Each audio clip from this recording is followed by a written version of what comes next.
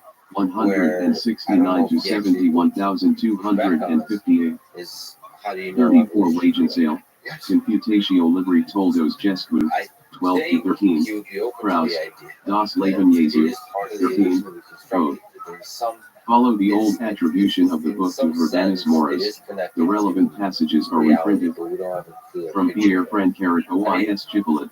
That's Scriptorum Veterum Dividi Catholica Quinqua Opuscula. If most of our cognition John. as thinking beings 1656. is operating, 289 to 534 in Herman Lieberextract. then it makes sense Jesus, that this die Herr Tiger and deep die theories of Christen nach. science that's evolution Den ALDs den is Judas Chen also, Angeben. Leipzig. it could be part J.C. of the Hinrichs associated of world. Handline. Right. But then what 1910. happens to the premise of 17 this star. leading to the 35 conclusion that Blumengrens. cognition is illusory? Jurek I CT think Great he Yams. makes a very specific argument about 258 evolution envisaged as a an recension like, explanation but a little why different from, of our cognition that operating attested by in illusion. Agabard. But The Strasbourg that's text of the just one of the Toledo. explanations. I think 59. the deeper The question view is, expressed here that why Pandora do we was a think we have Gentile was contact later with assumed by reality, with physical Maimonides, reality? and it reappears in Could Toledo be Hishya texts, very well for living example in the Yemen, in a virtual world, possibly now in turn constructed influenced by our Maimonides, minds, in in a Mississippi way that makes that 902, world the Sev. deeply interesting. to 18th somebody, century whether text somebody's cited playing a above video for its game, closeness to the or we're Strasbourg trying copy. to, through the 36th. process of distributed cognition, Strasbourg construct text itself represents a more and more widespread form complex in which objects. Joseph Like, Van why Pan, do we have Terah is why simply a does it Jewish have to be neighbor, connected to but Magensate's text among others physics and retains. science? With this a Okay, vestige so of if the we're old gonna assertion say that he was a soldier, now which is found considering it in as a possibility rather the than 2nd century in the statements on Christian origins because the attributed by arguments, again, Celsus will to always rely on the Jew. stipulating that there is something 37 that is probably at an early stage the description soldier and Gentile cognition were is capable of illusion. sometimes That's a true found statement. together, You're or somehow the in suggestion contact that with the mind. father was Why does the non-Jewish mind have this privilege of already contact appears in and another other form in aspects St. of John's body Gospel. do not? So 38. that's, but let's put that The aside. And now let's conception just narrative could consider then reasonably be envisaged for now, the Helen, when we put it as that well way, as it's the not an pilot form epistemic of narrative in the question, 9th it's an century, existential question. given that much. There's two Internal possibilities. evidence suggests that the Either Helen form the had already illusion developed is in one the that I did not 4th discover. and 5th century. Krauss stated the story in the Strasbourg text No probably way. No matter to the what I 5th do, I century. can't find out. 39 A date near this time is suggested by the character Or- of the account of Nestorius as an addition to an existing narrative, the figure of Helen Those are the two possibilities. herself, apparently Nothing changes for me if Lady those are Helen the two Augusta, possibilities. 'Cause if I the did mother not of Constantine, possibly find out, it is Helen of irrational for me Adiabene, to pay in the light any of the attention proliferation to of that Christian possibility. legend on St. So Helen if and the Jews in the 4th keep and doing the 5th science as I'm centuries, doing it, and the contacts of the there's a way of finding Elijah out. Paul narrative noted Science is my already with best bet, Christian I accounts believe, from the finding 4th out if it's century what's true onwards and what's an of illusion. But I keep apostolic doing what preaching I'm by doing. pious So fraud it's and an argument apostolic if you move into instruction that, it makes no who separate existential from Jewish ways. The pilot Oh man, form, that is such it a may be suggested, deeply philosophical represents a argument. still earlier No. narrative. It Uh, has links with the Nobody's anti-Christian saying acts of Pilate which science doesn't circulated work. in the late 3rd it's an century, interesting question. and, Just like the probably later before Helen humans were form able known to from the fly, they Strasbourg would ask a question. text, Who built the it is machine related that makes us ultimately, fly? but In more that same way, closely than we're the asking Helen a form, question to to which the we don't know an answer. 2nd may century know in stories the which future. are attributed by How Celsus to a much of Jewish this whole source, thing and is an illusion? are not without some reflection in I rabbinic think in the tradition. second category, the first category, 40. which one? Yes, science 36 may be able to Abraham Halkin, discover and this. Moses Otherwise, Maimonides' yes, Epistle to sure. Yemen, New York, Doesn't matter. American We're living in a Academic. simulation, we can't find out Amy at for all. Jewish Research, It doesn't matter. 1952, But yes, the whole 12 to point 13. is as we get deeper and deeper 37 understanding Origen, Contra of Celsum our mind of 132. cognition, Mary turned out by her we might be able betrothed, to discover for she had been how much convicted of this is a big of charade adultery and had a constructed child by a mind soldier called of Panthera, spell or something. who agent sale, Libertoldos Jescu, 3.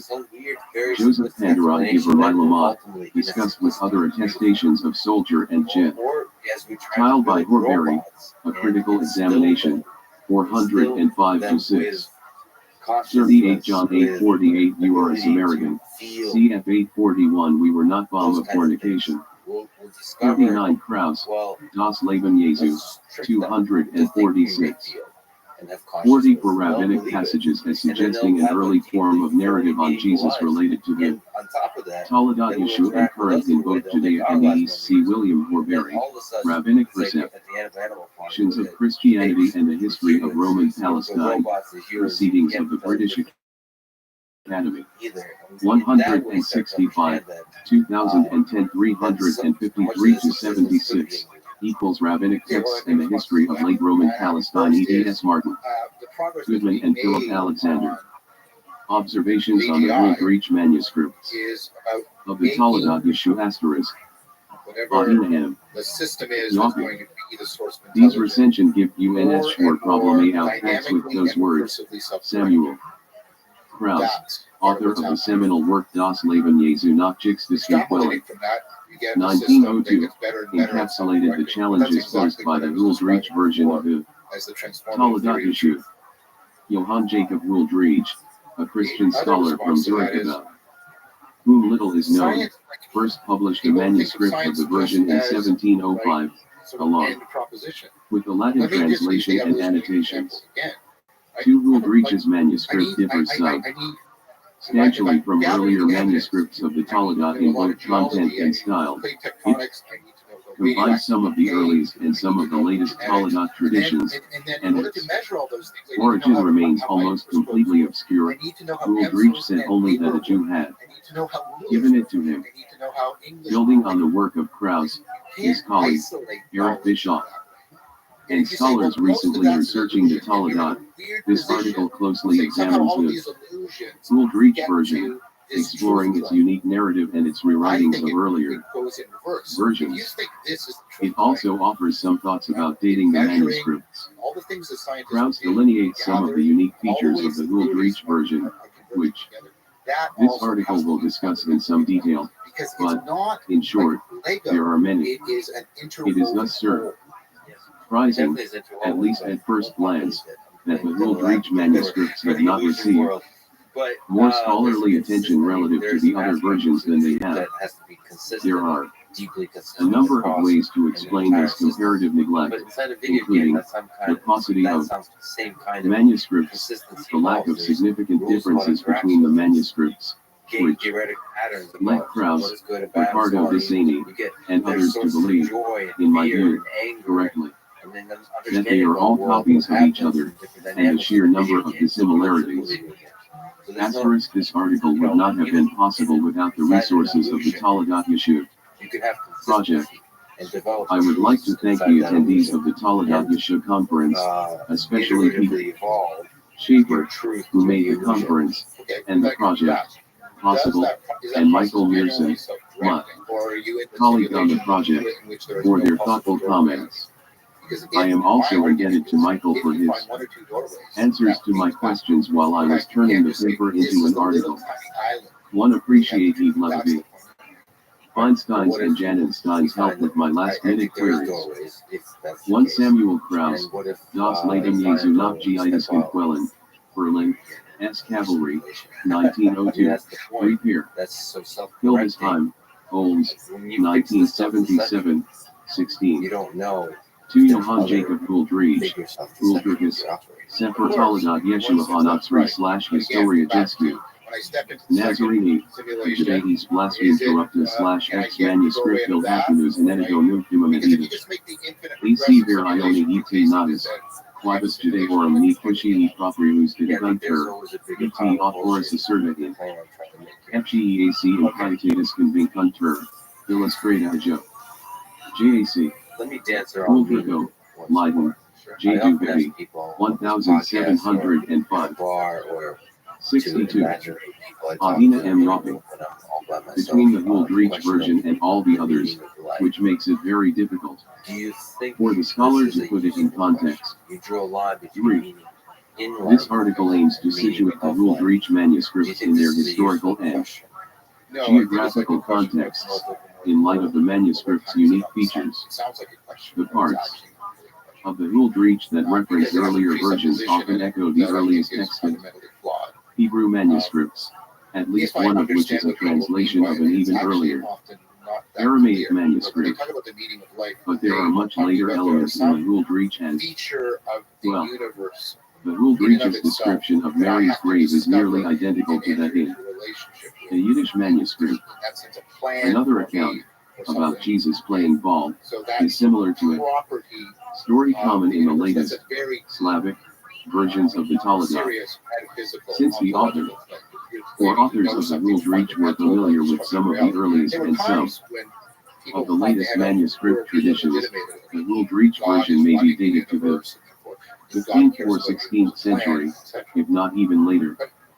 The ruled reach is most likely an early modem synthesis of a number of Talmud traditions, with some prominent high medieval features, and with references to microforms approximately half a millennium older than the core text. The manuscript's evidence and implications for authorship. Every scholar who has attempted to catalog the more than 150 Hebrew Talmud Yeshua manuscripts has done so slightly differently and has given the manuscripts different names and numbers. Ricardo Desaney, author of a 1985 work on the manuscripts, calls the ruled reach group Herod, after the arbiter of Jesus' trial. This is his general classification scheme, with what Krauss calls the wage and sale type being called Helena, etc. for the Princeton University Talmud Yeshua project. Unlike earlier catalogers, has access to digital copies of at least 3/4 of the extant manuscripts. That has made it possible to check the classifications of Krauss and Desaney against both the manuscripts and ruled reach's text and, in some cases, to eliminate manuscripts from the ruled reach group. The project has identified 5 manuscripts so far that are nearly identical to the Hebrew text, published by ruled reach in 1705. They are Frankfurt Hebrew 8.249, Frankfurt 249, Amsterdam HSROS 442, Amsterdam HSROS 504, Princeton Firestone, Library 24, Princeton 24, and Manchester Gaster 1989, so called because it was once owned by Krauss's friend, the Reverend M. Gaster of London. The rest are likely to be either copies or translations of those 5, which are nearly identical to each other. Krauss's book lists only 3 ruled reach manuscripts, one of which 3 Ricardo Desaney / Vangelo del Ghetto, Rome, Newton Compton, 1985, 225-36. 4 Desaney, 11 Vangelo del Ghetto, 29-42, 216-19, cited by Hillel I. Newman, The Death of Jesus in the Talmud Yeshua Literature, JTS 50, 1999, 59-79, 59, and 5. Observations on the ruled reach manuscripts of the Talmud Yeshua. 63. Was the text published by ruled reach? 5 Desaney lists a total of 10 manuscripts of the Herod/E ruled reach type. That number does not include Princeton 24, of which he was not aware, or Amsterdam 504, which he classifies as belonging to the Lena/E wage and sale type. Of those 10, he classifies 5 as copies of the Herod/ruled reach version and 4 as translations of it. 3 of the translations are to Judeo-German, 1 is to Judeo-Spanish. 6 citations of the text of the ruled reach manuscript in this article will be to Frankfurt 249, called Father 1 of Desaney's 1985 list, unless otherwise noted. It is the most complete manuscript of the 5, although Princeton 24 is almost as complete Another problem with the manuscript evidence is that it's very late. 7. The Manu. Got it. Script of the Talagat Yeshu that Goodreach used to publish his annotated Latin. Hebrew edition of the Talagat has been lost. 8. About that manuscript. Goodreach said, in his introduction to the reader, only that he got it from a Jew. 9. He used no adjectives to describe the Jew, and he gave no indication that his source was a Jewish convert to Christianity, as were the informants of Johann Christoph. Wage and Sale, 1633 to 1705, the other early modern Christian scholar to publish the Hebrew text of the Talagat Yeshu with the Latin translation and commentary. 1681. 10. There was no Huldreich before Huldreich, that is, there are no extant manuscripts of the Huldreich type before Huldreich published his book in 1705. All of the subsequent manuscripts appear to have been copied from Huldreich's book, or perhaps from other manuscripts that were copied from it. Although Huldreich neither said nor implied that his source was a convert, the possibility that the Huldreich was authored by converts must be considered. Jewish converts to Christianity were often involved in telling Christians about the existence of the Talagat, and, as was just mentioned, Wage and Sale had a number. 5. Krauss, Das Leben Jesu, 33 to 35. Dr. Eric Bischoff is the author of the Klassificierung, the text section of Das Leben Jesu, 27 to 37. Pages from the section will be cited as Krauss. Das Leben Jesu, page, Bischoff, dot. 6. For Dissaney's manuscript list, the most recently published one, although Princeton University's Talagat Yeshu project is in the process of producing a newer one. See the bibliography. FIA section of his Tu Vangelo del Ghetto, 225 to 36. 7. Krauss points out that this is the case for almost all Talagat Yeshu manuscripts. Das Leben Jesu, 19. 8. Krauss, Gibbon, 33. Bischoff. 9. Huldreich, Sefer Talagat Yeshu Hanatsri, 4R, Obsecutus Ergo, Y, Progressus Sum, Libellum Solari Impium, Quem Manuscriptum Judeo Olim Nactus Sum. I, therefore, complied, and I guiltily undertook the impious little book, whose manuscript is from a Jew. I once met 10 Johann Christoph Wage and Sale, Tila Igna Satani, Podcast, Arcana et Horribus Judaeorum, and versus Christum Deum et Christianum Religionum Libri Anacatoi, Sunt Vero, R. Littmani, Carmen Memorialum, Liberty Zacon Vetus Autoris Incogniti, Acta Disputationis Archgelis, Cum Quodum Nicolau. Acta Disputationis Armosis Nachmanities cum Fratra Paulo Christiani. Et Fratra Raimundo Martini. R. Isatai Liturgis Academia. Libellus Toldos Jessica / Johann. Christophorus Wagens alias ex Europi Apricet late Bracerados, in Los Emprotrusive. Alt. Dorp. Johann Heinrich Schners SBT, 1681. 64. Adina M. Lobby, of apostate informants. 11. Another feature of the Huldreich that could point to a Christian author, or authors, is its many allusions to the story of Jesus' life in the Gospels, and particularly the Gospel of John. 12. In both texts, where it is the theme at Jesus' birth. 13. Both have a flight to Egypt, 2b, and a slaughter of the innocents, 2b. 3r. Jesus is both a student and a critic of the rabbis, 3r, and he, his 5 disciples, 3r, as in the Gospel, chapter 1. The disciples' leader is Peter, Petrus. John the Baptist, Yohannes, is the first to be killed for follow. King Jesus, 3b.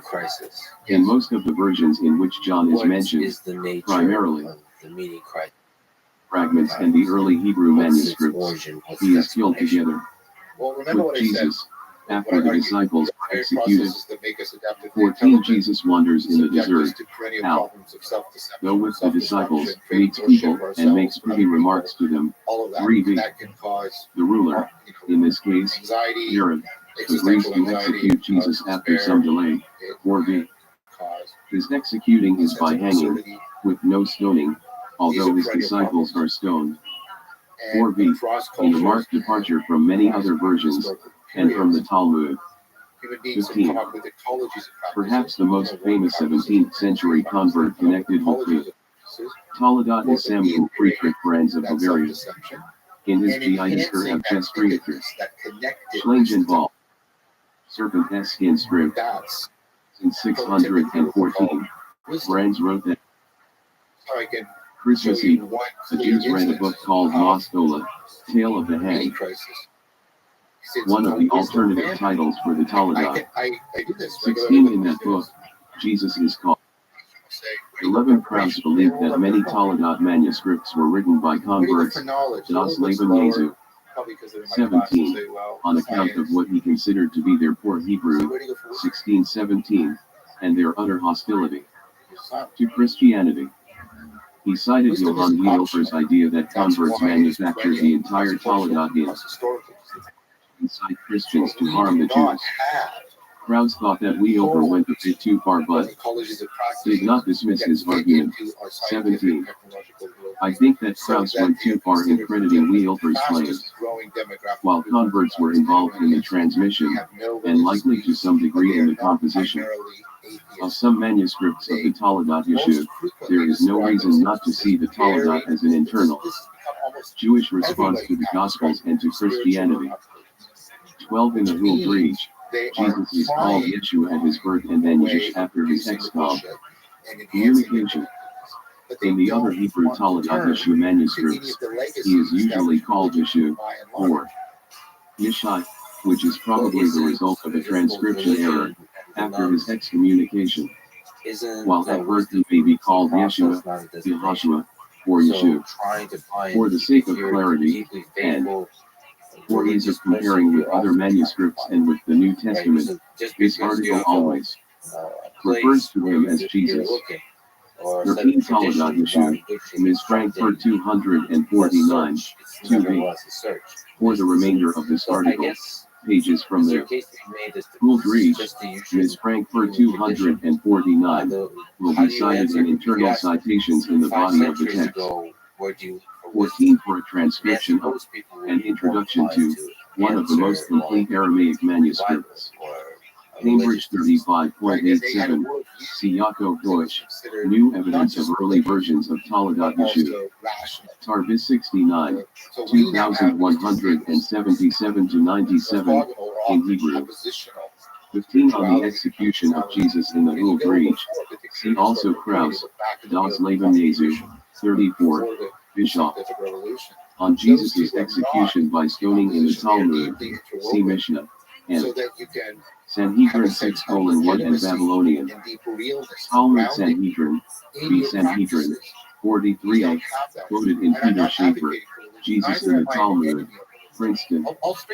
Princeton University Press, 2007, 63-65. 16 Elishiva Karlbach, The Anti-Christian Element in Early Modern Yiddish Culture.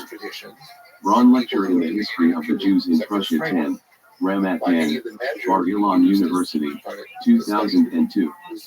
1-20, 9. Karlbach cites Mark Shapiro, Torah Study on Christmas Eve, Journal of Jewish Thought and Philosophy 8, 1999 319-53, 332-34. Observations on the Hul Breach manuscripts of the Toledat Yeshu. 65. A bastard and the son of a whore and a menstruating woman. 17. He added that the book was a secret among Jews, and that they were forbidden to print it. 18. Brands went on to give a number of details of the book, focusing particularly on the ineffable name, Skem Parash, which the Jews claimed that Jesus stole from the Holy Temple in order to perform his miracles. 19 Bischoff, CIT. But King there's Johann Christoph Wolff said that the Lost World Reach Codex was consistent What is that? Can you try to with speak the to that? What is manuscript that from which functionality? brands, What sick, is that? in Why is his that so G, useful? dishes, A bunch of Schlangen stories, a Ball, bunch of myths, a bunch of directly narratives or indirectly drew. that are 20 drenched it is, in like therefore, tempting deep to speculate lessons that about brands morality and all this kinds of could things. have been What is involved that? in the writing of the World What's Reach, the functional but thing there that contra can't be Bischoff. replaced? His accounts include a number of episodes that appear in many Toledo texts of the wage and sale and Slavic types, but not in the World Reach. Those include Jesus stealing the name, Judah later learning the name at the behest of the rabbis, and Judah engaging in a flying contest with Jesus in which Judah renders Jesus impure. 21 in the World Reach, Jesus learns the secret of the ineffable name from his teacher, Rabbi Yehoshua ben Karahiah. 3R, he does not have to steal it. There is no flying contest in the World Reach, and although Judah does deprive Jesus of the power to use the name, 4R, Judah never learns the name.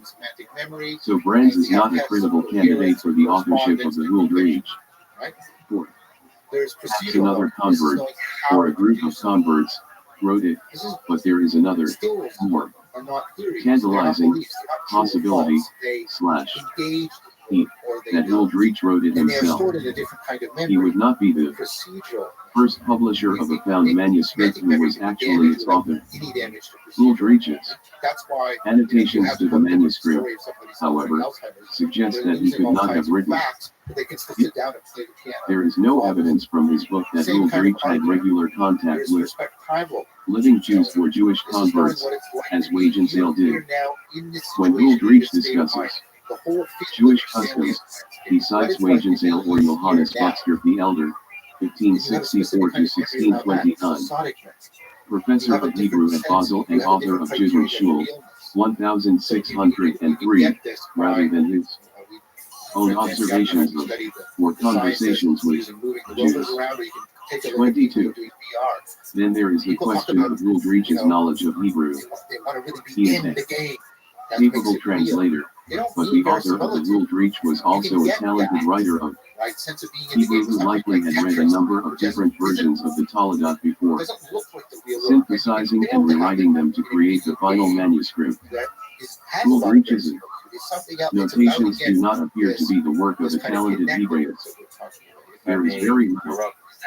17 Samuel Friedrich Brands, G.I. Disger ab Jeffrey für Schlangen Ball, 1680 ed. Reprinted in Johann Wiedoper, Variety Judaica ad Examen Revocata, Altdorf, Andreas Norsius, 1681, 2. 18 The Toledot Ish's status as a secret book made it both suspicious and tantalizing to medieval and early modem Christians. See Elishiva Karl Gott, Attribution of Secrecy and Perceptions of Jewry, Jewish Social Studies 2, 1996, 115 to 36. 19 Brands, G.I. Disger ab Jeffrey für Schlangen Ball, 2. 20 Kraus, Das Leben Jesu, 33, Bischoff, citing Johann Christoph Wolff, Bibliotheca E. Rea, 2. Number 740 Der, Nick Mayer Vorhanden, Codex World Reach S, Ivory and Simon MIT Dam, Ms.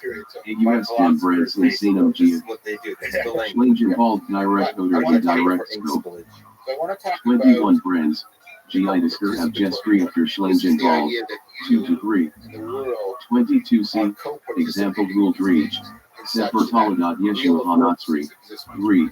Annotations 1 and 2. 66. Adina M. Yopi. Hebrew in them, and his statements about what the Talmud says could have been taken from Wage and Sale, Buxter, or an author of a Latin compendium of Talmudic statements about Jesus. Such compendia circulated in the early modern Western European scholarly world. The picture of World Reach that emerges is one of a fairly conventional, bookish, early modem scholar, with good Hebrew and Latin, who sprinkled his notes on the Toledot manuscript with references to the many books he read. 23. Nowhere is the linguistic skill of the Huldreich. Author evidence. With the existing evidence, therefore, the identity of the author. For authors of the Huldreich remains a mystery. Preliminary efforts at Huldreich. Despite all of these difficulties, it is possible to date the Huldreich at least AD. Approximately, by gleaning clues from close readings of the manuscript. A significant portion of the manuscript seems to have originated in a high medieval Western European milieu. The manuscript's echoes of other Western European manuscript types, including the Wagenseil, Rossi, and Slavic, and, in one case, the Yiddish version, indicate that the Huldreich is an early modem creation, comprised of disparate elements from a series of Toledot traditions. Krauss suggests an origin date of the 12th or 13th century. 24b notes that, during Jesus' trial, the Sanhedrin in Jerusalem sent letters to the community of Wormiza or Germiza, also known as Wormiza, in the land of the Caesar, the /Eretz Israel. The community advised against the execution. In the High Middle Ages, a number of Jewish communities, including Worms and Regensburg, had letters that their leaders claimed proved their long ago opposition to Jesus' execution. 25 Krauss thus argues that the city of Wormiza must be Worms, Germany, in the Holy Roman Empire, a city that did not even have a Jewish community until the 10th or 11th century. 26 is conclusion. 23 on early modem bookish learned culture. C. And M. Blair, The Theater of Nature. Gene Bowden and Renaissance Science, Princeton University Press, 1997, 49,71,96. 24 Krauss, Das Leben Jesu, 18th, 13th century, 247, 12th century. As Sid Zielman has pointed out, even within Das Leben Jesu, why Krauss demonstrated a fair amount of equivocation in regarding the provenance of the Huldreich. He admitted thinking, in large part because of its wretched, Urbarmlichen, Hebrew, that the text had been created by a Christian or Jewish renegade. 16. He then changed his mind, because all of the manuscript's Hebrew was pretty wretched, and especially because he saw traces in the text of very old traditions. 17, and 1. Over 200 pages later, he argued that the manuscript that Huldreich published could be dated to the 12th century, 247. C. Sid Zielman, The Scroll of Fasts, the 9th of Tevet, JQR 74, 1983, 174, 95, 190, and 48. 25 Krauss, 18, on Worms, 247, on Regensburg. 26 Krauss, 16 to 18. Observations on the Huldreich manuscripts of the Toledot issue. 67. Is that the Huldreich version must have developed in Germany no earlier than the 13th century. 27. Another piece of evidence brought by Krauss is the use of Latin in the Huldreich, which would place its author in a high medieval, or later, European milieu. Krauss says that the new alphabet written for the Christians, 5R, is a Latin one, which I have also found to be the case. 28 Krauss and Bischoff note the use of Latin in proper names in the Huldreich, the most prominent of which is I, what, which is short for year, T, city, metropolis, and thus for Rome. 29 in most of the versions of the Toledot Yeshua, Jesus is called Yeshua, YLPO, an anagram for me. His name and memory be erased Umashemo be Ezekro. In the Huldreich, the anagram is made his memory and his name be erased Umazekro be Shemo. resulting in the name of Jesus, which is very close to both the Latin and German pronunciations of Jesus. Krause's origin date is too early, for reasons that will be discussed below, but the manuscript has a prominent element that may be described as high medieval. In addition to the Latin and the reference to worms, another indication of this high medieval European segment of the ruled reach is the strong anti-Marian strain running through it. The ruled reach is the only manuscript type that portrays Miriam is totally complicit in her adultery. She is clearly a suspect character, even to her husband, here called Pathos, as in the Talmud, rather than Yochanan, or Yosef/Joseph, as in most other versions containing an account of the birth of Jesus. 30. Pathos locks her in the house so that the Peritzim, men of violence, in allusion to Daniel 11:14. Here a reference to Joseph Pandora and his family members cannot engage in acts of harlotry, zina, with her, 2b. 31. When Joseph Pandora comes along, she eagerly assents to his plan to carry her off, 2b. She lives an apparently happy life with him, first in Egypt and then in Nazareth, bearing him additional bastard children, 2b. 3r. After Miriam dies, Herod has Jesus' siblings hand and mother, except for Jesus, married to, together under a snow. Here were hanged children of harlotry, and their mother is buried beneath them. Your Ms. Princeton 24, LOD, their mother is a disgrace. 5R. Jesus' relatives and followers knocked down Arthur and put up a different one, indicating that she had ascended to heaven. 32. Herod orders its destruction and the killings of over 100 of Jesus' relatives. 5R5. 27. Krause, 18. 28. Krause, 18 to 19. Daniel is very close. It's also a bit of Greek, such as top or tau 14. 29. 22. 34. Bischoff. 30. Krause, 34. Bischoff. 31. On the word Peritzim and Daniel 11:14. See William Horbury, a depiction of the Judeo-Christians in the Talmud issue, in the image of the Judeo-Christians in ancient Jewish and Christian literature. EDS Peter J. Thompson and Doris Lambert Petrie, Tilbingen. More Seabeck, 2003, 280 to 86, 283. 32. See below for further discussion of this tombstone. 68. Ahina M. Yoffe. Anti-Marian sentiment among Jews in the West also dates to the High Middle Ages. It arose in response to the cult of the adoration of Mary and its anti-Jewish elements. The veneration of Mary, which was visible in the doctrine of the Eastern Church as early as the 5th century, became increasingly vibrant in Latin Christendom in the 10th and 11th centuries and reached its peak in the 12th, especially in France. 33. Peter Schaeffer has traced a number of popular Eastern Christian stories of Jewish maltreatment of Mary to the West.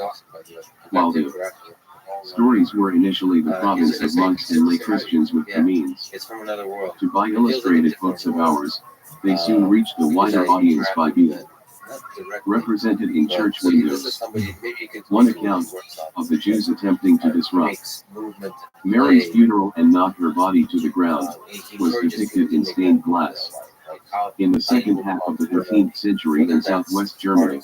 34. Another story in which Mary saved the Jewish boy who was thrown into a furnace by his father after taking the Eucharist, appeared in stained glass church windows in France as early as 1241, and in England. 35. Schaeffer shows that even if it can not be proven that Jews were familiar with Christian literary representations of How do we Those integrate that anti-Jewish into stories, daily practice? they must have seen the windows of the This churches is of yet another way their towns, I just think as it's they would have actually an witnessed the example of processions of contradiction, venerators because what's of going on Mary with walking through the integration streets. of cultural in 36. In light of the negative images of Jews martial arts, promulgated by Christians in Mary's name, practices, Schaeffer has expressed surprise that is most exactly versions of the Talmud issue do not cast her in a more negative light. how he's been very 37. He's trying to Dominant get Talmud issue manuscript type circulating in high medieval Western Europe was the wage and sale, which portrays Mary as the victim of a rapist chief. Thought was her husband. 38. That the Rule Breach manuscript, also a product of Western Europe, does depict Mary as an adulterer and whore is much less remarkable. It suggests a date of origin, at least for those parts of the manuscript, involving Mary in the 12th or 13th century, when the Marian cult, and thus the need to respond to it, would have been most salient for Jews. In the style of its narrative, the Rule Breach is sometimes more reminiscent of medieval Europe than 1st century What's your Palestine. take on atheism Sid Zieleman has said that in it general? abounds with anachronism and reads much like a late medieval romance. Then, 39. maybe He is probably atheism referring to closer Joseph what's Pandaros placing a ladder against Mary's So I'm an window atheist, in order to free her from captivity in Paphos' house. 2v. Jesus giving romantic advice to a shepherdess. 3v. And Jesus outsmarting Peter and Judah out of a goose at a desert tavern. 3v. And I want to point out The latter story, as has been noted by there are lots of 33. Peter Schaeffer, religious traditions. mirror of his beauty, feminine images of God from the Bible to the early Very Kabbalah. category. Princeton, Princeton University Press, 2002, 147 to 48. 34. Schaeffer, Gibbon, 189. 35. Schaeffer, Gibbon, 204. 36. Schaeffer, Gibbon, 179 to 80, 239. 37. Schaeffer, Gibbon, 211 to 12. 38. On the prevalence of the wage and sale. See Krause, Das Leben Jesu, 27. Hitler. 39. Woman, in which The Scroll, 187. in the sense that you On the don't Rule know Breach's romantic style. rejected in some See way. also Krause, Gibbon, You 12. believe that Observations on the Rule Breach manuscripts of the Talmud issue. 69. Scholars, is also in the Decameron. None of these stories appears in any of the other manuscripts. The role of worms as a major Jewish city in the Rule Breach manuscripts, the which one is the Latin most names and alphabet in the text, as well as the prominent anti-Marian the kind of sentiment, accumulation of point to a 12, being or, most likely, 13th century context for at least a significant part of the Rule Breach, but there are later elements still. When Mary dies in the Rule Breach, Herod wants to have her buried under a monument, describing her as the mother of children of whoredom. ground of being Her family's response is to steal the monument and replace it with one saying Sulam Matzav. Arts of Aro show Magia Hashemim of Edi Hinam Eloch Elohim *Olam Vidi. Yurgen Bo Emah Banim Sapa. Hallelujah. 5. The first sentence's words are those describing Jacob's ladder in Genesis 28:12. This account is in none of the Hebrew manuscripts, but, as Michael Stanislawski has shown, there is an almost identical incident in a Yiddish manuscript, JTS 2221, owned by the Jewish Theological Seminary. The manuscript was written in the 17th century, but, as with the manuscripts of the Hebrew Talmud, the composition, dates of surviving manuscripts are not accurate indications of the text's origins. That being the case, the European Yiddish manuscripts are generally later than the European Hebrew manuscripts. It is possible that the Yiddish author could have been familiar with the Rule Breach rather than the other way around, but that would still put the Rule Breach manuscript in the world of Central and Eastern European Jewry before Huldreich published it in the 18th century. There is also one similarity between the Huldreich and the elaborate motive. Slavic version, which Krauss and Bischoff consider to be the latest manuscript. Type 40, as will be discussed in the next section, the rabbis get a number of clues. That Jesus is a bastard. The most common is that Jesus does not cover his head. In front of them, the Huldreich also has him playing ball inappropriately close to the Holy Temple. In at least 8 Slavic manuscripts, Jesus also attracts the attention of the rabbis by playing ball, in those cases in a way that violates the Sabbath. 41. The Huldreich is so unique that it is tempting to say that it has no parallels in any manuscript types, except perhaps the earliest ones that draw heavily from the Talmud. But such a statement would be too rash, as it ignores the type Krauss and Bischoff called Derasi. 42. The Derasi is also quite unusual. Perhaps its most noteworthy characteristic is that Miriam's husband is called Joseph and her 40. Krauss, give it 35 to 37, Bischoff. 41. There are 7 manuscripts, all Slavic, in which Jesus violates the Sabbath by throwing the ball in the public domain more than the allotted 4 cubits. Amsterdam HSROS 467, page 18. Jerusalem JNULD 263 to 8228. 14. Jerusalem Yad Bensby 961. 16b. Leeds University. Library Mizrah, 3R, New York JTS 2503, 8B. Princeton Firestone Library 22, 21, and ST. Petersburg 244, 1LR. Jerusalem JNULB 242 to 865, 4B. Also has him throwing the ball in the public domain but just says that he threw it too far. 42. Krauss, Das Leben Jesu, 31 to 33, Bischoff. 70. Adina M. Yochid. Rapist is called Yochanan, rather than the other way around. The Derasi's NAR. Purdue, while not precisely echoing the Huldreich, at least contains some similar elements. 43. The Derasi also mentions Herod, in addition to Tiberius Caesar, as one of the rulers at Jesus' birth. 50R. In the Derasi, Jesus learns magic in Egypt. 60R. After he loses the power of the divine name. 57B. In the Huldreich, he spends his childhood in Egypt before learning Sod Shem Hebras HA. Jerusalem, 3R.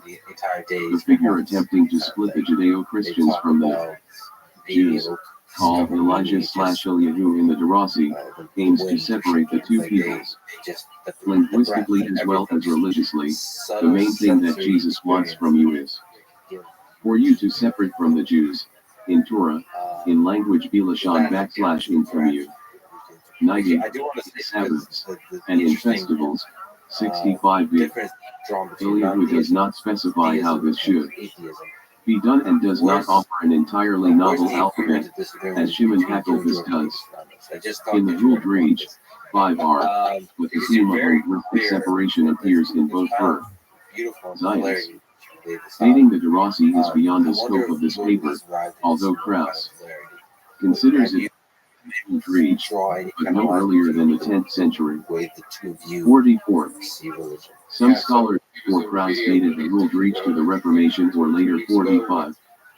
One scholar currently working on the Talmud, Yaakov Deutsch, has suggested origin date of the 15th century. I have found no evidence of anything particular. Largely Protestant in the Huldreich, but I argue that the author of the Huldreich was aware of the dominant European Taladat Yeshua manuscript type, the Wage and Sale, as well as the earlier Eastern manuscripts, with their many Talmudic allusions, and corresponding maltreatment of Mary, the Derasi manuscript type, and possibly a considerably later Yiddish manuscript, conversation in that The dialogue. fact You can see that the me Hul Breach brings together so many different Taladat traditions from a but I think everybody wide variety of manuscript types, with a significant part of it originating as late as the 13th century, indicates that the Hul Breach very likely dates from at least the 15th, and probably the 16th century, if not even later. The uniqueness of the Hul Breach, rewriting old traditions. What is really striking about the Hul Breach is the fact that, as Krauss and others have pointed out, its text incorporates older traditions about the life of Jesus, some of them pre-Taladat, into a largely new, i.e., high medieval/early modem narrative framework.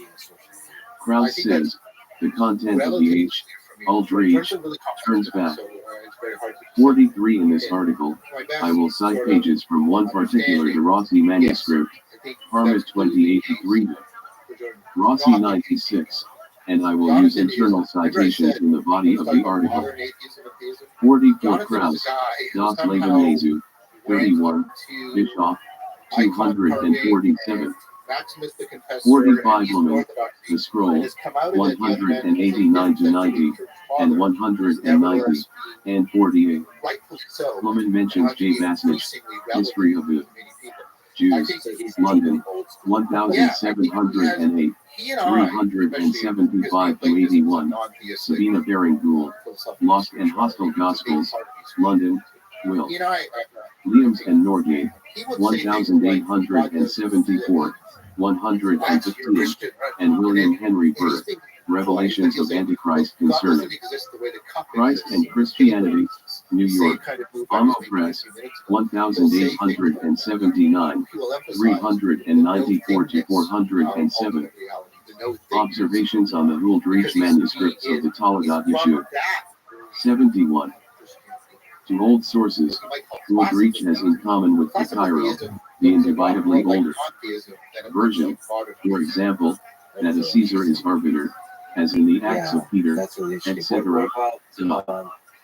46. This article has already discussed the story of Miriam's romantic escape with Joseph, Pandora, and the tale of the innkeeper and the goose, but those are not the only elements that are found in the Hul Breach and not in any other Hebrew manuscripts. Unique incidents include the rabbi soaking Jesus' head in Miholet, some kind of water that prevents hair from growing, 3R, a practice his disciples then voluntarily adopted, 3B, Jesus killing his father, Joseph Pandora, when he finds out about Miriam's harlotry, 3R, Jesus wandering through the desert with his disciples, 3R, the new alphabet and scriptures written by Simon as a means of further separating the Jews and Judeo-Christians, 5R, and the morning of Simon's death on 9 Teves, 5B. This list is not exhaustive, but it gives a sense of the level of divergence from other versions. Despite the significant differences in the details, the Hul Breach is thematically similar to the rest of the Hebrew manuscripts of the Taladat.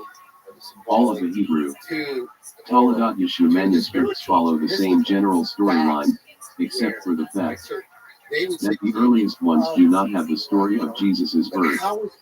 They start amidst his heresies for his interrogation or trial on account of those heresies.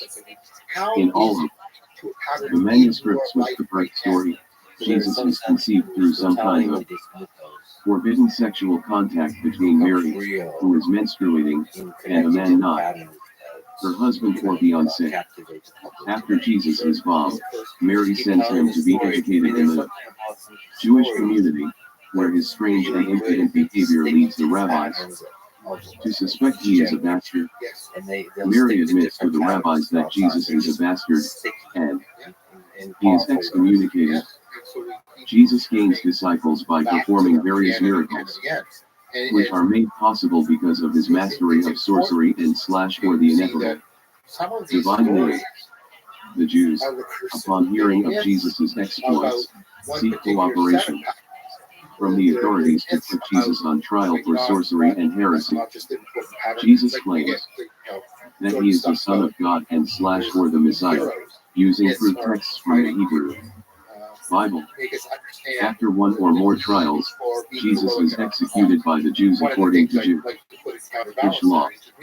He is buried, but his body is stolen and reburied somewhere else by a Jew concerned about the disciples' behavior. The disciples, in turn, complain to the authorities, who begin to wonder if, perhaps, Jesus ascended to heaven, as he had prophesied. The Jews discover the reburial and produce the body, at which point the authorities realize that Jesus was a fraud and conceived the Jews' victory over him. Many manuscripts, including the Huldreich, have other sections after this, explaining how, through a Jewish agent masquerading as a messenger of Jesus, the Jews successfully separate the Judeo-Christians from their community. 46 Kraus, Das Leben Jesu, 17, and 1, D. Er Inhalt von H. Huldreich, auf ALDE Quellen Zurich. Was. Huldreich hat sie wie MIT Cairo die Zweifel hoch Alter Fassung Gemein, das ein Kaiser. Sheets Richter is, Wien den Active Petri.s.w. 72. Adina M. Yachty. Those general similarities are not the only ones between the Huldreich and other Toledo Yeshu manuscripts. Parts of the Huldreich are close to some of the earliest extant Hebrew manuscripts. Those earlier manuscripts, in turn, are similar to the Babylonian Talmud, Bavli, and a small number of stories about Jesus. The Bavli's accounts of Jesus' life are linked to the early Hebrew manuscripts by even earlier Toledo Yeshu fragments, which are in Aramaic. The Aramaic fragments were discovered in the Cairo Geniza and have been dated to approximately the 9th or 10th century, although there is no great consensus about the dating. The Bavli sections about Jesus are echoed, sometimes word for word, in the Aramaic fragments, and at least one of the earliest surviving complete Hebrew manuscripts, JTS 8998, Middle Eastern, from the 13th to 15th centuries, or earlier, is a word-for-word translation of an Aramaic manuscript. Two other early Hebrew manuscripts, St. Petersburg 274 and JTS 6312, have no birth stories, but they are not complete, so it is impossible definitively to conclude that they never had one. The Hebrew manuscripts traveled to Western Europe after the year 1000. Little is known about the process of textual transmission, and were edited there. Extra sections, including the birth story and the account of the Christian separation, were added, and the Western European manuscripts increasingly diverged from their Middle Eastern counterparts, although they retained older microforms. The Huldreich, by contrast, contains many of the Bavli's names, places, and events, but there are no sections that are produced word for word. Everything was rewritten by Huldreich's author, S. In the Aramaic fragments, which do not have the birth story of Jesus, whose mother, Miriam, is a hairdresser, her husband is called Paphos, and Jesus is Pa. There is Pandarot and Pandarot, as in the Bavli, Shabbat 104b.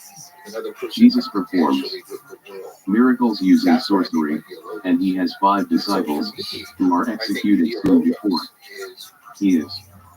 In St. Petersburg RNLDBR 1.274, St. Petersburg 274, one of the earliest Hebrew manuscripts, Jesus admits under questioning from the rabbis, another feature common to the Bavli and the Aramaic fragments, that his mother, Mir, Ayam, is a hairdresser, and her father's name is Paphos, 23b. His disciples are executed in myriad ways, 24b 25 are and then he is first hanged and then But I stoned. think this ability to For sorcery, connect together 26r. in The distributed section on the cognition, interrogation of the collective disciples in St. and Peter's, cultivate Verse 274, 24b-25r, which is very close to the Bible's description of the I event. think that's B. important because I think Sanhedrin that's the base 43ab within is which translated the into myths and Hebrew from rituals accounts are in the ultimately Talmud created when they and the function. Aramaic fragments, Like a although myth is parts like of the a section remain in Aramaic. It depends on St. distributed cognition. And it Hebrews depends verse on 274, like almost all of the rest of the Hebrew manuscripts, also has other sections not in the Aramaic fragments, such as the birth story of Jesus. The birth story, in which Miriam is raped by the wicked Joseph while her So like husband, communitas, that's Victor Yochanan, Turner's is at the house of study, Bet Midrash, takes place during Herod's that reign, within distributed 21b. cognition as But the interrogation of the disciples is also approved by Pilate, of mythos governor, and rituals. the Those are latest bound together hegemon, as well. 24r24b, a key figure in Jesus' interrogation age. The Aramaic fragments as well. Observations on the ruled Reach manuscripts of the Toledo Yeshua. 73.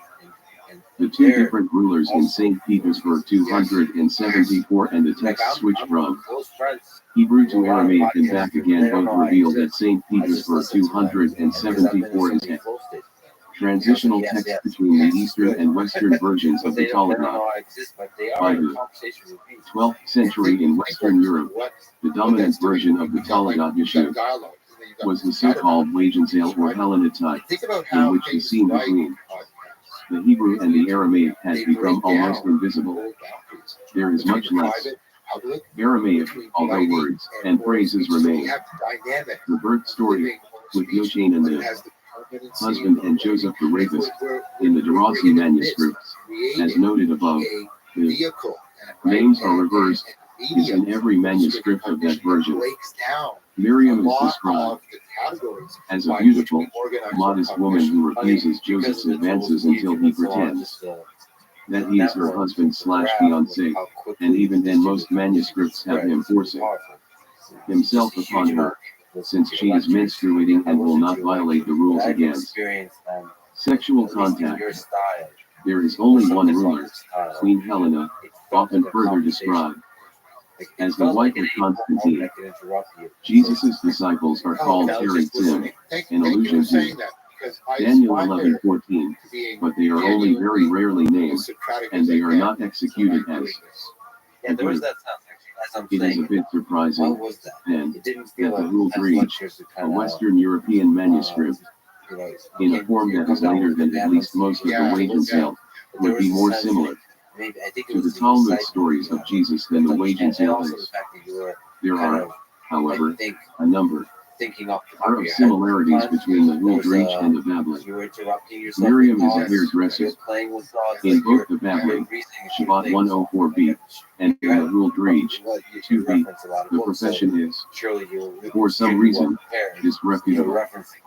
47 in both texts she is also a soda, an adulteress.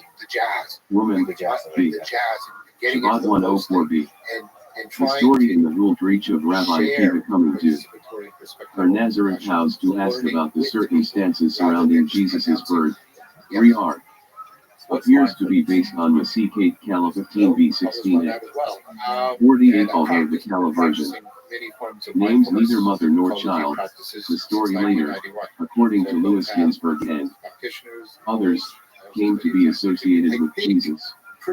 Jesus is buried in a sewage ditch, as opposed to a water channel, the text announces, in order to fulfill the words of the sages. Everyone who mocks the words of the sages is judged in boiling. Excrement. 49 This is not just an allusion, but, rather, a quotation from the Bible. In 56b-57a, which tells the stories of the punishments of the worst Jewish and Gentile sinners. Jesus, in some versions, the sinners of Israel, is forced to spend eternity in boiling excrement, 4b. 50. With the exception of the quotation just cited, the Ruled Reach almost always So what I mean by incorporates Talmudic stories and Toledat traditions by rewriting them, at least slightly, as has been discussed, the forbidden sexual relationship that produces Jesus' voluntary adultery, rather than rape or mistaken identity. Jesus book, 47 Schaeffer, Jesus in the Talmud, 16 to 18. 48 Caleb is a minor tractate with only a Gemara, no Mishnah, and the numbering of it varies. By addition, Bischoff cites Kali TV, Krause, Das Leben Jesu, 33 Bischoff.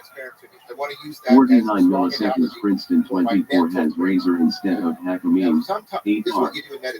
50 Schaeffer, Jesus in the Talmud, 83 to 86. 74.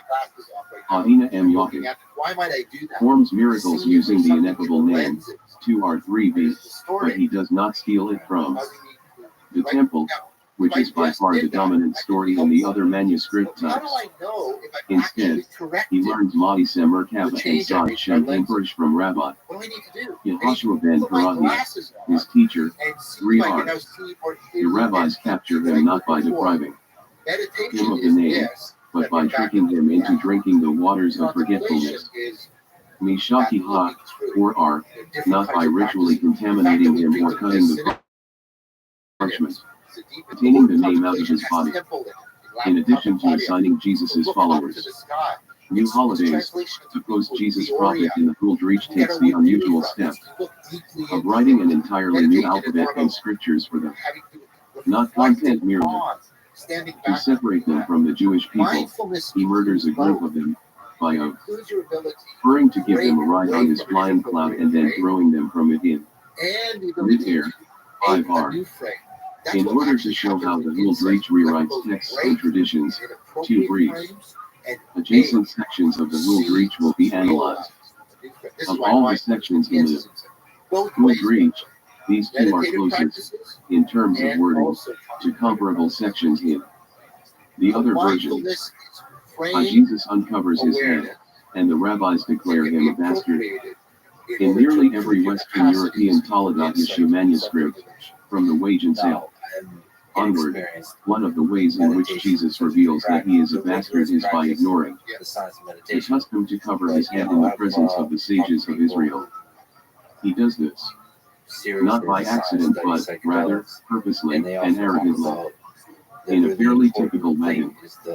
Seal manuscript, Harvard Houghton Library, Ms. 57. The story goes as follows. One day, the boy passed before the Sanhedrin in Jerusalem, and it was the custom in those days that everyone who passed before them would cover his head and kneel and bow to them.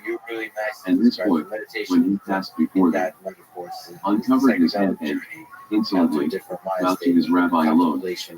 And everyone answered and said, since he is singularly contemptuous, one may deduce that he is a bastard. And one of them answered and said, surely he is a bastard and the son of a menstruant. 23R. The expression since he is singularly contemptuous, one may deduce that he is a bastard.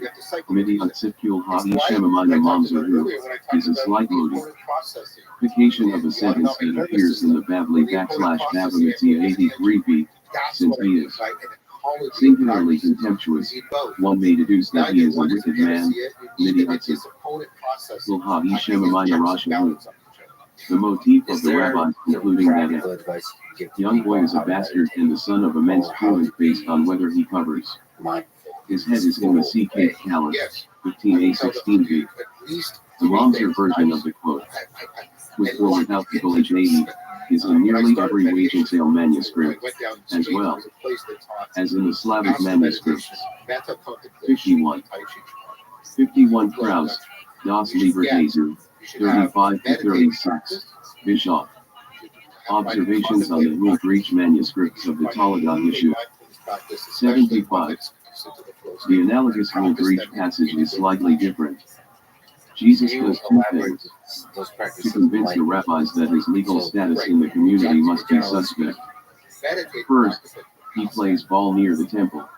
So In the other manuscripts that have him what's the primary thing I look playing through Paul, rather than which are all technical Slavic, civilizations? his sin is So what I'm playing gonna on the do Sabbath and is throne. I'm going to focus on In my the vault in the civilizations rather public than domain focusing on outside the the rules of allotted my 4 civilizations. cubits, So I'm going to he follow, is wear for example, in the priestly sensations garments, in and this when his area ball goes of astray, my he abdomen, becomes where despondent my breathing is and throws his feel mitre onto as the my ground. abdomen is The expanding. boys playing with Feel Jesus those say to him, sensations, and then I can "Cover feel your the head," sensations to which he trapped in. responds, So what'll "And is it happen not true my that mind Moses will did lean not back, trying command to that look had covering through, in the look Torah, at the world and again. that the words of the I also sages thinking are about I need to do my laundry. worthless?" What was that noise? The rabbis So are what do I not do? directly involved Get in this involved conversation, on- but 3 I step back of and them, label the Rabbi process Eliezer, so that my Rabbi instrument Yehoshua ben Levi, listening, and Rabbi imagining, Akiva are planning, sitting and then I nearby, return my and they hear the I have exchange. to return my attention. Rabbi in a Eliezer direct suggests way. that Jesus So is the part of your son mind that jumps around, of the men's truant,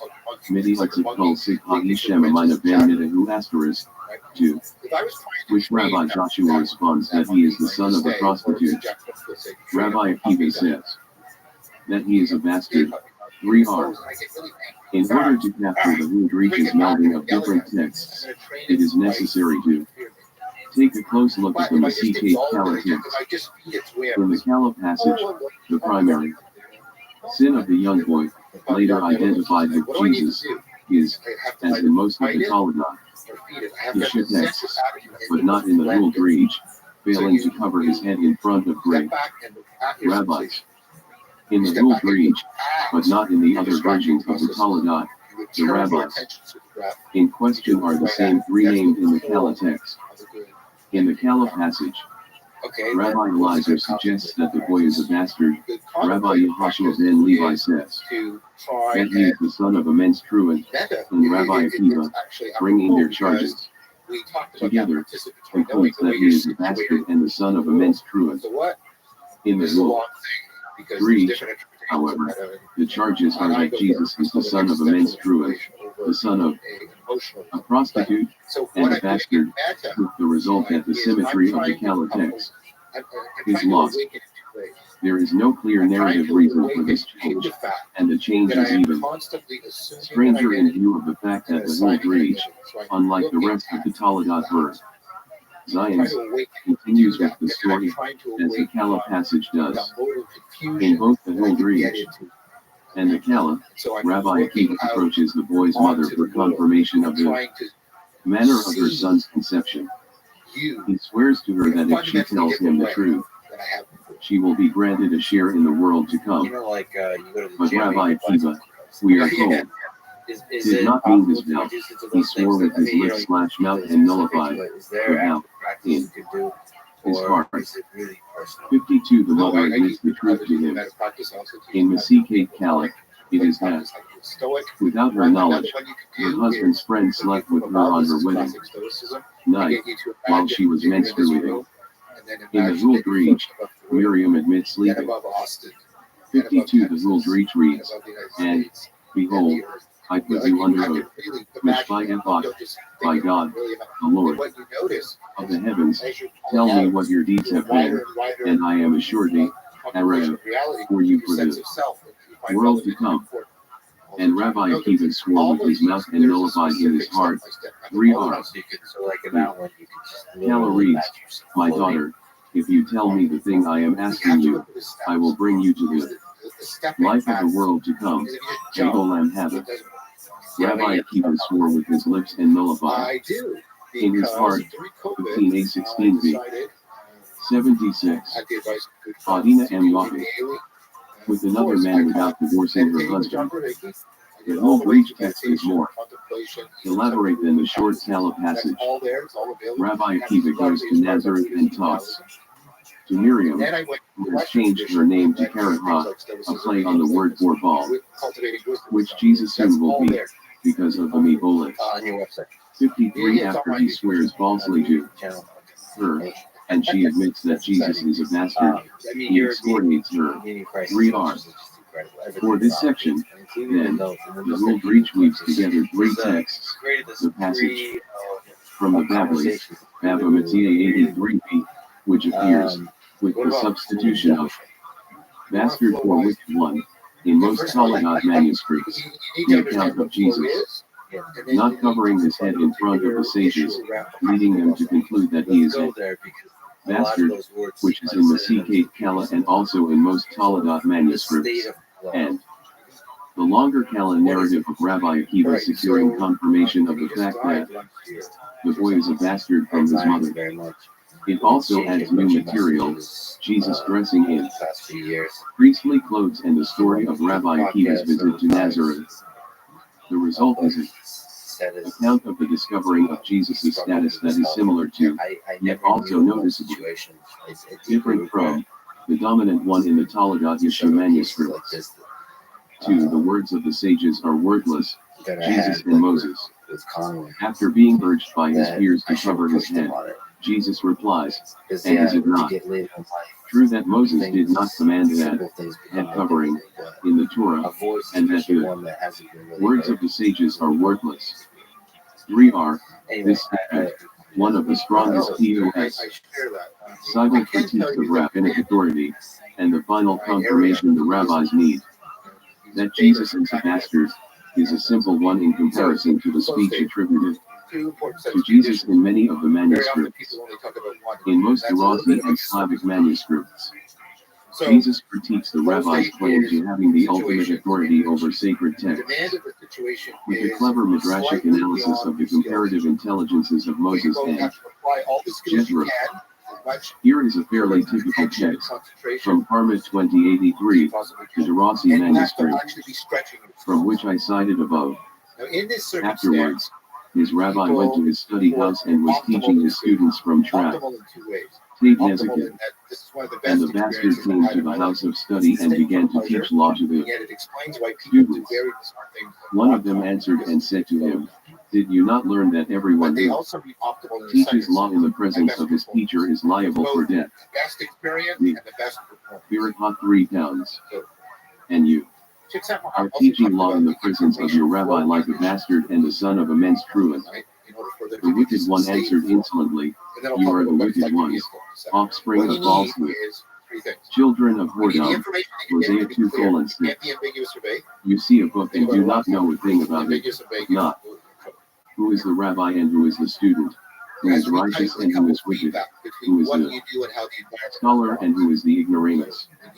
And if you have knowledge, tell me, who was wiser, Moses or Jethro? If you say to me, Moses, you are giving false testimony, since Moses learned practical knowledge and good counsel from Jethro. And if you say Jethro was wiser than Moses, Moses' greatness is nullified and his prophecy is illegitimized. 4. The scriptures said about him, he is faithful in all of my house, Numbers 12:7, and 53 on Miriam, Parahah, and baldness, see Krauss, Das Leben Jesu, 23. On the same page, Krauss speculates on the origins of the term Megolith but comes to no firm conclusion. Observations on the Rule Breach manuscripts of the Talmudot Yeshua. 11. There never again arose a prophet like Moses in Israel, Deuteronomy 34:10, I speak to him face to face, Numbers 12:8. This clever reply appears, with slight variations, in at least 50 Hebrew Talmudot Yeshua manuscripts, mostly of the Darasi and Slavic types. It is far more sophisticated than the Rule Breaches, and is it not true that Moses did not command that head covering in the Torah, and that the words of the sages are worthless? I would argue, however, that that sentence constitutes a rewriting of Jesus's longer speech. Manuscripts that do not have the speech generally contain no discussion at all about the rabbi's understanding of texts as compared to the commandments of Moses. The rabbi's only indication that Jesus is a bastard is his failure to cover his head in front of him. The Rule Breaches treatment of this Matter, though different and far more brief than the dominant one, indicates that the author was probably aware of the Toledot tradition that Jesus questioned the rabbi's authority to interpret the Torah and impose their interpretations on the Jews. Conclusion. The ruled reach version of the Toledot issue is both unique and problematic. The paucity of manuscript evidence, even by the standards of the Toledot issue, the unusual narrative elements, and the combination and recasting of old and newer traditions have made it difficult for scholars to date the work or otherwise put it in context. These difficulties probably explain the comparative neglect of the ruled reach version in the scholarship so far on Toledot issue. This article has tried to address some of the problems by comparing and contrasting the ruled reach to other Toledot versions, examining ruled reach's own notes to the manuscript he published, and offering close readings of sections of the most complete manuscript. The ruled reach echoes, in some parts, the earliest Hebrew manuscripts, and, by extension, the even earlier Aramaic fragments. In other parts, it has high medieval themes, including anti-Marian sentiment, and still, others show awareness of the later, Slavic, tradition of Jesus throwing the ball too far on the Sabbath and of the Yiddish account of Miriam's two tombstones. Based on this evidence, it seems most likely that the ruled reach was composed in the 15th or 16th century, at the earliest, by an unknown author, or group of authors.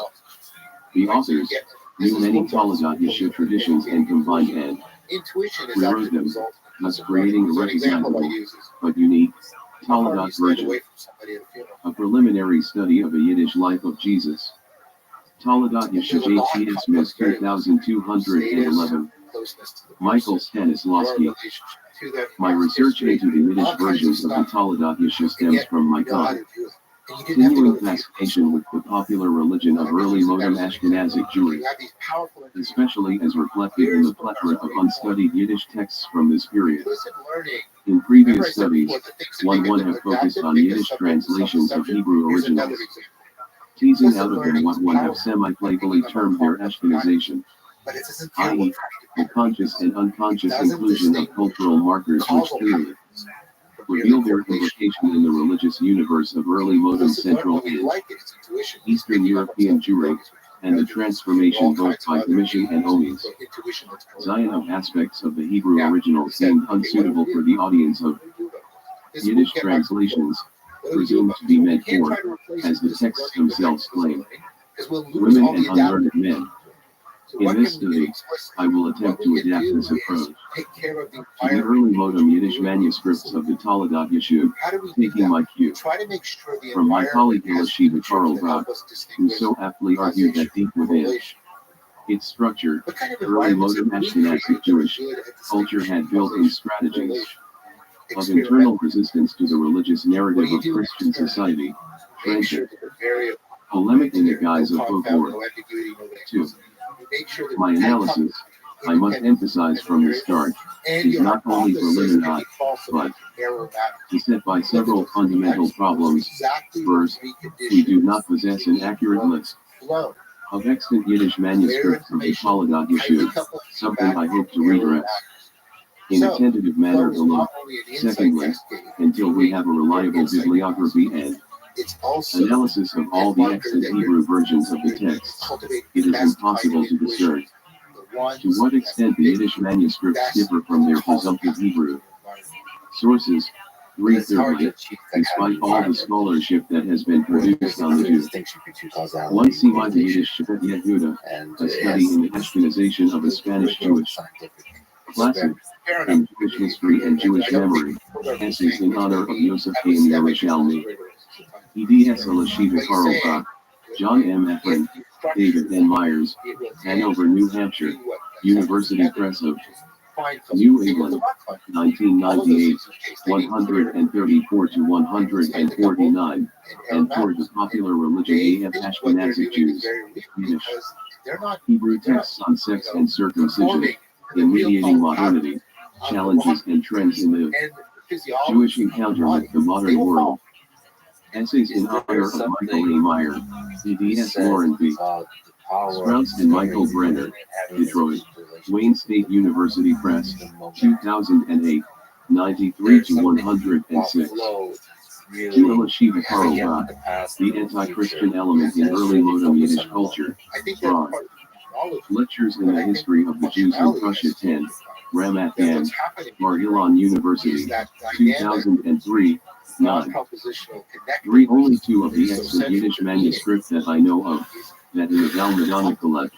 This is why flow is Michael a good predictor Stanislavski. of Ledat how Yeshua in the well last you speak your century, life. there has been virtually no scholarly work done You think you have, on which the of course Yiddish is itself versions. also predictive Even Eric and related Bischoff's with how meaningful the culture is. One 1895 of the things publication of that Ein you can do, Judis, that there's an important Deutsches caveat, Levity Jesu to 4, increase a more or your less sense of meaning in accurate life, transcription is to of get the original into and posting or footnotes. translation into German of a manuscript in the Bodleian Library at Oxford, There's one contains a very minimal scholarly apparatus, and Gunther which is Schlichting's excellent we of course have monograph figured on the out Hebrew through playing manuscripts with contains how to only 4 game paragraphs on this, how to one hijack it Yiddish by creating manuscript held like in video Amsterdam. games. I'm not saying Fine. this is the case for all video First things games, or first, this is the case for there all are to my videos, knowledge 15 extant Yiddish everybody manuscripts now acknowledges this as of a the real Talagat thing, issue, that all you but can one of which get have into the copies flow state deposited in the in Institute the video game for world microfilmed Hebrew to the manuscripts in detriment of the Jerusalem. ability to 3 get of into the these are flow from state in libraries real in world. What's the Amsterdam, opposite 2 at of JTS in New York, depression? and 1 each to be found Depression in is called anti-flow. Göttingen, Paris, So you get these Frankfurt, people that are St. flowing into Petersburg, this London, non-real Zurich, world, Oxford, and they Prague, can't transfer, Harvard, and Jerusalem. and it's actually 6-8 of these manuscripts date from the Middle they tend to suffer depression. 18th and 4 from the 19th centuries, and hence do not interest me in this particular project. Thus, only 3 of the known manuscripts can be ascribed to the early modem period. The Oxford manuscript mentioned above is early 18th century, but it is nearly identical to the Harvard manuscript, dated by its scribe to 1652, and JTS 2211, to which I will return in depth below, is undated but clearly stems from the 17th century, probably the 1670s, or 1680s. Bischoff already determined that the Oxford manuscript belongs almost entirely to what he termed the wage and sale tradition of the Hebrew Talagat Yeshua, though with elements of the typus derasi, with virtually no diskeemable diff. Perez trace of it having been translated into Yiddish. But this is definitely not the case of JTS 2211, which differs substantially and expensively from the Oxford/Harvard texts and does not adhere clearly to any heretofore defined Hebrew textual tradition or indeed any single or stable Hebrew text. As I shall explicate below, its scribe himself expounds on the fact that he had access to and used several different and often contradictory sources for his tale, and the Shin and Jerusalem 8228 are found in collections that include Hebrew versions, from which they seem to differ in minor, though interesting ways, but even here, 1 am loath to speculate about the originality of these discrepancies until I feel more secure about the variations in the Hebrew manuscripts themselves. For Eric Bischoff, Ein Judis Deutsches Leben Jesu. Zum erst Mail nach dem Oxford. Manuscript Herausgeschrieben, Leipzig, Wilhelm Friedrich, 1895. 5 Gunther Schlichting, Ein Jüdisches Leben Jesu, Die Virtuellen Talmudatische Fassung. Kamuat, Tübingen, Morsiebeck, 1982, 1415. 6-1, JTS 2211, 17th century, 2, Harvard, 1652, 3, Oxford, early 3rd century copy of number 2. the increase 4. in social media Al-Madonna, is 18th century, Hebrew and Yiddish. 5. Zurich, 18th century. I would like 6. to see that. I've never Amsterdam, seen 233. No. 18th century. 7. JTS 2219. I'm always 18th hesitant century. 8. Prague, 18th century.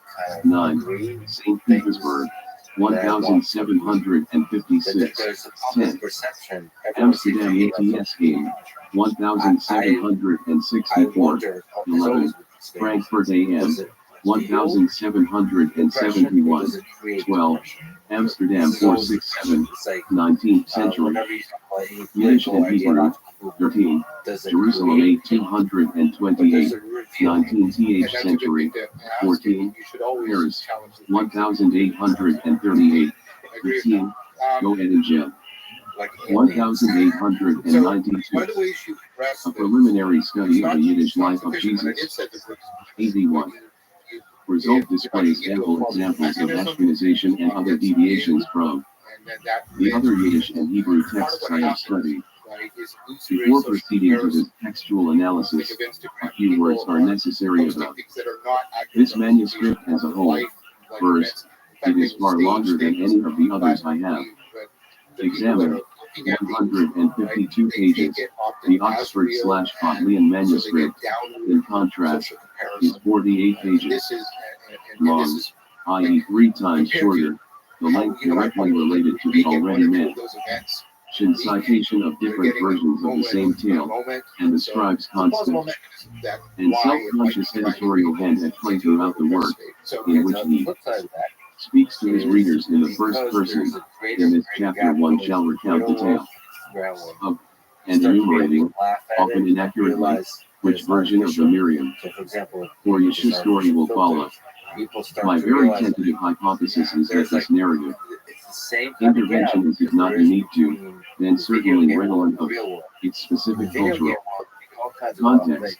It is common not only in the specific early modem Yiddish texts I have previously studied, but throughout the contemporary genre of main speaker books of stories, whose most famous creations were the Bogahood. First, composed in Venice in 1501, a rhymed Yiddish version of the English romances of Bevis of Hampton, and most importantly for our purposes the anonymous May's book, first published in 1602 and then repeatedly through the next century. Rise, which purported to be a collection of the Gedot and Midrashim from works stretching from the Talmud to Sefer Hasidim and beyond. Indeed, since the most important alternate title to the Taladat issue was Mays Told, the story of the Page 1, it is no stretch whatsoever to include the Yiddish translations of the Taladat issue into this Mays speaker genre and tradition. To what extent this narrative strategy was borrowed from, or at least influenced by, the nascent genre of what we may call the proto-novel in European societies in the 17th century. Witness, for example, Bunyan's Pilgrim's Progress, first published in 1677, is not directly relevant here. For the sake of clarity and brevity, one will summarize here under separate values. First, not following precisely the narrative order of the text, the most important and interesting characteristics that I have so far identified in J.T.S. Smith 2211. 1. The editor's knowledge and citation of different narrative traditions. While there are many examples of this throughout the text, the most important pertains to the issue of Pandora's sexual intercourse with Mary. All the variants of the story identify Pandora, rather than Joseph, as the true biological father of Jesus, but the disagreement in the sources is about whether Pandora's intercourse with Mary was consensual or rape. Some say that the first time Pandora came to her to have sex, she thought this was Joseph and screamed at him. Either way, from me, since I am For's Nida, ich bin Tom, I am menstruating enough. Here 7, while others present her essentially as a whore, either enticing Pandora or 7. All references to Ms. JTS 2211 will be cited by folio number F3. 82. Michael Stanislavski. At the least succumbing to his entreaties, a fourth option tells us that Divarga is. The truth is that she said nothing to her betrothed, either that she was herself guilty of having sex while in Nida, not just once, but twice, clearly implicating Mary in mortal sin, though this latter scenario makes little sense, since it is unclear then how Joseph learns about her earlier intercourse with Pandora, crucial to the rest of the story. 2. Tolerant and trial of Jesus. Almost as incendiary as the charge that Jesus was a bastard bomb in menstrual blood is his manuscript's repeated insistence that it was the Jews, and not the Romans, who ordered Jesus' death. At very start of our manuscript we read, Bilbul the Gemor Sanhedrin Igodem Yeshua, Han, Zainbuda, Leodis Sanhedrin, Pabden Yeshulas Dan Zain Ketis Korizu 60 Rashidar Veltner for Farzid 9. The debate in the Talmud Sanhedrin over Jesus and his death and how the Sanhedrin judged him according to the law of our Torah, since the evil one misled the world through his sins, and our scribe, as is his wont, returns to give a longer version of the verdict of the Sanhedrin that Jesus be put to death according to Jewish law. References to the Talmud are not found in the Oxford/Harvard manuscripts, nor in the Hebrew versions I have read. 3. Historical inaccuracy. In analyzing the Yiddish Yehuda, I noted that that book began with historical errors, an inaccurate account of the story of Anthony and the completion of the destruction of the first and second temples. 10. Here the basic historical error pertains to the year of Jesus' birth. Our narrator begins the text with Svein for 60 years 6 nach regiert hat der Kaiser Augustus Anzain. Elijah 11, the 42nd year of the reign of Emperor Augustus and his queen. However, since Augustus became emperor in 27 BC, the 42 ND year of his reign was 15 CE, the date without at least any obvious significance in the Jesus narrative. 12. Similarly, the entire story of Queen Helena's reign is Judea is presented in different versions that contradict one another in dating and in regard to the extent of her power, and, perhaps more significantly, in regard to Pontius Pilate's appointment and functions as procurator in Judea, and most importantly, to his role in the trial of Jesus, due to the multiplicity of sources available to and used by our scribe. This is presented in even more confusing 8F3B, 9F Law, 10C Stanislavski, the Yiddish Yehuda, 139. MF Lobby. 12. The Zurich manuscript has this as the 52 AD year of Augustus's reign. This calculation is shared, however, by the Harvard manuscript, though not in the Bodleian variant. One has not found other differences between the Harvard and the Oxford manuscripts shared with JTS 2211. A preliminary study of the Yiddish life of Jesus. 83. And contradictory versions than in the other versions of the Talmud issue I have thus far examined, not to speak of the contradictions in the Gospels themselves. Indeed, whether there is any correlation between the dichotomy on this count, between the Passion narratives in Mark, Matthew, and Luke in a different birth. Zion's of Talmud issue from antiquity on is an important consideratum in scholarly analyses of this work. 4 linguistic markers of the distinctions between Jews and Gentiles. As opposed to the other Hebrew and Yiddish texts of the Talmud issue I have thus far examined, our narrator frequently employs the traditional usage of the term Elihavdil to distinguish between Jews and Gentiles, or sometimes good Jews and bad Jews. This first occurs, interestingly, in the genealogy of Jesus, in which we read, On Elihavdil de Miriam is der Yohanan is given fun. For Schleck von Base David, i.e. Joseph was from the house of David, as opposed to Elihavdil, Mary, thus indicating not simply the holy theology, the conundrum of Mary's lack of relationship to the Davidic dynasty, but more subtly, her apostasy, Peter described in detail in the text.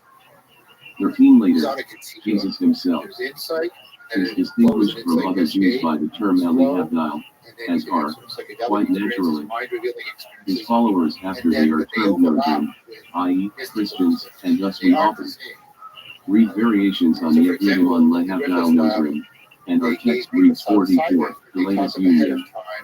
Lehavdil is Sanhedrin. 14.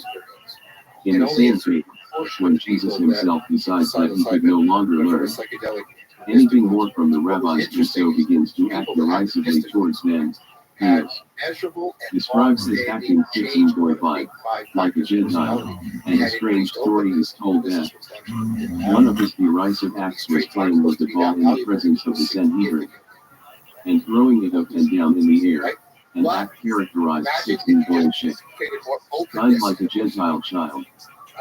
5 Holochop. In a different vein, our narrator is clearly troubled by the contradiction between Jewish law in his time and in ancient Palestine regarding sexual intercourse.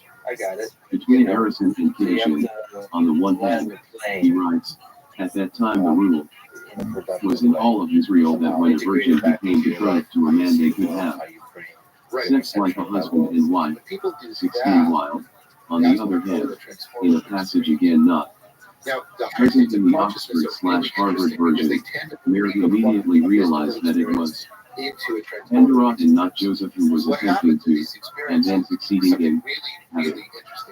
13 Parenthetically, in the Val Madonna manuscripts, it is Mary who is described as descended from the house of David, a fascinating claim I cannot deal with in this paper. 14 Act 2, 15 Act 8b, 16 Act 2, 84, Michael Stanislavski. Sex with her since the latter was so firm that he refused to have intercourse with her before they were married. 6 Attitudes to Kabbalah. In my study of early modern Yiddish translations of Hebrew manuals on sex and circumcision, I noted a persistent excision of all the references to Kabbalah. Mystic sources abundant and crucial to the originals, and this in the decades immediately preceding the spread of Lurianic Kabbalah throughout Ashkenazi Jewry. Thus, we might have expected our translator here to have been wary of repeating some of the magical acts attributed to members of the ancient rabbi. 8.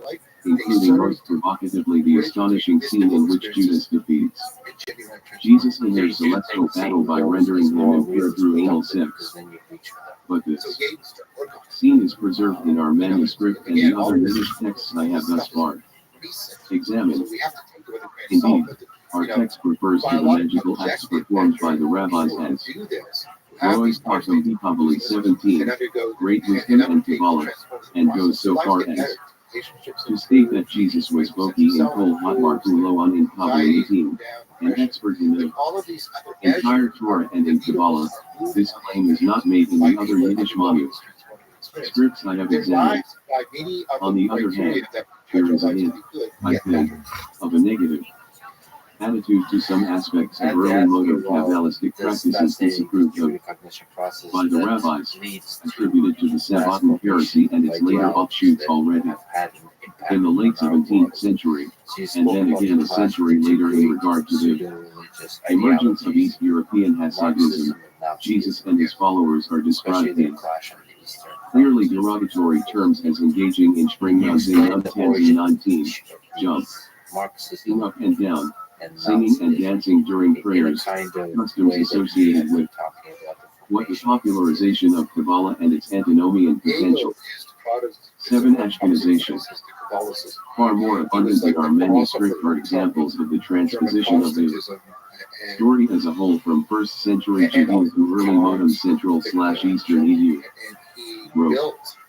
Here I will cite only a few of the relevant examples. A. He Many explicitly cases of what I would wanted term to pure or bridge simple Ashkenazation. philosophy of When religion. He explicitly said that. Jesus begins to sprout his heresies, he is referred to as Roy's straight millennium. A. So he's trying Very to create a unkosher philosophical teacher, system and the schools that in which Jewish children study are gathered to real. it, I think, Fair to for us Catherine, mythos 20. Christianity. B. For mythos Our scribe does Christianity not follow is the this idea of a strange narrative tradition of structure rendering Armenia. in which One of the progress places is to which real, the apostles in are which sent our as actions now Deutschland. can change He the seems future. We to can know, co-participate with not God where in the Armenia is, creation of that he is future. living in That future something can called be better. He Deutschland. can reach something like a See, utopia, other a examples promised have, land. I would argue, far more Created a profound philosophical cultural system. reference. Brilliant.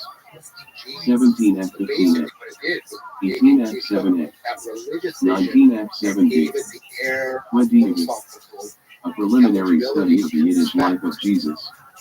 And then 85. Marx takes that Joseph is and described says, as you know, that remaining in the process Midrash Mamash through which Meshiv the narrative Slashiv 21. folk that he would call In the study dialectic, hall I really don't from think one it's Shabbat primarily to the happening in next. ideas. Again, I think it's not happening only a primarily linguistic between classes. change So but it's very connected to the automatic, resonant but claim it's the that same Joseph was story. so Here's dedicated to this his mechanism of history, Torah studies that he had no teleological, interest in, move or this lust way, for, can Mary, move towards a during the utopia. We can weekend, either came to have participate sex with her furthering only it, on Friday like nights, and participating only in because that God, was or we can required by Jewish word it law. against it. D. So you Perhaps with even more specific cultural resonance, after the Christians begin to persecute the Jews or text reads, Hazoe Havidus and Hedron Bishik Ira. Shamashim Hail Od Midrashim unclaimed Katarim Di Rabonum measure. Using those claim Vectorim Jews Zalm Ibodig Asadai in 22, and so the Sanhedrin sent their sextons to all the study halls and small headers to warn the rabbis and the young boys and girls not to go out on the streets. This seems to be a clear anachronistic retrojection of the fear of letting Jews in general and children in particular out on the street on Christian holidays, and particularly on Easter night, for fear of attacks by Christians. Indeed, we may here have a hint of the alleged practice of reading Talmud Yeshu on Christmas Eve, as reported in 1614 by the former Jew and now Christian Samuel Friedrich Brands, 23. After the split between the Christians and the Jews, covertly led, of course, by Paul and Peter, many Jews saw the errors of their way. The Teshuvah, knit themselves again to Halachah and died for me. 24 again. The issue here is not simply the obvious linguistic change, but the connection to a very complex issue, the interjection here of early modem Ashkenazist notions of Kiddush. Hashem, when Saul/Paul accepts his mission, he is not only promised, as in the other versions, eternal life, but he is described as performing an act of Kiddush. Hashem 25 just as the successful search for Jesus' corpse after it disappears from its grave, thus raising the dangerous veracity of the claim of resurrection, is also accorded the status of an act of Kiddush. Hashem 26. 8 differences in narrative itself. After Mary gives birth to Jesus and has been circumcised, the narrator first relates the standard account that he was named after her brother, but then adds that she chose Yeshua, aka Yeshua, to emphasize that she was from the house of David, not Joseph, thus solving, as it were, the profound genealogical 21F2b. 22F20F. 23 Samuel Friedrich Brands in his Giants der Abschätzreaktor Schlangenball, remembrance, cell. Published, printed by Andreas Norzius, 1681, 2. Alexei Elishiva Karlbach, divided souls, converts from Judaism in Germany, 1500 to 1750, New Haven and London, Yale University.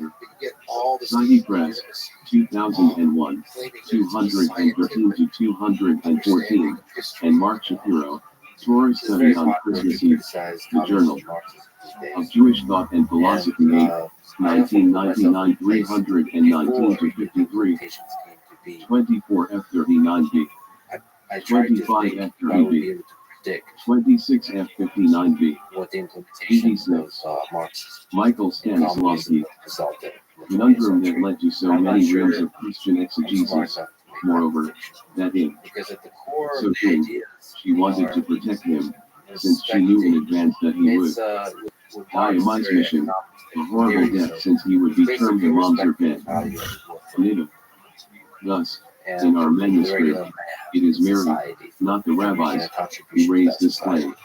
And to me, that First, seems like far earlier than in the Harvard/Bodleian manuscripts in the Hebrew texts of the wage and sale tradition, and not because of his behavior toward rabbis. This version challenges, if not subverts the, I think correct, overarching and far-reaching reading of the original link in the earliest and later accounts between Jesus' disrespect towards the rabbis and his obvious characterological, if not ontological, status as a momser ben nida, and hence all the crucial analyses of the deep structure of the misogynist rabbinical view of menstrual blood. Here, Jesus' status as the momser ben nida is merely a genealogical truth first, articulated by Mary herself. Pontius Pilate, as noted above, he is presented in several different guises. In the various traditions of the Talmud issue, here he appears as a benevolent ruler, indeed to some extent a proto-Jew who learns how to love God from the children of Israel. 27. See, in the list of calendrical changes introduced by Christianity, in our Manu, script Gemini has been added to the list of holy days abolished by the Chris. Hence, a festival omitted in the Bodleian/Harvard Yiddish version. 28. D. The central issue of the Christian abandonment of circumcision is explained here as stemming not from Paul, but from Jesus himself, and specifically, hardly logically, from the fact that he hated Jewish children, so instead of Milate, he introduced baptism, though that is done with May and Tome. 6. 9. Portrayal of Mary. Mary's role in the narrative is from the standard Kaladatisha version. Here, example, she who informs Jesus after he returns from his missions abroad about rabbinic proclamations and heralds, has cast his legitimacy throughout Palestine, and when he does leave the truth, he goes so crazy that even Mary is shocked and pleads with him to calm down. They will find a reply. When he still continues his manic fit, Mary deliberately shuts a door on her own self to get sympathy from him. The question then poses itself of whether the story was influenced in any way by the highly popular practice of self-mortification in medieval age, highly modern European Catholicism, and particularly among women, indeed. As my colleague Caroline Hyman has argued, constitutive of a highly original, gendered form of female Christianity. 29. 27F47B. 28F72. 29C. E.g. her Jesus as mother. Studies in the spirituality of the High Middle Ages. Work. A. University of California. 1982. A preliminary study of the Yiddish life of Jesus. 87. B. Mary herself engages in a Christological interpretation of Isaiah 7:14. She herself is the Alma Hari Oladet Ben, but crucially, she explicitly defines Alma as meaning a virgin. 30. C. She compares herself to Miriam the prophet after crossing the sea. She cites Exodus 15:20, to Miriam Hamidia, but substitutes a hot Agaron. With Yeshua, 31. D. Finally, and perhaps most bizarrely, we have here a very strange description of Mary's death missing in the other manuscripts I have examined. Her death is described in the words of Genesis 28:12. Va Yishmael Miriam va Makam ha. Uvi hine sulam mutseb artsa vidi arosho magia hashamim vidi hine. Matakak Elohim olam vidi yirdim both 32. And Miriam lay down in that place and Is it Behold, there was a ladder resting on the earth, with its top reaching to heaven, and the angels of God were ascending and descending on it. But then, in sharp contrast to the Jacob story, the Sanhedrin had her grave destroyed. From the last two stories, one is tempted to ponder to what extent this portrayal of Mary as a prophetess gone wrong, absolutely parallel to the basic narrative of the Toledo issue, Jesus the Talmud Haxim gone wrong, is a time-bound subversion of the Marian cult exceedingly prevalent in the Christianity of Central and East Europe in the period in which this manuscript was written. The counterclaim that the Jews did not know enough about the religion of the Christians among whom they lived is, to say the least, itself subverted by the internet. Knowledge of Christianity demonstrated by the scribe of JTS 2211, as well as the Harvard and Bodleian manuscripts, and it seems very safe to assume that they were not alone in passing on built-in strategies of internal resistance to the religious narrative of Christian society, trenchant polemic in the guise of folklore. 30 FF 31 A 32B 31 A 32 F 63 A. The Toledo issue and Christian apocryphal literature. The formative years. Luigi Piavinelli. This book is not now common, though at one time it had a wide circulation in Hebrew and Yiddish among the simpler-minded Jews, and even more educated Jews, used to study the book during the nights of Natal, Christmas. Our mothers knew its contents by hearsay, of course with all manner of corruptions, changes, omissions and imaginative additions, and handed them on to their children. Different versions of the book exist in Ms., some expanded to greater length than others, abbreviated, but though such changes are sometimes great, as a rule they affect only details, especially names. Some versions added longer or shorter episodes, while in others certain episodes are omitted. But the general tenor of the story, its general spirit, and the outstanding features remain the same in all aspects. The discovery of a strange Jewish anti-gospel in 1985. It was through the pages of Yeshua Nasri, the seminal monograph by the Israeli scholar Joseph Klausner, 1874 to 1958, that I became aware, in 1985, of the existence of a strange and fascinating medieval Jewish anti-gospel known as the Toledo issue, or stories about Jesus. One at the time I was carrying out extensive research on the Paralipomena of Jeremiah, also called Forbera, carried the 2 ND century. Christian reworking of the Jewish Haggadah Midrash on the destruction of the First Temple and the Babylonian captivity.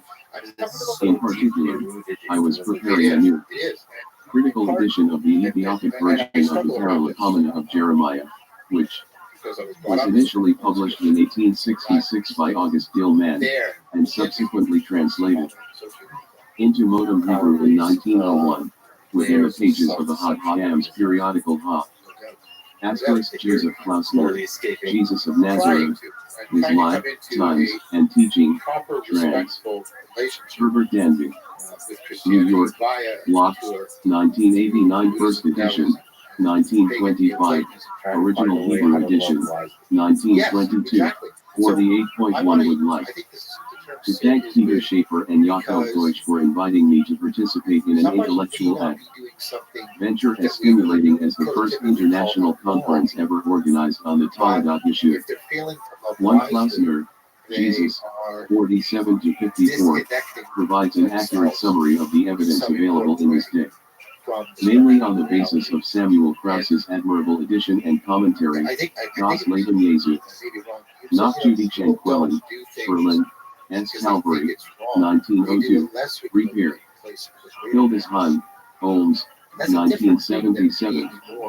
On Klaus, his critical attitude concerning the historical value of the few traditions about Jesus found in rabbinic sources, see John P. Meyer, The Roots of the Problem and the Person. Volume 1 of it. Marginal Jew, Rethinking the Historical Jesus, ABRL, New York, Doubleday, 1991, 95-8. Peter Schaefer, Jesus in the Talmud, Princeton University Press, 2007, 5 and 147. 90. Pierluigi Pivanelli, Shiloh by Klausner himself. 2. Aside from the philological aspects of my quest, I must confess that I was naively curious to uncover the motivating factors that had pushed a young Zionist historian to investigate such an obscure text. It took me years of study and experience to realize what Klausner had already brilliantly understood. That is to say, that the Paralipomena of Jeremiah is one of the most important 2nd century texts for the history of Jewish-Christian relations and the construction of a specifically Christian identity. 3. Returning to 1985, even if I quickly forgot those bizarre Talagat Yeshua, the reading of Klausner's book helped me to better appreciate the Jewishness of Jesus for and this new awareness left a deep and durable mark on every aspect of my research on antique religions and cultures. The rediscovery of a strange Christian gospel in 1998. In 1998 I began studying and translating the Ethiopic version of the Book of the Stock, a Christian apocryphal text from late antiquity, that was originally written 10 in Greek, probably in a monastery close to Jerusalem, between the years 451. August 2nd Gilman, Liber in Idem, Christomathia Antiochia, Leipzig, Weigel, 1866, Apex and 1-15, Joseph Klausner, The Book of Barak in Ethiopic Language, Shiloh 8, 1901 236-52, in Hebrew, reprinted in Idem, Murarim Hadashim Unikoro, 18, Tel Aviv, Masada, 1957, 90-117. For a new critical edition of the Ethiopic version, see Pierluigi Pivanelli, Research the Apocrypha Heterodescamentary Ethiopici, Tessie de Lori, Florence, Università degli Studi di Firenze, 1986, 190-231. 3. My major contribution was the Italian translation and commentary, Paralipomena di Ger. Quarto libro di arte, Storia della Catavita de Villas, Apocrypho Copto de Jeremia, in Apocrypha del Antico Testamento, 5 volumes, and Paolo Sacchi, Biblica, SEO Studi 7, Brescia, Pavia, 1999, 3:235-381. Also see Pierluigi Pivanelli, L.E. Samael Secular Diabai Mela. Dansby has acquired a lot activite Babylonian Etile Paralipomines de Jeremy. Texts, inter. Texts, context, in intertextualities. Law Bible and Echoes, EDS Daniel Margaret and Adrian. H.W. Curtis, L.E. Mon de Law Bible 40, Geneva, Labor et Fides, 2000, 73-96, and Idem. Abai Melican Visita de Eusebio, Eugenio Montale Rhetori di un Frammento dei Paralipomene. De Jeremia, in collaboration with Claudio Zamagna, Studi Problemi di Critica Testual 61, 2157-88. For it is not by chance that Klausner is hailed as one of the most significant forerunners of the present-day quest for the Jewish Jesus. Thus, for example, according to Ed Parrish Sanders, Jesus and Judaism, London, SCM, Philadelphia, Fortress, 1985, 53, the general line fall. Love by Joseph Hermes is in important respects similar to Klausner's.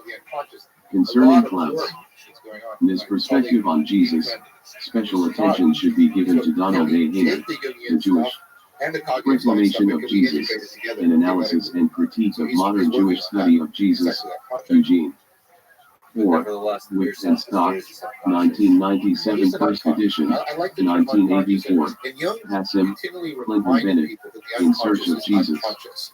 Insider and Outsider Images, And that's its New York, fundamental property. Continuum, Yeah, and then 2001, 261 to 63, Dan Jaffe, Jesus Ullah, Yeah, Club to de a Visto degree, Rines to Extu right? But XX also, asterisk I Siècle, mean, yeah, Approach History, bring Perspectives consciousness where there Historiographies, was unconscious Analyses is part of Methodologiques, mythos, Patrimoine, but it's also Today SME, not thought Paris, that that can be Serve, completed. 2009, 56 to 72 and 338 to 39, as well as David Fox Sandmel's unpublished PhD thesis, Into the Fray, what did they Joseph have Klausner to say FSAP, about Approach to Judaism and Christianity in the Greco-Roman World, Philadelphia, University of Pennsylvania, 2002. The Taladat issue and Christian apocryphal literature, 91, and 479 of the Common Era. 5 in the Book of the What Cock do you we think encounter a about their text that is description about what movies easily as fantastic as the Taladat issue. One has only to think of the astonishing episode that gives the work its title, The Resurrection of the Cook Rooster from the Last Supper that Jesus sends to spy on Judas' clandestine activities in Jerusalem. It should be obvious that such stories, the narratives that we find in the Taladat issue, the Paralipomena of Jeremiah, the Book of the Cock, and many other ancient writings that did not always make into the official canons, are neither weird, ridiculous, creepy, or disgusting. 6 in any case, they are no more odd or shocking than some of their canonical counterparts. 7 they simply need to be taken with a minimum of professional seriousness and placed within the context of their ancient and late antique environments. It was in doing so that I realized that the Book of the Cock was, so to speak, at the center of a complex web of intertextual connections shared not only with other late antique Christian apocryphal texts such as the Greek and Latin Acts of Pilate, or Gospel of Nicodemus, the Arabic and Ethiopic Lament of Mary, properly called the Gospel of Gamaliel, the Coptic Book of the Resurrection of Jesus Christ by Bartholomew the Apostle, 8 but also and especially with the 5 see the French translation and commentary by Pierre-Luigi Pivanelli, Liber Duco, in Sacred Apocryphes Great Yams, 2 volumes, EDSB Geology Train and Jean Daniel Estley, Biblia. Hectoloplead 516, Paris, Gallimard, 2005, 2:135-203, as well as idem, exploring the Ethiopic Book of the Cock, an apocryphal Passion Gospel from late antiquity, STR. 96, 2003 427-54, and idem, the Book of the Cock and the Rediscovery of Ancient Jewish Christian traditions in 5th century Palestine, in the changing face of Judaism, Christianity, and other Greco-Roman religions in antiquity, EDSE and H. Henderson and Jurgen Messagina. Studiens den Judas and AUS Hellenistische Districts 2, Gütersloher, Verlag Schaus, 2006, 308-22. 6 has Janet E. Spitler, Animals in the Apocryphal Acts of the Apostles, The Wild Kingdom of Early Christian Literature, WUNT 2.247, Division, Morse Beck, 2008, 133-40, makes sufficiently clear, besides the illustrious examples of volumes S, number 22:2035, and Apple. Let's force, //19.4042, talking animals were not uncommon in ancient literature. In this connection, one should not forget the speaking eagle in 4 bars. 7. This is especially evident in the case of apologetic readings of the Bible, both ancient and modern. Thus, Josephus preferred to omit some embarrassing episodes such as the Judas Tomer Affair, Gen People, 38, from the volumes he wrote for a non-Jewish audience. Some of us get For a list unlucky of such and passages, we all see Louis lack H. Feldman, Josephus' knowledge of Jewish any sense of Antiquities and urgency. Pseudo-Philo's Biblical But we were trying to Antiquities, balance it in about Josephus, not being the premature. Bible, and but History, There are EDS Louis H. Feldman and Goey There's Hatter, a medical Leiden, curriculum that's coming in months. Brill, There'll be a Detroit, scientific paper Wayne about State University integrating Press, scientific work on wisdom 1989, with this 59 to 80, practitioner-based at ideas about 74, cultivation of wisdom. reprinted in IDEA. There's going to be Studies projects about in how Hellenistic we can Judaism, create a Ajekajapodi, self-correcting Leiden, vetting Brill, system. So we can say to 1996, people, we think 57 this to 82, quality is at legit, 78 to it's a good fellowship, 79. all these other legit As for the pop, apologies. We sages don't know that are about that perceived by the standards of present-day sensibility as politically incorrect. We have some One. swords, here's where we have them. We refer to, example John You may say, well, Sheldon who are you Spong, to do the that? sins of Like, Scripture, nobody, exposing the somebody's Bible's gotta do texts it, of right? And that's what it hate comes to down reveal to. the So God we're of gonna love. give it our best. San Francisco, Harper, San Francisco, 2005. meaning crisis, 8 on these and other Christian apocryphal texts. human See, civilization, in general, but in your Maurice Girard, personal life. Levies. Apocryphorum Novae What has been a dark Testamenti, place you have Corpus gone Christianorum, in life? Has Tumhouse, there been Brett difficult Bowles, times in your life where you 1992, really struggled? Wilhelm, Schneemelker, When I and left New Testament Apocrypha, fundamentalist Graham, Christianity Robert M.C.L. Wilson, for a while, I 2 was just volumes, Gam, hard-bitten Hitch, atheist. Clark, Louisville, The Kentucky, problem Westminster / leaving John the Knox belief Press, structure 1991 to was that I 92 didn't based deal on the with all 6th. the non-compositional German things edition, that had come 1989 to 90, all the J. Keith procedures Elliott, and habits The and all the Apocryphal New perspectives and all Testament, the identities a collection of and the trauma apocryphal associated Christian with literature in an English translation, therapy required Oxford, years of Clarendon, meditation, 1993 I'm revised, still wrestling with it. and But newly for the translated first edition of Montague Rhodes James, 4 or The 5 Apocryphal years, New I was- Testament. 92. Pierre Luigi I described it like Pagliaroli. this. It was like I Holocaust called it issue. the black burning. I called it With the respect to this connection, black the reading of fire. Hillel I. Newman's Precisely study because on the death of Jesus in the Talmud issue literature 9 was particularly enlightening. In his article, Newman argues, with reason, that one of the goals of the narrators of late and post-Christian Passion Gospels was also to respond to and neutralize polemical Jewish stories about Jesus similar to those found in the Talmud issue. Thus, for example, the character of Philogans the gardener in the Book of the Resurrection of Jesus Christ by Bartholomew the Apostle can be considered to be a narrative reply to the figure of Rabbi Yehuda Genina, i.e., the gardener, in the Talmud issue 0.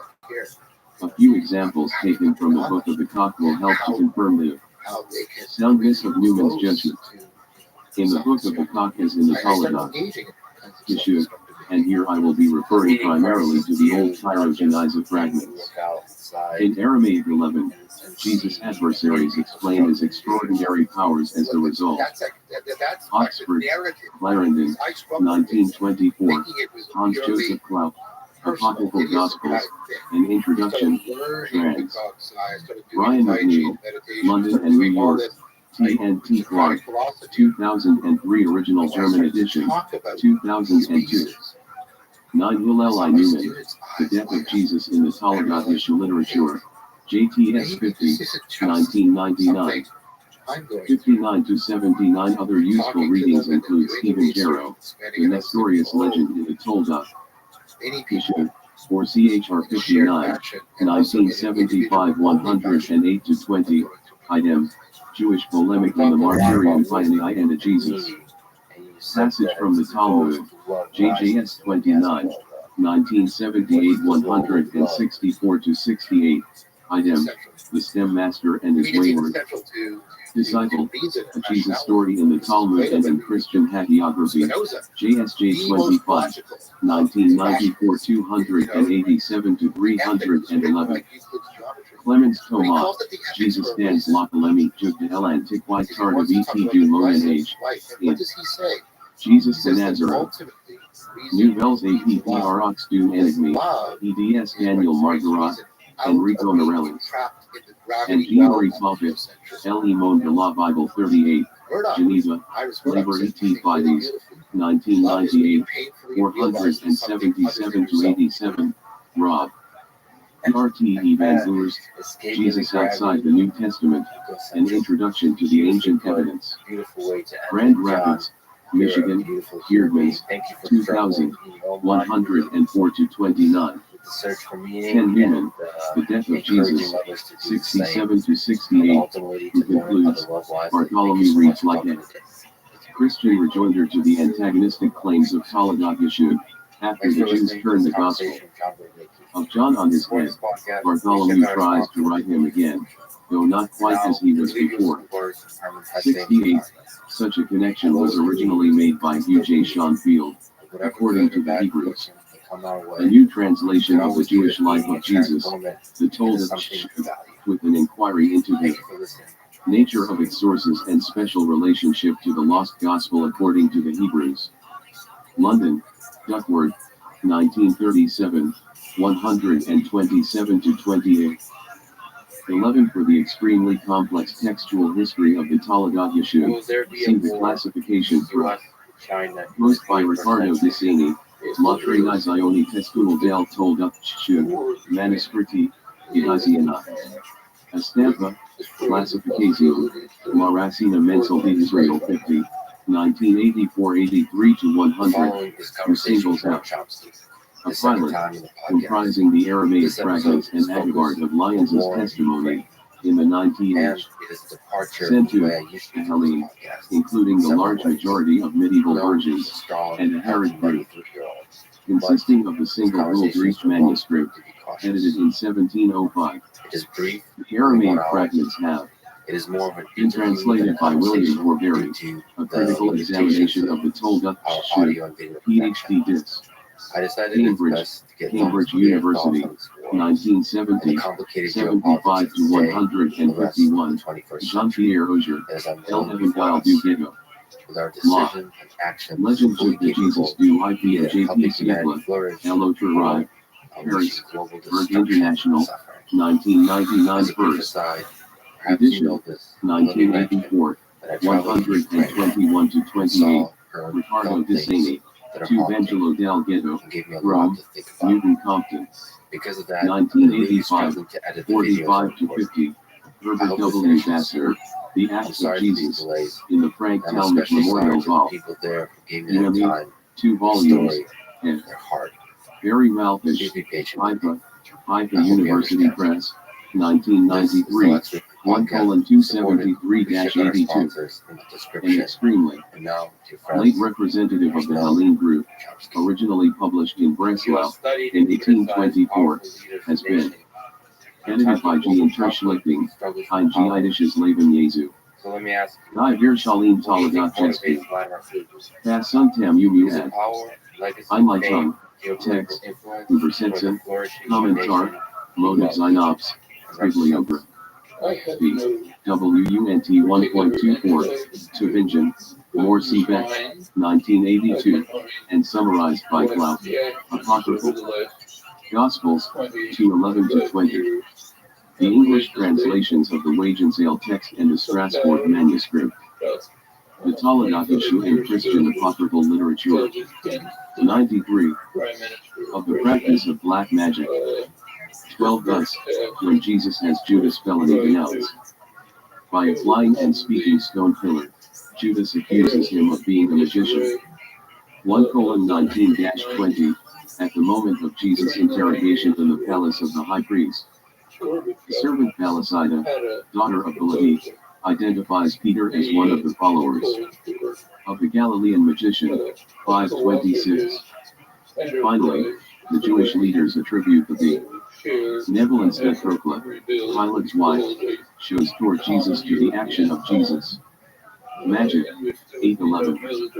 In the book of the Cock as in the Talmud Yeshua, Judas Iscariot is the person chiefly responsible for Jesus' arrest, even if, in the case of the Aramaic fragments of the Talmud Yeshua, Rabbi Yehuda Ganina seems to be someone other than the Iscariot, at least in CA3 manuscript TS New Ser 298.56, while In the Book of the Cock, Saul of Tarsus plays a considerable role as well.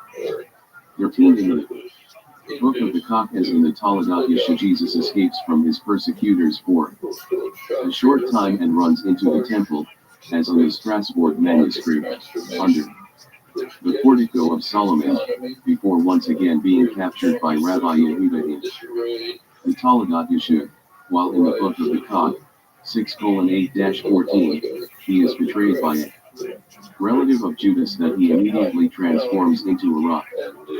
With respect to this connection, it is also striking that, according to the era, Maic fragment CA1, manuscript TS, miscellaneous 35.87 of the Talmudah Yeshu Widu, runaway Jesus transforms himself at first into a bird, and then into a rooster who flies up onto Mount Carmel, but Rabbi Yehuda Ganada, who has followed him into the air, seizes him by the shashapah, not the comb, as per the usual translation, but the scarf. 14, just as Judas, at the moment of the betrayal, seized the keycard, in Ethiopic, girdle, belt, towel, vestment of a priest, that was around him.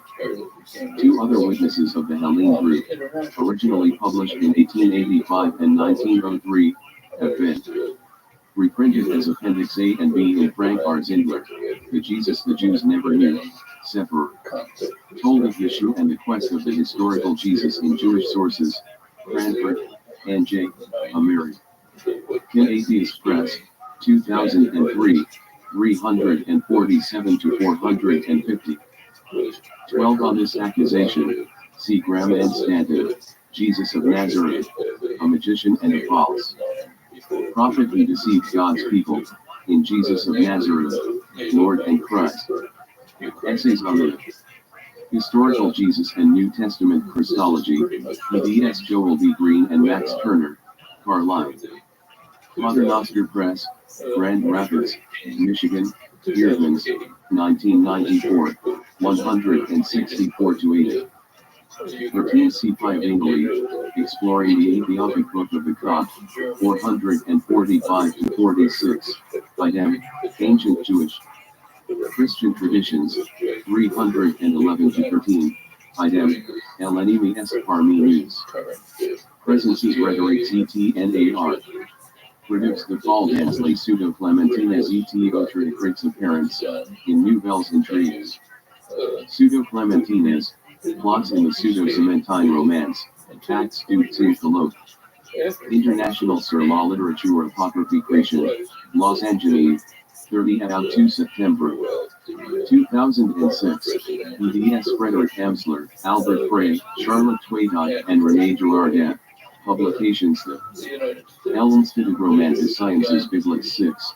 Produced, CH, Zebra, 2008.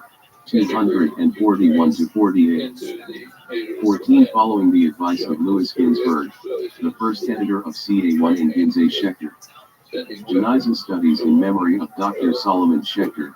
3 volumes, New York, The Jewish Theological Seminary of America, 1928, 1:324-38, at 326. The Aramaic Shashaba is rendered as owned by Ujer, El Evangel du Ghetto, 126, La Creek, and Disani, 2 Vangelo del Ghetto, 49.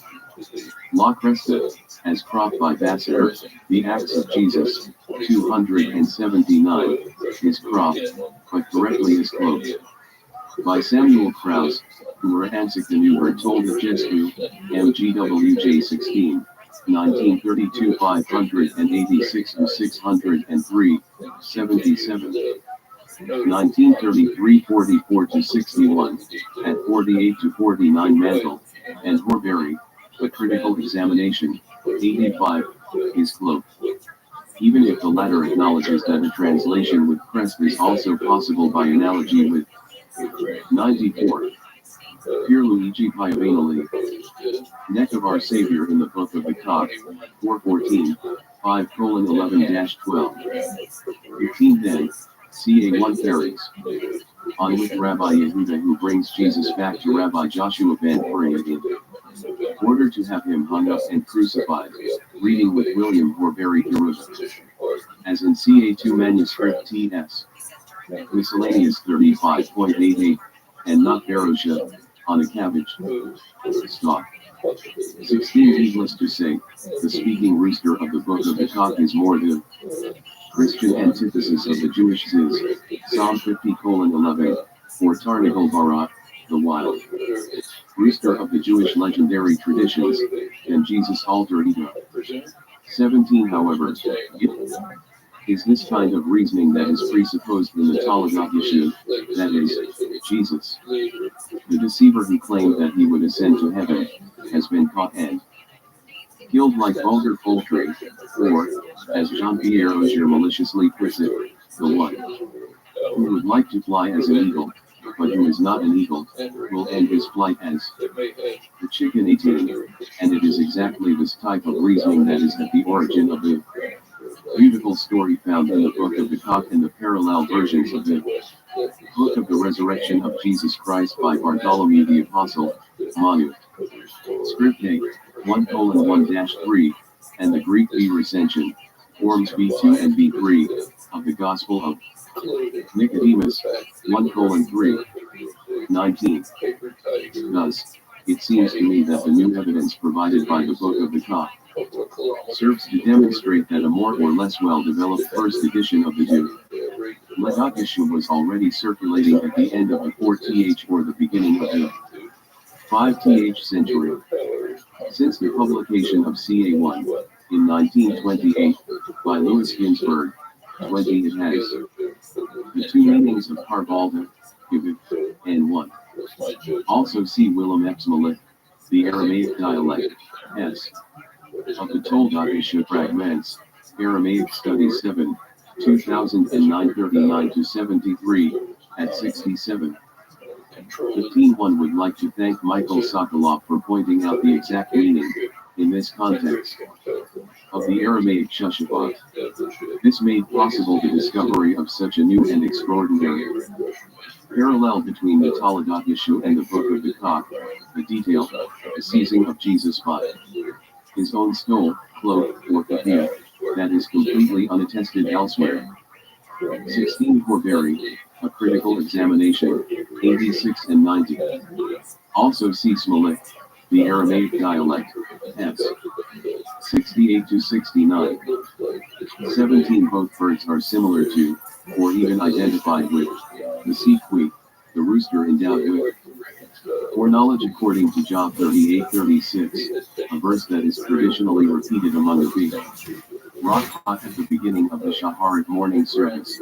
Blessed are you, O Lord, our God, King of the world, who gives the cock intelligence to distinguish between day and night. See Piovinally, exploring the Ethiopic Book of the Cock, 442-44, Idem, Ancient Jewish Scripts, Tien Traditions, 314-15, 18 Auger, El Evangel du Ghetto, 21. 19 C. Piovinally, exploring the Ethiopic Book of the Cock, 437-38, a new critical edition of the Greek B recension of the Gospel of Nicodemus has been recently published by Rem. Downell, Les Recensions Byzantines de l'Evangile de Nicodème, CCSA, Instrumenta 3, Tum. Pod, Repols, Perhines, CH, Z Pound 3, 2008.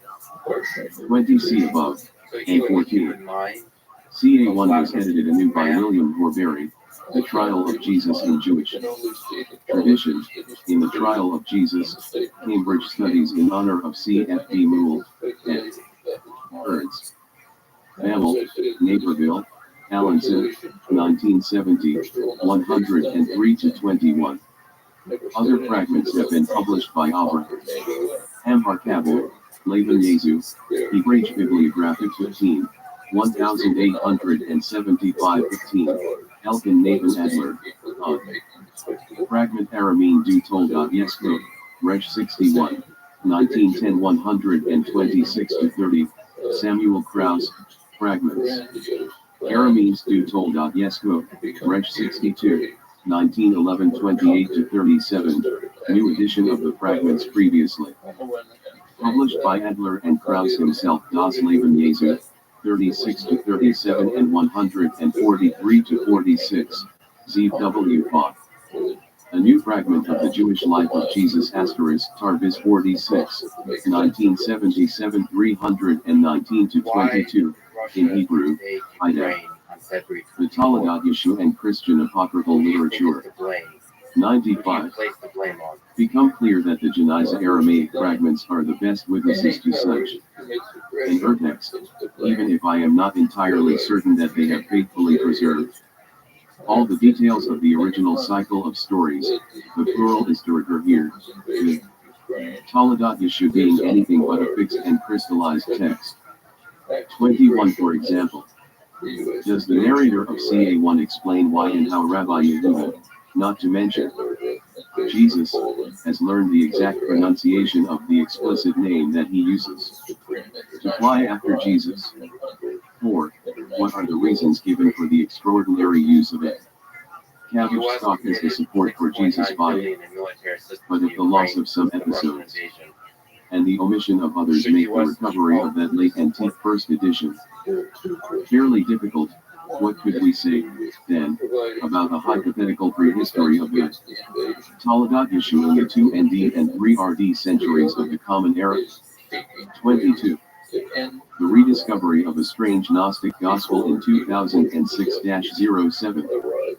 Ernst Pamel and William Horbury are the two scholars that have most strived, in my opinion convincingly, to demonstrate the existence and early circulation of some polemical proto-Taladat Yeshu traditions, or, as Ricardo de Saini puts it, some of their original kernels. 23. As Horbury aptly summarizes it, the outspoken, a new fragment of the Jewish life of Jesus, IMM 8, 1978-72-79, Daniel Boyarin, revised version and translation of the Taladat Yeshu fragment, Tarbis 47, 1978-249-52.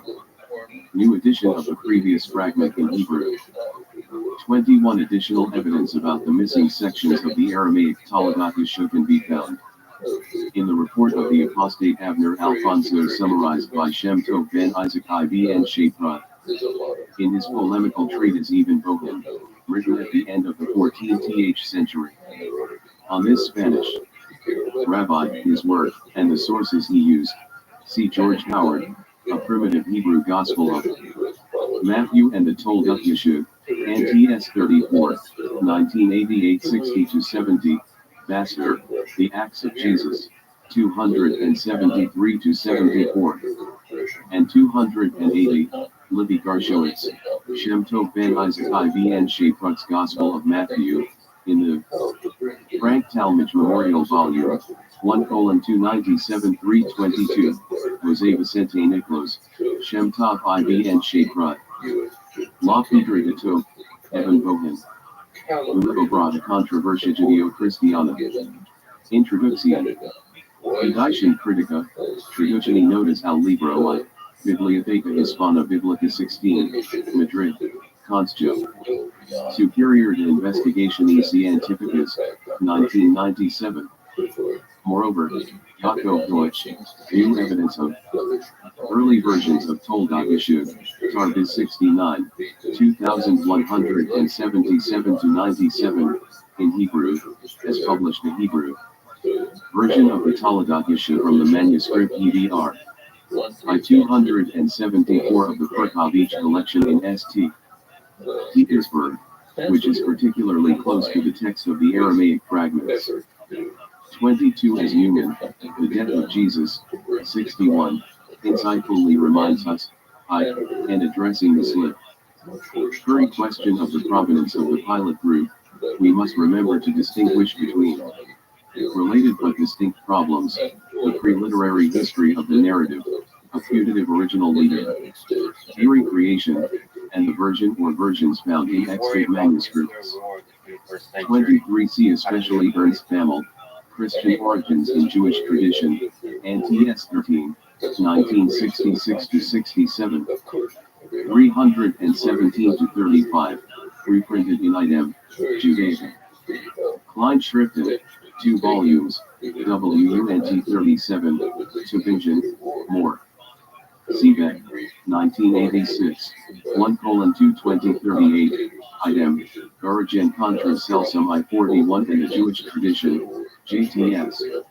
1968 211-13, reprinted in Judaica, 1:194-95, item, Der Jude Celsus, in Judaica. 1:265-83, William Horbury, Tertullian on the Jews in the Light of the Spectacle X13, JTS 23.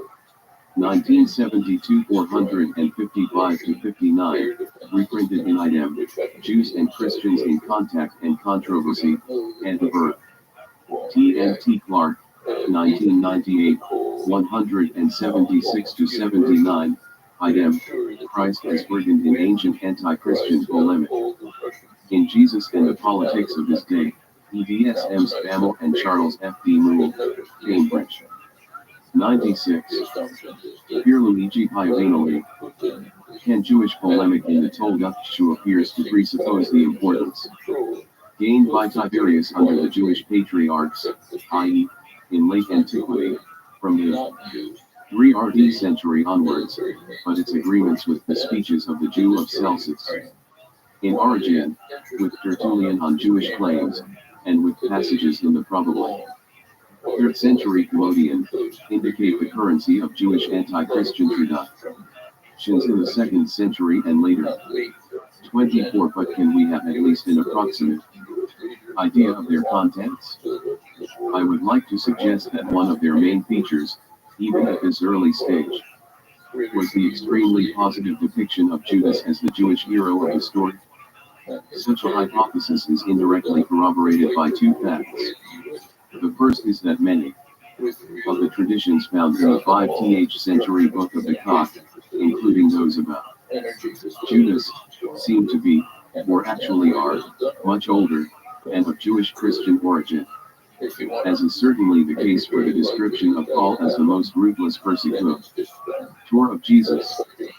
25. The second is that the popularity, so to speak, of the Iscariot at least among 2 ND century Gnostic, probably Stean, Christians has been now fully vindicated by the recent rediscovery and publication, in 1067, of the famous Gospel of Judas. 26. It is not my intention to reopen the fiery debate that surrounds the interpretation of Judas's figure in the Gospel that bears his name. It is well known that the original editors and commentators of the Gospel of Judas perceived him as an extremely good guy, while the subsequent translators tend. Cambridge University Press, 1984, 183-95, reprinted in Jews and Christians, 162-75, item, Jews and Christians on the Bible, Demarcation and Convergence 325-451, in Christ's Life. Exegesis Wisconsin und Chalcedon, EDS Johannes van Oort and Ulrich Wickert, Kampen. Koch Terras, 1992, 72-103, reprinted in Jews and Christians, 200-25, item, the depiction of Judeo-Christians in the Talmud issue in the image of the Judeo-Christians in ancient Jewish and Christian literature, EDS Peter J. Thompson and Doris Lambers Petrie, WUNT 1.158. Tübingen, Morse Tibet, 2003, 280-86. Also see Desaney, to Vangelo Dal Ghetto, 216-19. Newman, The Death of Jesus, 61-63. 24. Horbury, Jews and Christians on the Bible, 76-77, 203-4 of the reprint. Also see item. A critical examination, 437, it is submitted, that a compilation directly related to the later Toldup existed in the 5th century, in written form. It formed the core of later texts, to which additions, especially in proper names, were made. The outline of the trial scene of the 3rd century Toldup is exhibited in the Aramaic texts, emphasis added. 25 see above, and 13.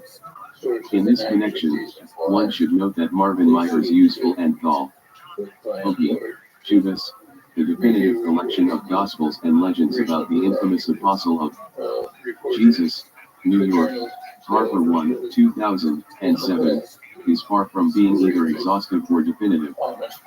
26 initially translated by Rodolphe Kasser, Marvin Meyer, and Gregor Wurst, The Gospel of Judas from Codex Jacos, Washington, D.C., National Geographic Society, 2006 2nd edition, 2008, then edited by Rodolphe Kasser et al., The Gospel of Judas, critical edition, together with the letter of Peter to Philip, James, and a book of allogenes from Codex Jacos.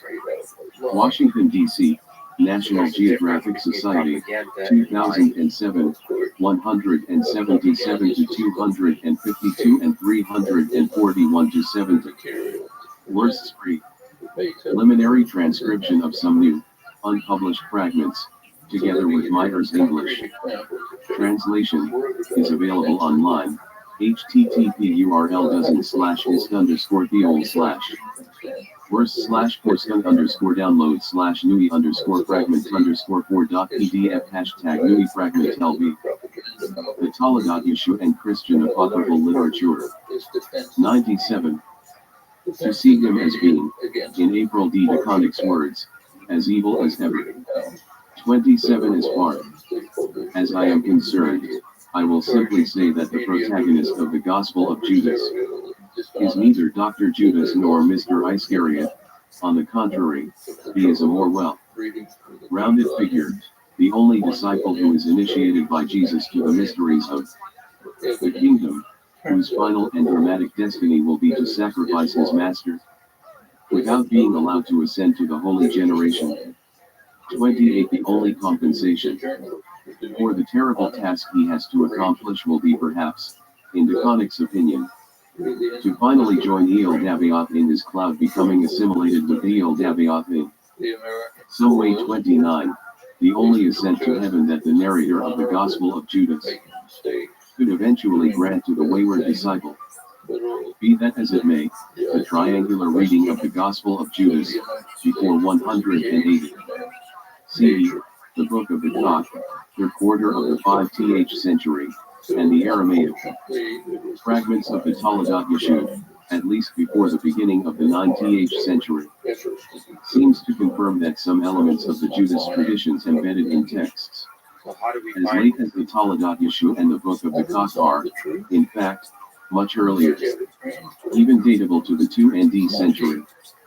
Here and now, the absence of a strange Jewish-Christian gospel. Until recently, the simple possibility of identifying a series of older elements, motifs, or traditions in a given text, was immediately converted into the systematic study of its written sources. Even worse, the actual meaning of that text was generally neglected, especially if its narrative was deemed to be too repetitive, nonsensical, or simply distasteful, in order to give priority to the study of its original edition and its sources.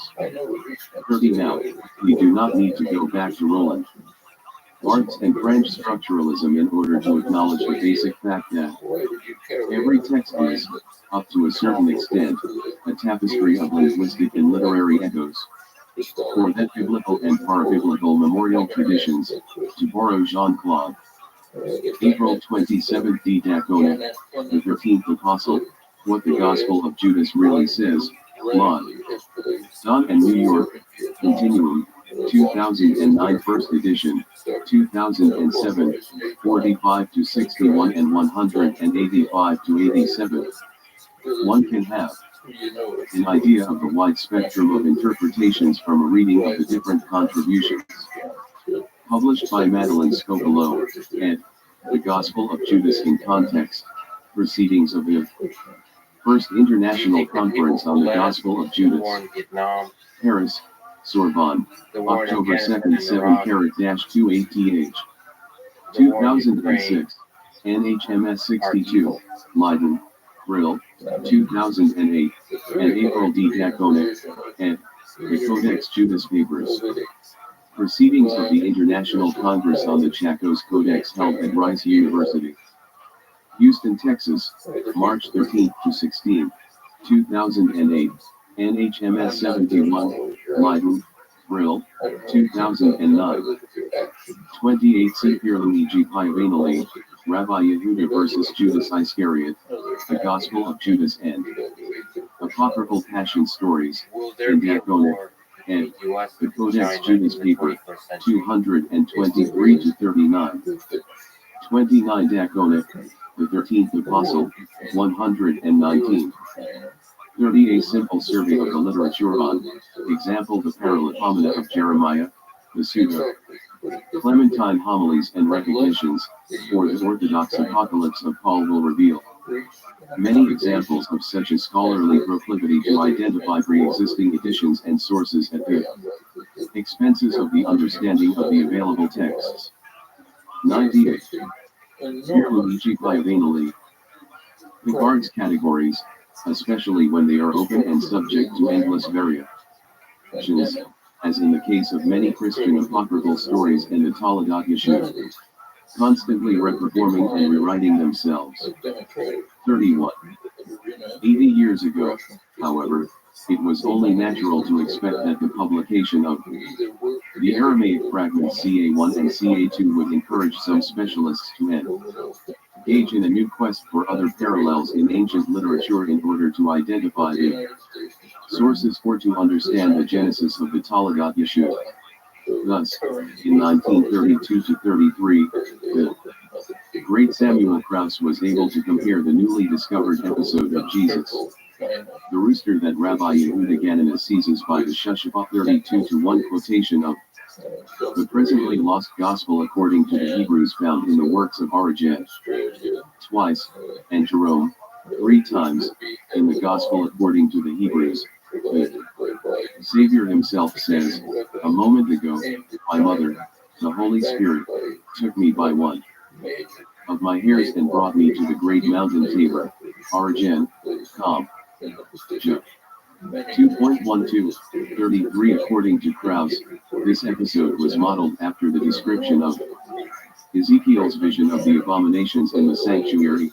He stretched out the form of a hand and caught me by a lock of my head, and the Spirit lifted me up between earth and heaven and brought me in the visions of God to Jerusalem. Ez 8:3, which contains the Hebrew term tzitzit that means both hair lock, as in the patristic quotations, and fringe, from which eventually developed the cloak of the Geniza fragment. In his opinion, the existence of such a strong connection, together with the presence of what he considered to be Syriac influence in the Aramaic language of the fragments, proved that the Talmudic issue was a parodic rewriting of the Jewish Christian gospel according to the Hebrews, that Jerome had translated from Syriac, into Latin. 34. In spite of the objections immediately raised by Bernard Heller in the same volume of the Manuscript for Die Geschichte und die Wissenschaft des Judentums. 31. See Jean-Claude Picard, Fleischemans de la Mythologie CHR and the End, 1993, in idem, LE. Continent Apocryphy. Essay sur les literatures apocryphes de VT Grecian, Instrumenta. Patries Tika 36, Tumhout, Brett Bowles, 1999, 247 to 64, and for a most holistic and sensitive AP approach towards ancient texts, Vernon K. Robbins, Exploring the Texture of Texts, A Guide to Socio-Rhetorical Interpretation, Valley Forge, PA, Trinity Press International, 1996, idem. The Tapestry of Early Christian Discourse, Rhetoric, Society, and Ideology, London and New York, Routledge, 1996. 32 see above, and 14. 33 see the edition and commentary of Albertus Frederick Johannes Clay, Jewish Christian. Gospel Tradition, BC sub 17, Liber, Brill, 1992, 52 to 55, even if he does not mention the possible parallel in the Toledoth issue, as well as Simon C. Nemauti, lay fragments of Edge. Let's Judeo-Cretans, Apocryphasis. Recherches et Perspectives, CAHRB 66, Paris, Gabalda. 2006, 27 to 29. 34 Kraus, Ura-Ansikden, 54 to 55. Actually, Jerome was referring to a gospel according to the Hebrews written in the Chaldean and Syrian language, but in Hebrew characters, and used by the Nazarenes to this day. Lag 3.2. These Nazarenes were the members of a Jewish Christian community living in Beroia, near Aleppo, Beer. 3.3, a region in which Western Aramaic dialects, not Syriac, a language that belongs to the eastern branch of Aramaic, were spoken. The Toledoth issue and Christian apocryphal literature. 99. Krauss's fascinating theory managed to at least convince Hugh J. Schonfield, who defended it in the extremely well-documented monograph he published in 1937-35 today. The idea of any special connection between the Toledoth issue and the rather mysterious gospel according to the Hebrews is rarely mentioned, and even so, with skepticism. 36 Krauss and Schonfield were certainly going beyond the evidence in concluding that the Toledoth issue is quoting from or even paraphrasing a written version of a Jewish Christian gospel. However, as the abundance of elements in the Book of the Cock that point to a Jewish Christian milieu could suggest, what if the earliest Toledoth issue stories were the oral product of Jewish communities that were living, probably in Syria, Palestine, in close contact and connection with a group, or multiple groups, of Jewish Christians. 37. Such a polemical debate between Jewish and Jewish Christian believers, carried out through the medium of popular, oral retellings of the Gospels, both canonical and extra-canonical ones, this distinction being largely anachronistic, and / or irrelevant in the milieus that were in conversation, was going to result, on the Christian side, into a series of orthodox apocryphal writings produced. 35 Bernhard Heller, Über das Alter der Jüdischen Judaisation and die Toledoth MGWJ. 77, 1933 198 to 210, Schonfield, according to the Hebrews, 256-69. Interestingly enough, Schonfield did not follow Krauss in his comparison between this quotation of the Gospel AC, according to the Hebrews, and the CA1 fragment of the Toledoth issue, but preferred to put it into relation with another passage, and Jesus pronounced the great name, and the Spirit came, and set him up between heaven and earth, found in the Wagenseil type of the Toledoth issue. That does not include the detail of Jesus' transformation into a rooster. 259. 36 C. Decini, 2 Vangelo del Ghetto, 153 to 55 and 216 to 17. Nonetheless, as argued by P.I.O. Vanally, Ancient Jewish Christian Traditions, 315 to 16, intertextual echoes with the Gospel, according to the Nazarenes and other Jewish Christian traditions, are still detectable in the Book of the Cock. 37 It is here that linguistic, social, and historical considerations come into play. Thus, AC, according to Ginsburg, Ginzay Schechter, 325 to 26, the Aramaic language of the earliest Aramaic fragments of the Toledoth Yeshua, with its mixture of Eastern, Babylonian, and Western, Palestinian, Aramaic elements, seems to be perfectly artificial. On the contrary, Oyorin, a revised version 249, thinks that it could betray an imperfect Eastern adaptation of the text originally written in a Western Aramaic dialect. More recently, Smolik, the Aramaic dialect, S. 69 to 73, has concluded that there are persistent Palestinian characteristics in the Aramaic language of, at least, Ca2, T, is implies that the Tolga issue has its provenance in Palestine in the 3rd, 4th century CE, while, T, the preponderant Babylonian features of the remaining fragments indicate that the tradition was transmitted to Babylonia at some point in history in oral or written form. 71. For a different view, see Michael Sokolov's contribution to the present volume.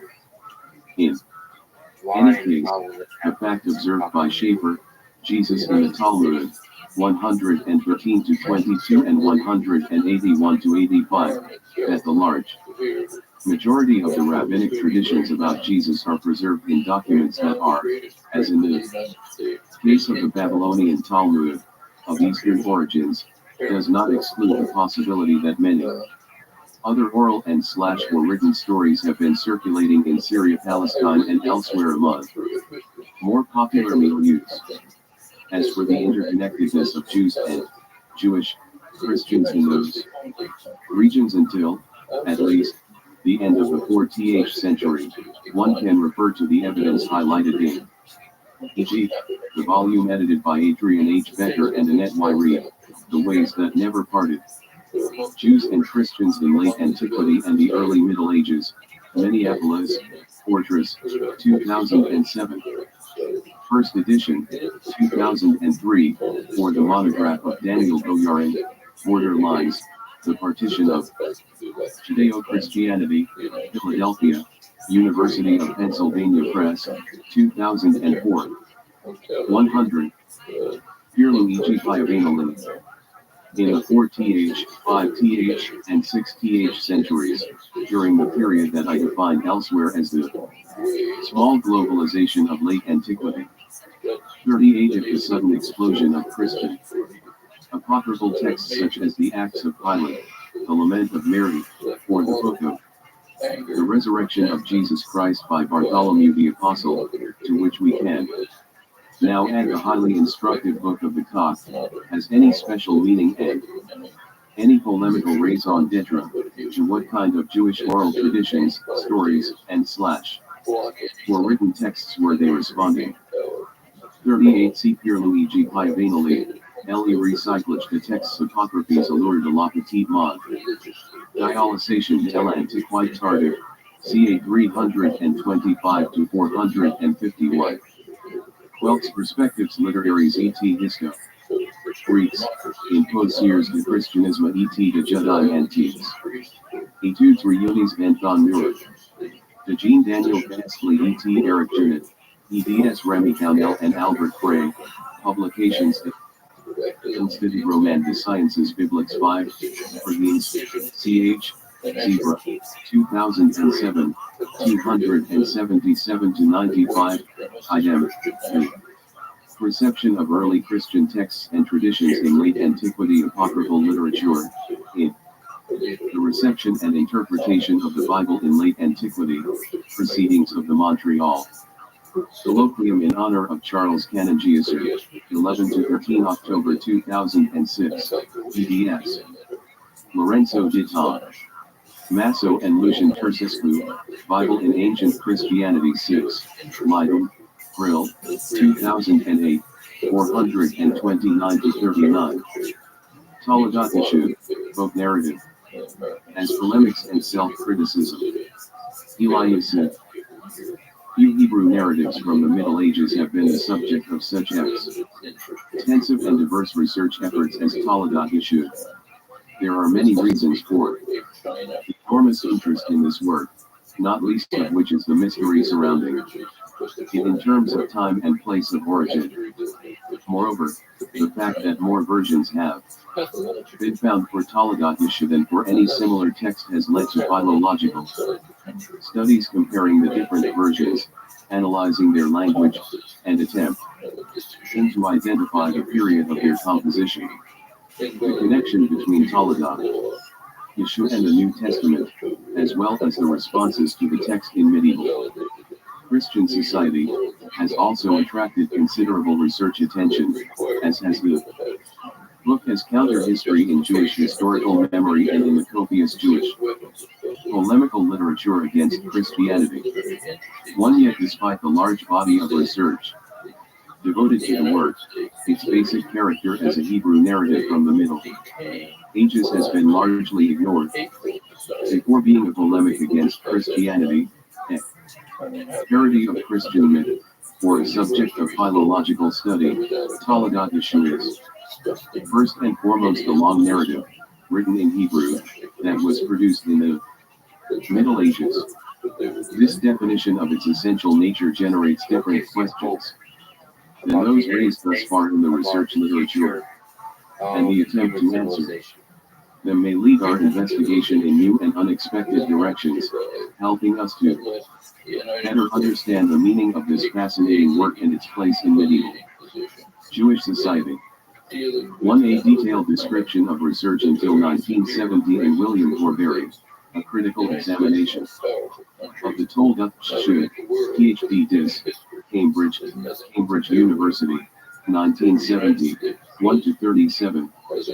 On recent research compared Yaakov Deutsch, or Toledo Yeshua and Christian Eyes, Reception and Response to Toledo Yeshua in the Middle Ages and the early modern period, Law Thesis, the Hebrew, University of Jerusalem, 1997 in Hebrew, on the concept of counter-history in regard to Toledo Yeshua, see, Amos Funkenstein, Anti-Jewish Propaganda, Pagan, Medieval and Modem, Jerusalem Quarterly 1981 56-72, David Weil, Counter-History and Jewish Polemics Against Christianity, Sefer Toledo Yeshua and the Sefer Zerubbabel, Jewish Social Studies 6, 1999 130-45, 102.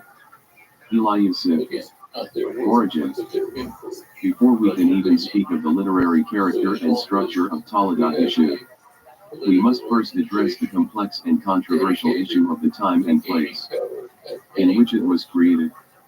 The dates that have been suggested range anywhere from the 4th to the 16th century CE, and the places proposed for its composition reach from Islamic Babylonia in the east to Christian Europe in the west. Close examination of the various theories, however, reveals no reliable evidence of the existence of the full narrative before the beginning of the 9th century. Motifs of the life of Jesus appear in much earlier Jewish sources, but they are sporadic and don't come in full narrative form. The direct testimony of Agabard of Lyon and his disciple Emilo in 826 is the first unimpeachable source. We have seen the statements of the bishop and his follower, which appear together, indicate that his library had a copy of Toledo Yeshua as early as the first quarter of the 9th century. However, and here we enter the realm of speculation, from his comments it seems clear that Agabard was not referring to a new work, but to a familiar existing text which, most likely, was not written in France, but elsewhere. Thus, the latest date for the origin of Toledo Yeshua would appear to be the second half of the 8th century. We must also remain within the realm of speculation, well grounded though it may be, in the attempt to establish the earliest possible date for its composition. It is difficult to imagine that such a provocative work, with such major historical and theological implications, would have been totally ignored for very long. I am not referring here to the fragmentary episodes and distorted motifs from the Gospels which had been circulating in oral and forms. The period of early evidence of these tales can be found not only in Christian literature, but in the Talmud and early Islamic writings as well. But as Peter Schaeffer's study of Jesus in the Talmud demonstrates surviving evidence. In the Babylonian Talmud, and a few Palestinian references indicate a lack of familiarity with any complete narrative of the life of Jesus from birth to death, at least at the time of the Babylonian Talmud in the 5th, 6th centuries. None of the texts that can be identified with certainty as direct quotations from Taladat, Yeshua, such as those recorded by Agabard and Amulot, were found in similarly really able surviving Genizah fragments dates from before the 8th century. Thus, on the basis of solid evidence and judicious speculation, we can conclude that Taladat Yeshua was most likely written in the 8th century CE. Further support for this conclusion comes from analysis of the narratives. Place of origin. The little evidence we have in this regard, as well as simple logic, points to the Jewish community. The first indications of this. Two on the important Read Peter Schaeffer, Jesus in the Talmud, Princeton University. Both narratives, polemics, and self-criticism. 103. Origin can be found in the earliest textual references to Taladat Yeshua, the Genizah fragments. Ginsburg, Voth, and Boyarin, all of whom studied these manuscripts, were unable to determine with any certitude whether the Aramaic in which they are written was Palestinian or Babylonian, although all three seem to lean in the direction of either the Babylonian idiom or the synthesis of the two dialects typically used in Babylonia. However, Michael Sokoloff, whose analysis of the language of the Aramaic manuscripts in the present volume is the most meticulous and authoritative to date, concludes unequivocally that it is early Babylonian. Or moreover, in this detailed study of references to Jesus in rabbinical literature, Schaeffer shows that the large majority of these allusions appear in the Babylonian Talmud and not in Palestinian sources. His investigation reveals that the Jewish community in Babylonia was familiar with the stories in the New Testament and displayed considerable interest in Jesus' character and deeds. 5. Common sense leads to the same conclusion. The freedom to retell a derogatory story of the birth and death of Jesus by using bits and pieces of motifs and NAR credits from oral and written sources, and then to prepare it in manuscript form and disseminate it, or in medieval terms, to copy it out again and again at the request of interested readers would not have been possible in Byzantine Palestine, which by this time was largely Christian. Such a manuscript would have been rightly considered a deliberate attack on Christianity, an act of heresy. 6 inches. Sassanid, and later Islamic Iraq, a story of the sort could have been created and circulated orally and in writing without sanctions or risk to individuals or to the Jewish community. Schaeffer also reveals another aspect of Talmudic literature that is surprisingly apt for Taladat Yeshua, while interest in Palestine was mostly directed to the rise of the new sect and its tenets. The Babylonians were mainly intrigued by the life of Jesus himself. 7. Furthermore, in my opinion, previous discussions of the origins of Taladat Yeshua did not give proper consideration to the cultural context, that is, to its creation not only as a polemic and ideological treatise, but as a literary work as. Or on the other hand, Willem X. Malek, the Aramaic dialect, S. of the Taladat Yeshua Mens, Aramaic Studies 1, 2009 39-73, argues that the Aramaic of these fragments originates in Palestine, an argument that is definitely rejected by Michael Sokoloff in his article in the present volume. 5. Schaeffer, Jesus in the Talmud. 6. Samuel Krauss, Das Leben Jesu nach Jihadisten Quellen, Berlin, S. Calvary, 1902. Read here. Hildesheim, When Olds, you're on your 1977, to see, like, 10 to in 11, generation, prints one of many there's introductions something to that he's like, 77, my God, which express the he took fear of the copyist that this work arguably will some fall of the into the mediocre hands of teams Christians. to On the other hand, so there's that. Elchin and Also, Reiner uplifting emphasizes nature that in some of earlier versions of it 77 is the a main team sport. episodes, So the are you birth, gonna education, trial, crucifixion, burial, and return, all take place in the Upper Galilee, which is in evidence, according to him, that the composition was created in that area. See, Elchin. Reiner, the seal of Christos and the potion that failed, in continuity and renewal, Jews, and Judaism in Byzantine Christian Palestine, and Israel El-Levin, Jerusalem, Zalman Shazar, Center, 2004 in Hebrew, 355 to 86. 7 SCH verb, Jesus in the Talmud, 115 to 22. 104. Eliasu. Well, comparing the Talmudic texts relating to Jesus with Talmudot issue reveals two distinct differences. The first, as noted above, is the fragmentary nature of the Talmudic references as opposed to the full narrative form of the Talmudot issue. The second is the halakhic and midrashic context of the former as opposed to the textual autonomy of the latter. The story in Talmudot issue stands alone, with no halakhic or midrashic trappings or pretexts. As Joseph Dan and I both describe elsewhere, these two features of Talmudot issue are typical of the early Hebrew narratives first produced in the Middle Ages. In this period, the episodic texts stream throughout the Talmud and Midrashim in reference to events and characters from biblical times or later, such as the Exodus from Egypt, the destruction of the temple, Abraham, Moses, or Alexander the Great, were being replaced by full-scale literary narratives that told a whole story.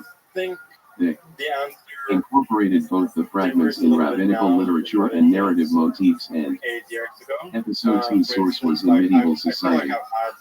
The other major feature of early Hebrew narratives at this time was their autonomy. Rabbinical literature contains no independent tales whatsoever. In other words, there are no stories that do not exist within, and by virtue of, a particular context, whether it be halakhic, ethical teachings, or homiletics.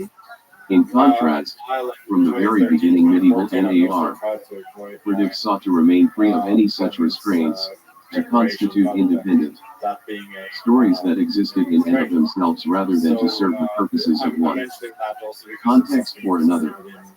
As I have long maintained, this important characteristic is associated with a major cultural development in the medieval Islamic East, the emergence of distinct disciplines.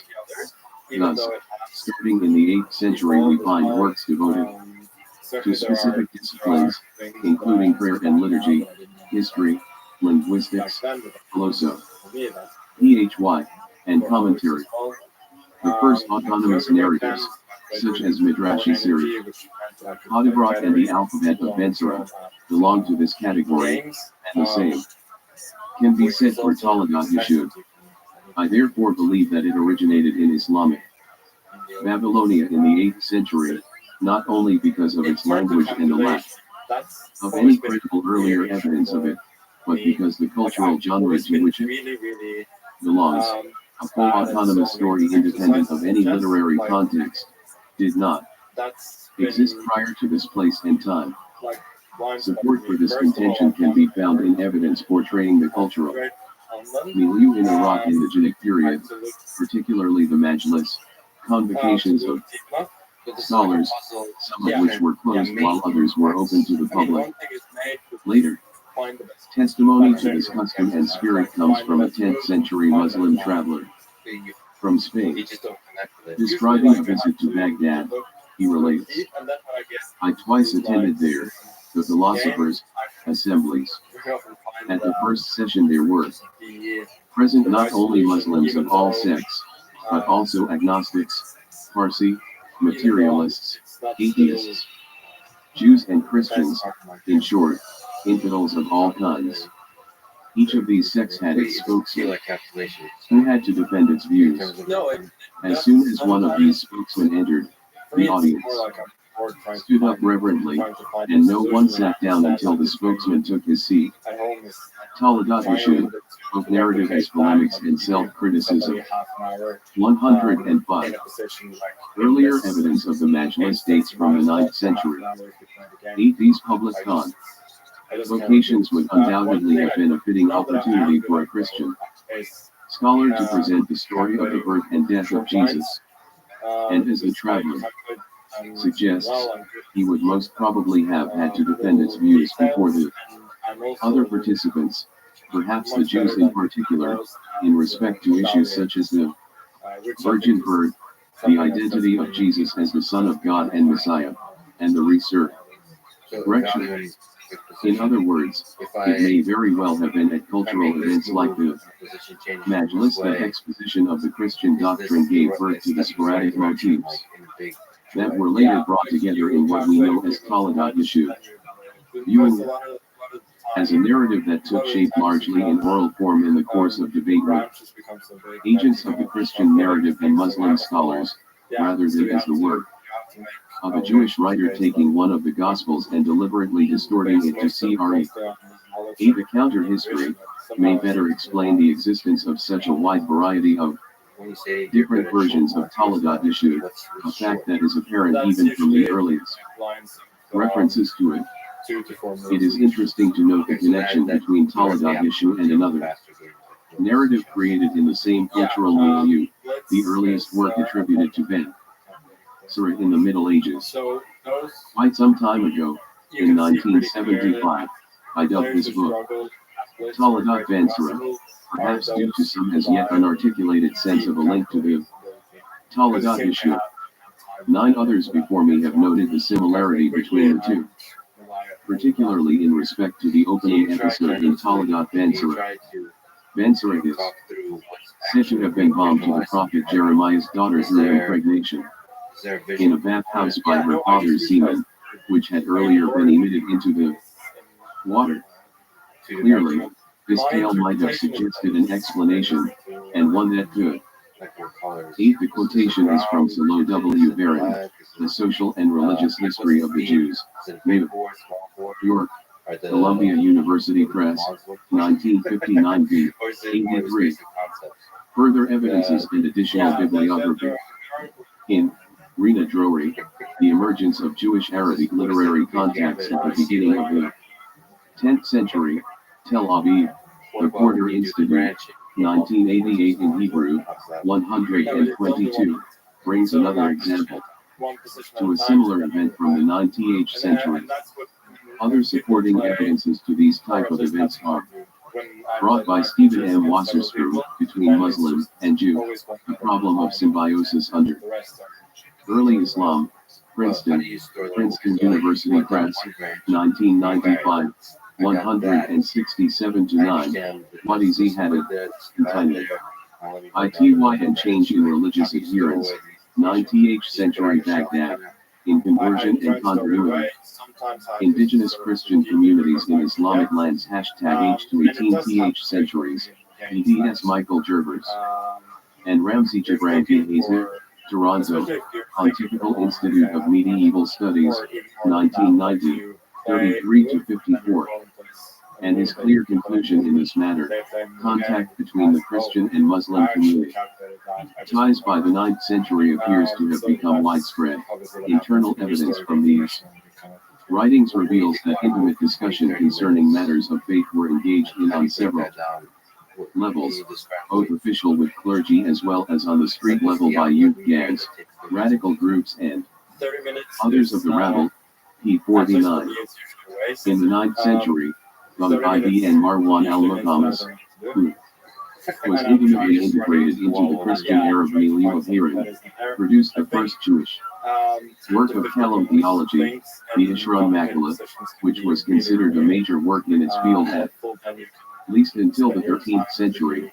David E. Sclair, Samuel Ben Hophni Jayon and his Cultural World, Leiden, Brill, 1996, 48.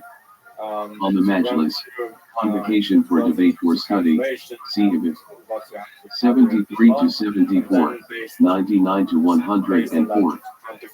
9 Elias, Tales of Ben Sira in the Middle Ages, Jerusalem, Magnus Press, 1985 in D. Group 106. Elias, purport to be more logical, or the virgin birth of Christ in a counter history or parody of the Christian story. As we have seen, in 9th century Babylonia, the time and place in which Toledat Ben Sira originated, Jewish and Muslim shul, ours, as well as the general public, were familiar with the Christian narrative. It is thus difficult to imagine someone reading or hearing the Hebrew text at that time without being reminded of the virgin birth. However, the connection between the two Hebrew compositions goes beyond the opening episode, which has been the sole focus of the comparison thus far. Both are also characterized by overt, at times brazen, eroticism, the fact that it heard the rage of religious leaders, especially in the case of Toledat Ben Sira.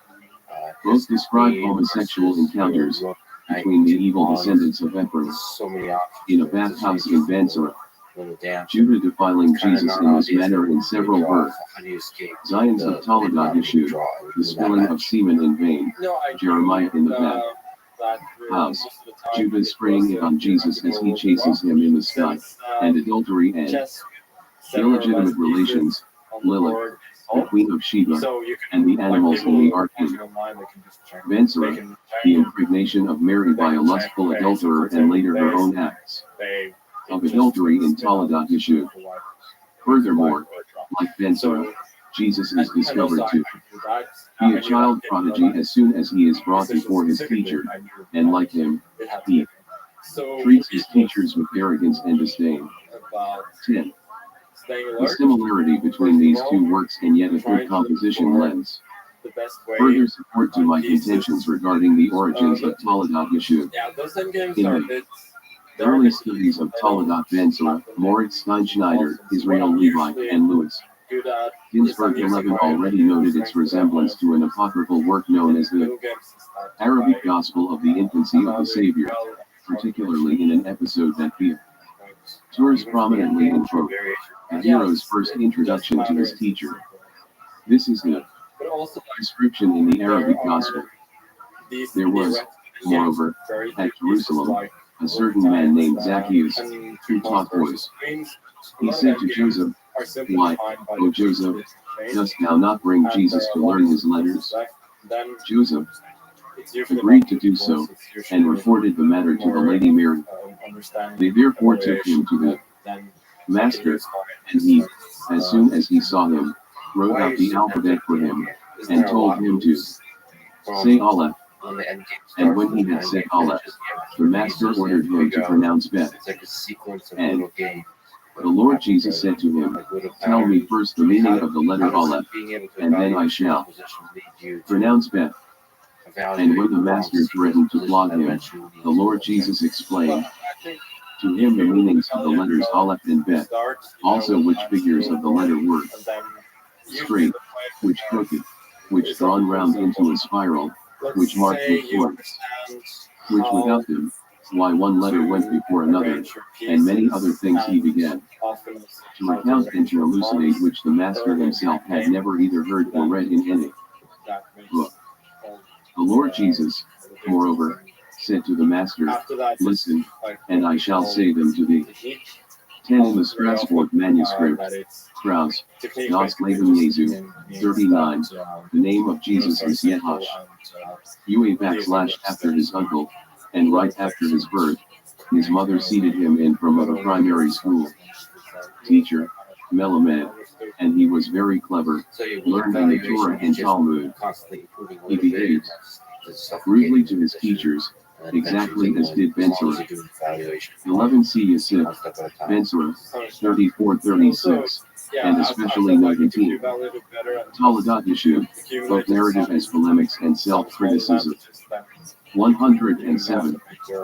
And he began clearly and distinctly to repeat Aleph, Bet, So you Gimel, said Dalet, 19 onto is the Tef. second phase And of why you're the pastor was astonished you, and said, I think that this boy was born before Noah.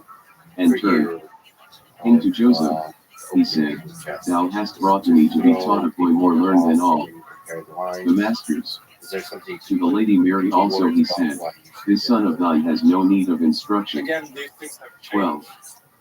This is very similar to the episode in Taladat Ben-Sura in which he is brought before the elementary teacher, and in response to each letter he is taught, the child utters an aphorism that reveals the teacher's lascivious thoughts.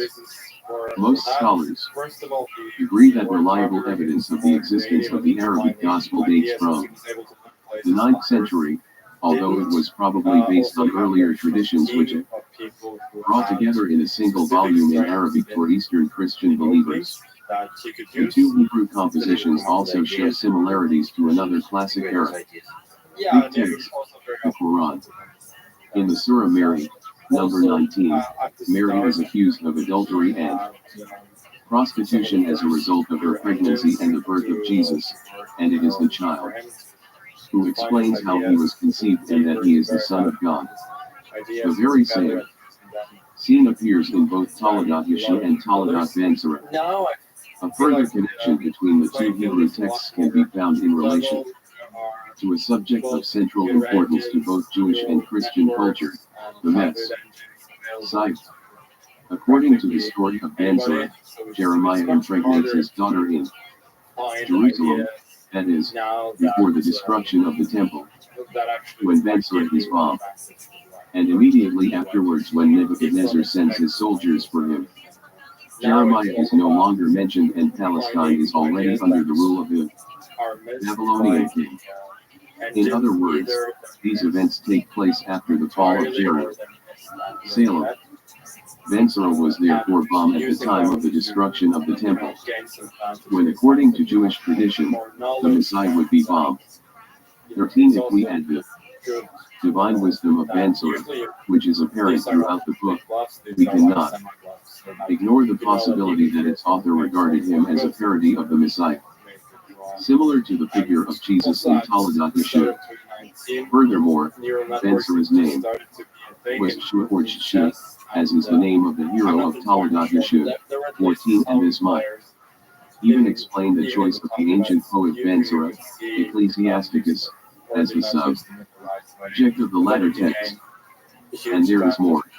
One of the most intriguing episodes in Taladat Ben-Sura is an animal tale.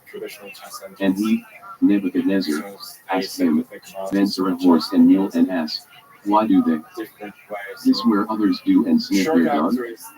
He said to him, when the three of them were created and given to the first man, he began to work them very hard.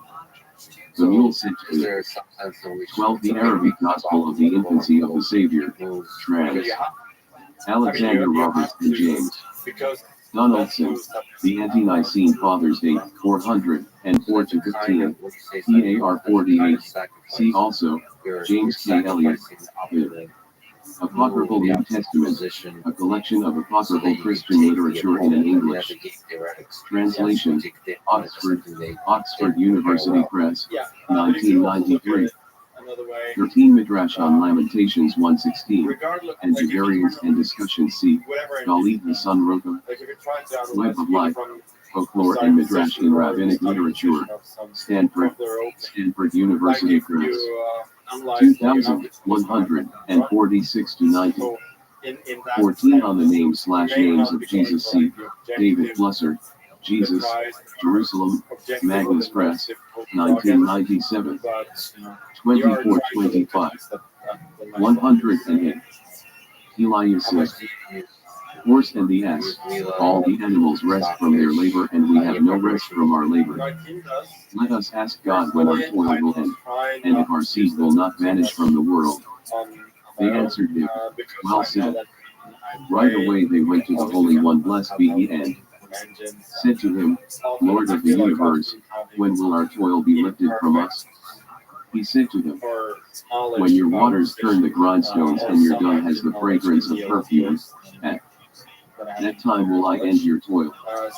Their temper appeased, they instructed their offspring that wherever they see water they were to piss so that a great river would form and turn to grindstones, and when they dropped dung they were to sniff it to see if it had the fragrance of perfume. When that happened, they would be released from slavery into freedom. And so they continue to do so. 15. It is hard to imagine of a more scathing satire of Messianism. On the overt level, it contains sharp criticism of those impatient for the coming of the Messiah, those who urge God to hasten the redemption and are always looking for signs of its imminent arrival.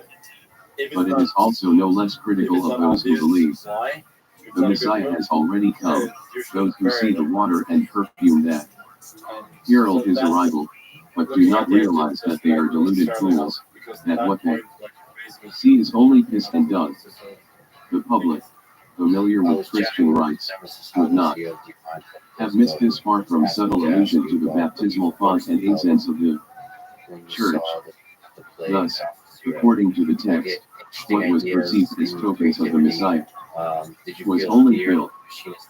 Nevertheless, the most important feature to emerge from a comparison between Talagat Yeshu and Talagat Mansura is not that they contain similar motifs or stories, but that they are written in the same tone and belong to the same leader. Theory genre, the parody. Both make use of the lowest elements, principally the lute, man organ situated below the belt, to explain the central myths in each of the two religions, the heroes of the Bible, the prophet Jeremiah, King David, King Solomon, the Son of God, the Virgin Birth, and the Messiah. The contrast between the sacred theological source and its elucidation by means of genitalia and bodily excretions creates a tension known in the theory of humor as incongruity, producing the psychological response of derision and laughter. This is precisely the literary technique employed in both texts, and in both cases it characterizes the entire work, not merely certain motifs or episodes. In regard to Talagat Ben, so it has been claimed, and rightly so, that this combination of familiarity with the sources, sexual explicitness, and base humor was most likely the work of youngsters, probably students in the large yeshivas in Babylonia in the Judaic period. For them, this type of composition would have represented a midrash-like creativity, retelling an earlier text, and subversive criticism of contemporary attitudes, Christianity, religious hypocrisy, Messianism, as well as a release from the pressure of the strict regime of studies and discipline in the yeshiva. 6. The same. 15. The Sid, Tales of Ben Sura 240-4 / 16. David Stem, The Alphabet of Ben Sura and the Early History of Parody in Jewish Literature. In the Idea of Biblical Interpretation, Essays in Honor of James L. Kugel, BDS Hindi. Talagat Yeshu, both narrative as polemics and self-criticism. 109. To be said of Talagat Yeshu, the similarity between the two compositions in terms of cultural context, literary genre, and distortion of the story of the Virgin Birth, the attitude toward Messianism, and the crude humor would seem to lead to an obvious conclusion that they were created in the same time, place, and milieu. Thus, a significant accumulation of textual and contextual elements in Talagat. It should point to Jewish Iraq in the 2nd-3rd century of Islam. We can therefore conclude that it was written by young Jewish scholars in and around the Babylonian yeshiva in the 8th century. I believe this determination answers the majority, although admittedly not all, of the cultural, philological, and historical questions raised in the scholarship of Talagat Yeshu over the years. 17. Talagat Yeshu as a Volksbuch. In 1982, Guder Schlichting classified Talagat Yeshu as a Volksbuch, workbook. which is one of the reasons that chess 18. Unfortunately, he did not offer a precise definition of this genre or explain why he categorized Taladat Yeshu in this way. We can only assume that his opinion was based on the extensive German research into this genre of folklore, which includes popular tales such as the Nibelungenlied, Naus, the Chivalric Mansus, and the Wandering Jew. They are defined as short narratives published as small, inexpensive books which generally contain folk tales that had previously been spread orally. 19. The fact that Schlifting's book is devoted mainly to a comparison of the Volksbuch Tamu and with the many earlier versions of the story suggests what may be the overriding feature that convinced the author to ascribe Taladat Yeshu to this genre, its numerous versions. In the field of folklore research, different versions, or multiple existence, is considered a prerequisite for defining a story as a folk narrative. The many were Naaman and Judith H. Newman, Leiden, Brill, 2004, 423-48.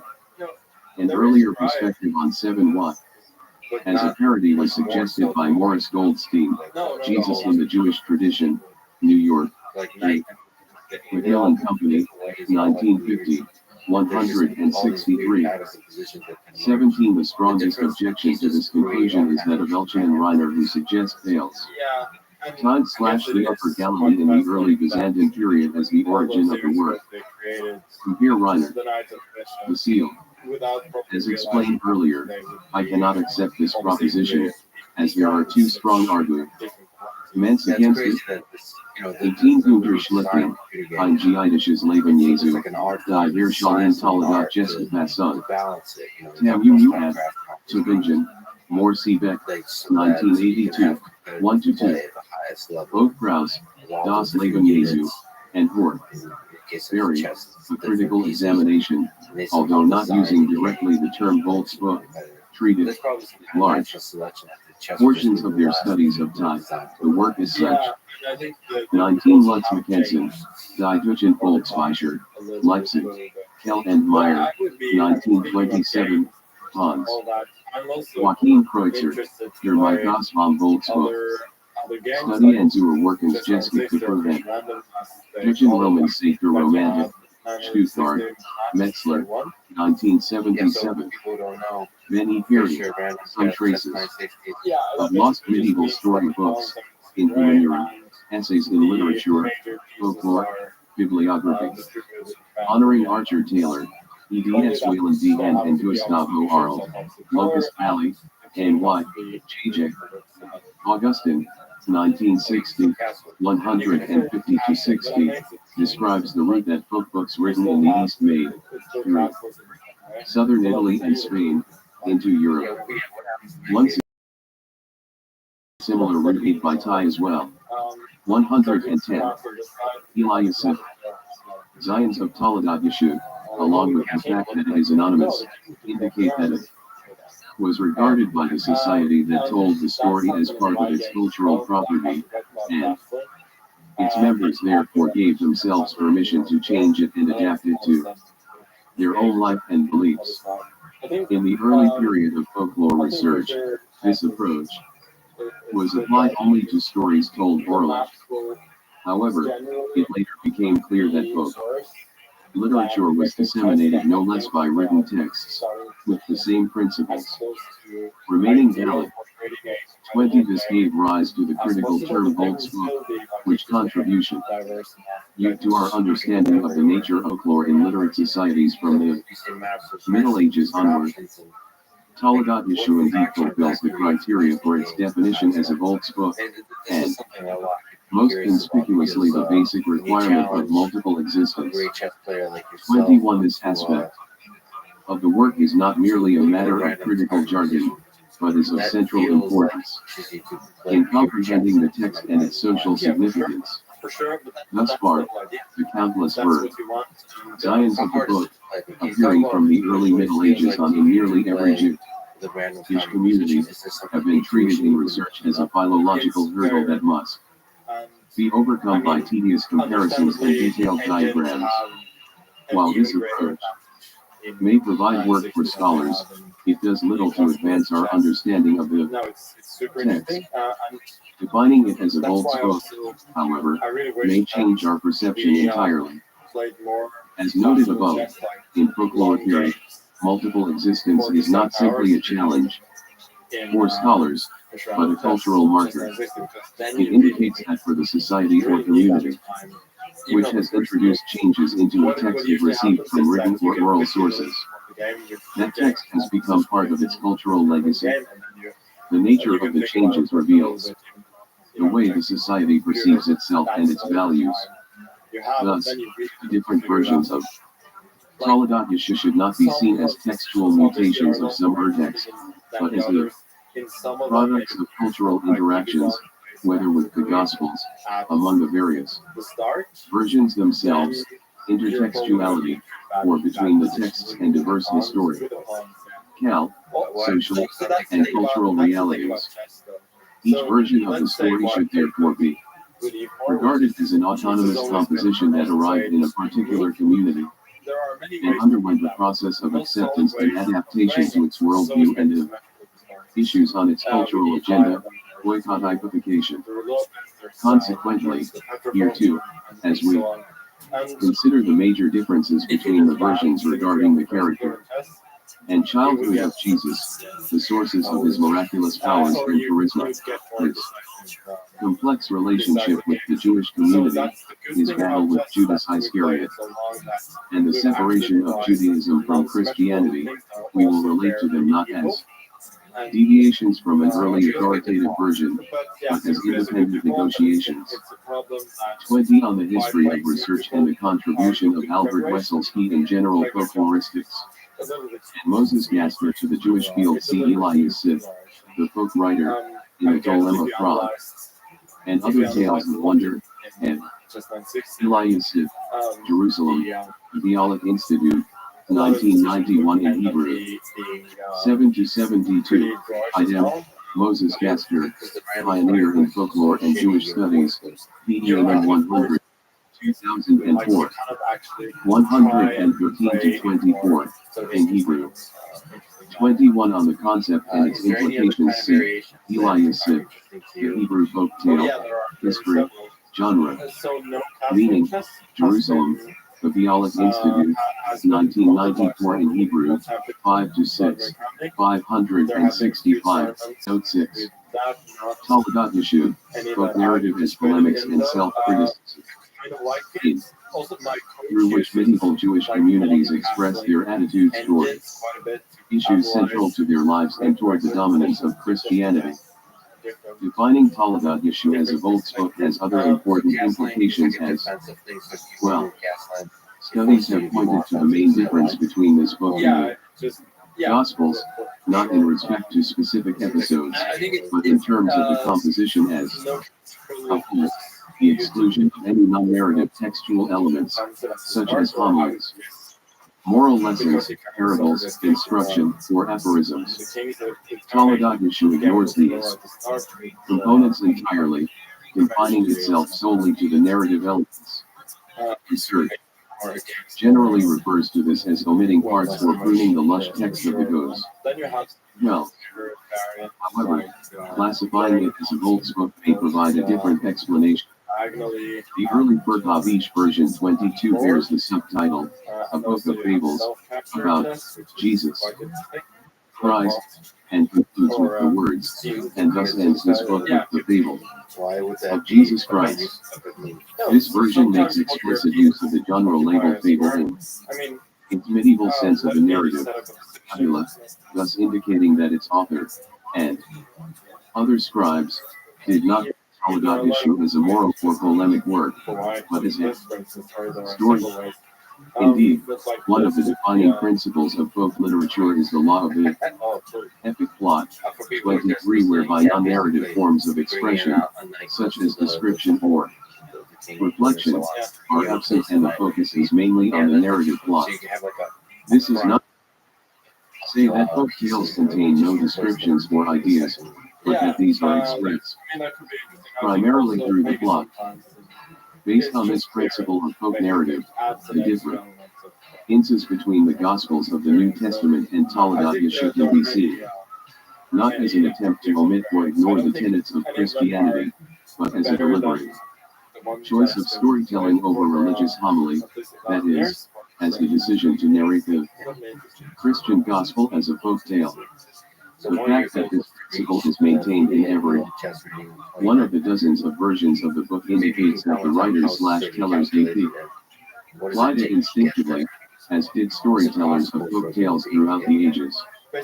In order to fully understand the significance of defining Toledat Yeshua's Volt's book, it may help to compare it with another work from the same domain, the Arabic Gospel of the Infancy of the Savior mentioned above. The earliest testimonies to the existence of the Arabic Gospel also come from the 9th century, and it was also created within an Islamic culture.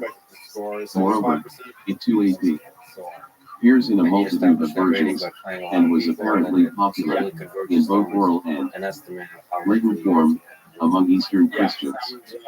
Thus, the Arabic Gospel has much in common with Toledat Yeshua. However, the value of the comparison derives not from the similarities, but from identifying the differences and their meaning. Indeed, the distinctions in structure and content between these two works of folk literature are very telling, although they both draw on the same source. 22 Yaakov Puch, New Evidence of Early Versions of Toledat Yeshua at Tarvis 69, 2000, 177-97 in Hebrew. 23 Axel Ulrich, Laws of Folk Narrative, in the Study of Folklore, and Alan Duns, Englewood Cliffs, and J. Prentice Hall Incorporated, 1965, 138-40. Type combines, actually, two integral epic laws, unity of the plot, and concentration on the leading character. 112. Elias Smith. The Gospel tradition is not the New Testament itself. Toledat Yeshua adopts the narrative frame of Jesus' life from birth to death, while the Arabic Gospel borrows only the episodic tales of Jesus' miracles and adds dozens more of its own making. And according to the Arabic Gospel, all these miracles take place in a short period of time, when Jesus' family is fleeing from Herod to Egypt, and he is still an infant in the cradle. The text contains the tales of dozens of lepers, people possessed by demons, the lame, and other wretched souls of all sorts who are healed by touching Jesus' body or clothes. In other words, while Toledat Yeshua tells one continuous and comprehensive story with a coherent sequential connection between the parts, the Arabic Gospel tells numerous stories with no link between them save for the identity of the miracle worker. Moreover, the order or number of the stories is immaterial, as any one of them could have been omitted without interfering with the sequence, and more could have been added without changing the character of the composition. Thus, the Arabic Gospel is a collection of folk tales, whereas Toledat Yeshua is a folk epic that tells one single story of a biographical nature. Since the Gospels themselves belong to both literary genres, 24 each of the two pieces of folk literature could take from this rich tradition the form and content that best suited its purposes. The Arabic Gospel, which to stress the divinity of Jesus in the most basic sense, his very body was holy, and so from the moment he was bombed, merely touching it brought about a miracle. On the other hand, Toledat Yeshua totally ignored this aspect of the story, focusing instead on its own objective, to contract over the frame story itself. To do so, it retold the whole narrative of Jesus' life from birth to death. The two works represent the two major forms of the Volt's book, anthologies, that bring together in writing a collection of folk tales previously told orally, and books that tell a single epic story.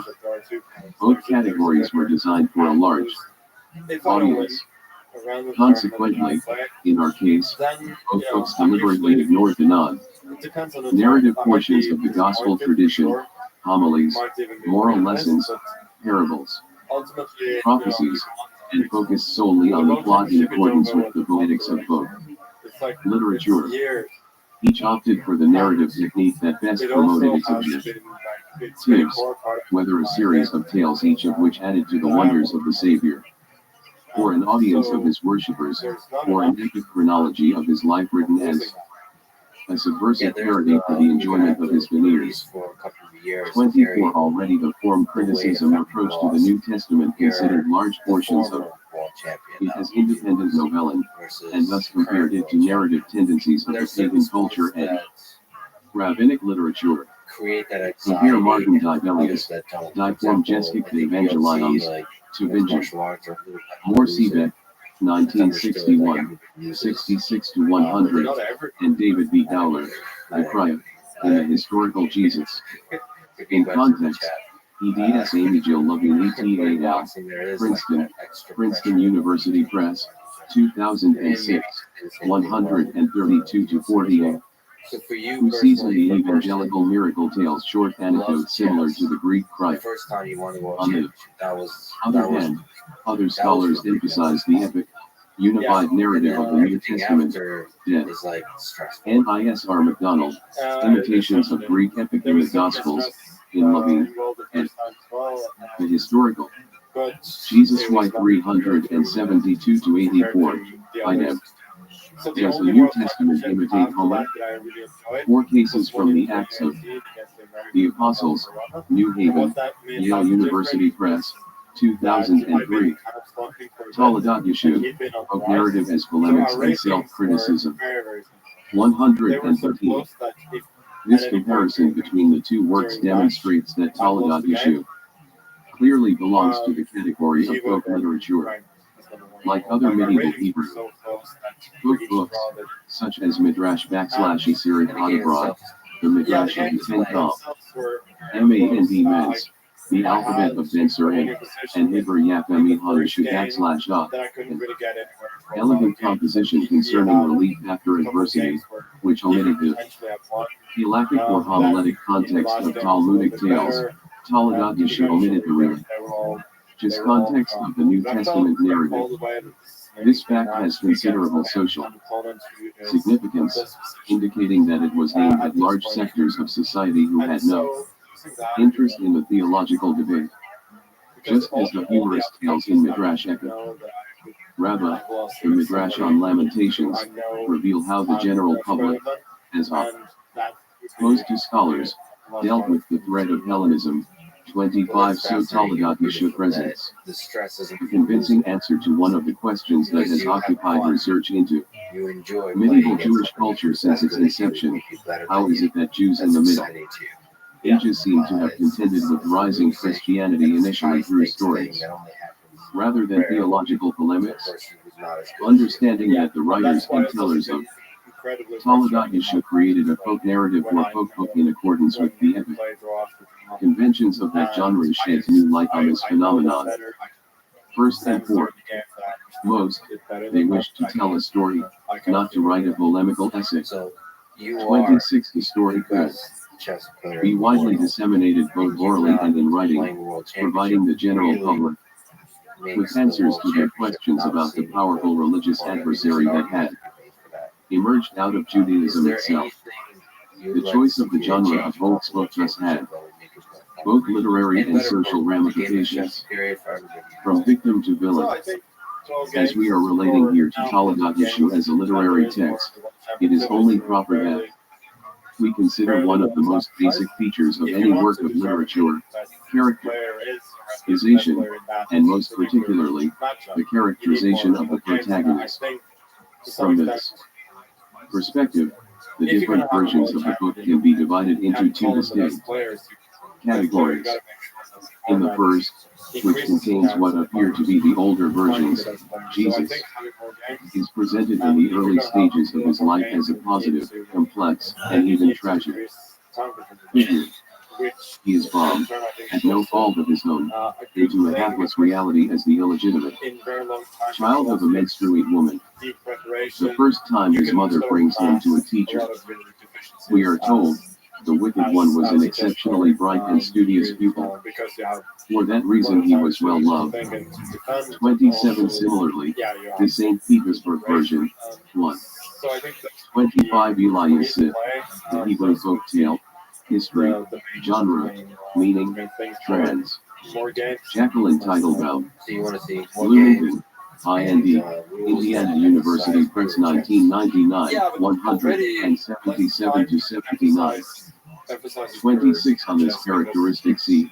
Orolimer, Judaism looks at Christianity, the debate of Nestor the Priest and Talagat Yeshua, PEM 75, 1998, 109 to 25, in Hebrew. 27 Samuel Krauss, on Nouvelle Recension Hébraïque du Talagat Yeshua, Reg 103, 1938. 77. 114. Elias, of the earliest known to us, relates, and Jesus studied well and was great in the Torah and was keen and clever. 28 Yet however hard he tries to free himself of his dark past, cannot escape his fate. The wicked one was disp hoarding with the boys outside as lads do, and he provoked the boys in their game, and they said to him that he was the illegitimate son of a menstruate woman. You think you are the son of Yochanan? You are not his son. You are the son of Joseph Pandora, who lay with your mother when she was menstruate, and sires you the depraved son of a depraved man. When the wicked one heard that, he ran home to his mother enraged and shouted a great and bitter shout, saying, Mother, Mother, tell me the truth.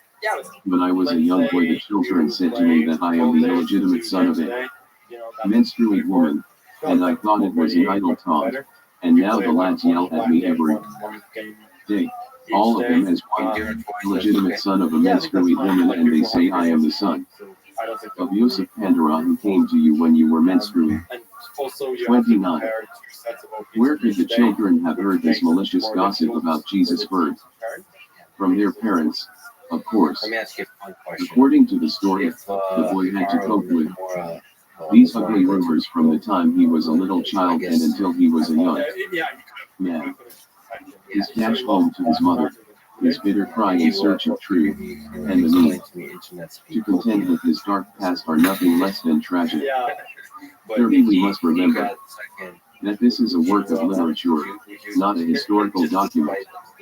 And this is the manner in which the creators of these versions of the story chose to characterize the early life of their protagonist. Just how complex his figure is in these versions can be seen by comparing them to the second group of texts, in which Jesus is evil and is depicted as such from the very beginning. One typical example begins with the following description. Jesus Christ was arrogant from the time he learned to talk, and he was devious and cunning, and argumentative and known for his foul language.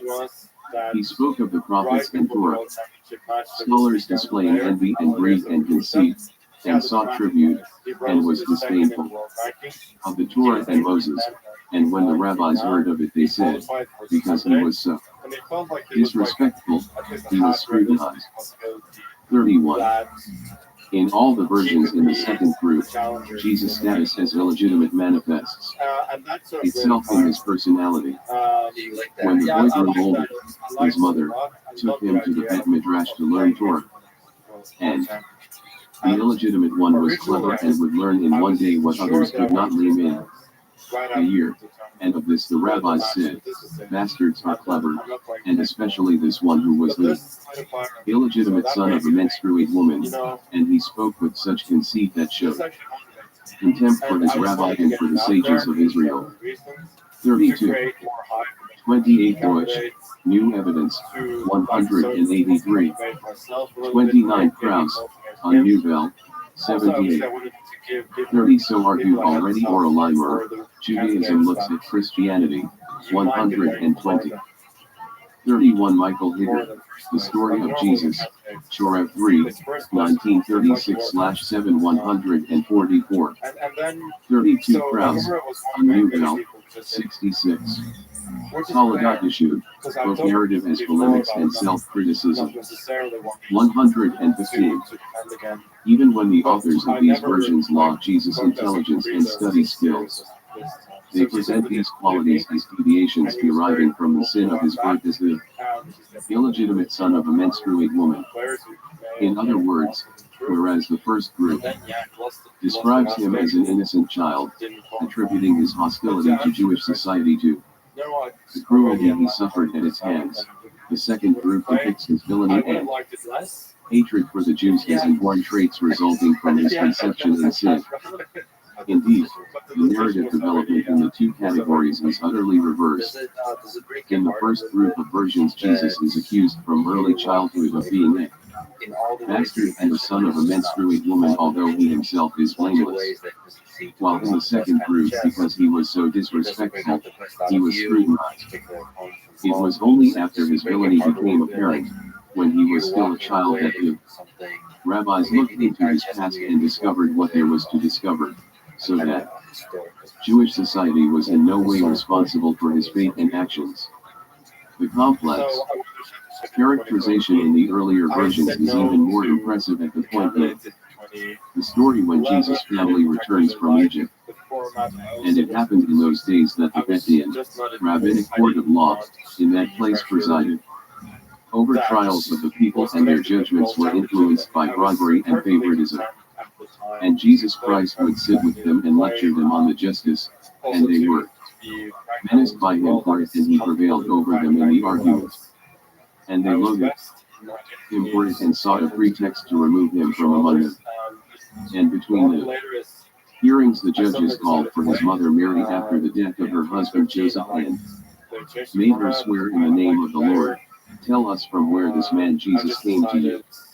Whose son is he that speaks to us with such imperiousness?" When Jesus returned from the village and came to take his accustomed place, the judges rose and pushed him away, saying, "A bastard shall not enter the congregation of the Lord." He said to them, "Even if it is, as you say, I am wiser than you and God-fearing, and I will not spare you rebuke." They answered, "From now on we do not accept your words, and you will not sit among us, for you are a bastard." He appealed to them, and they would not be appeased until he wearied, and went off vehement, and Jeroboam went astray.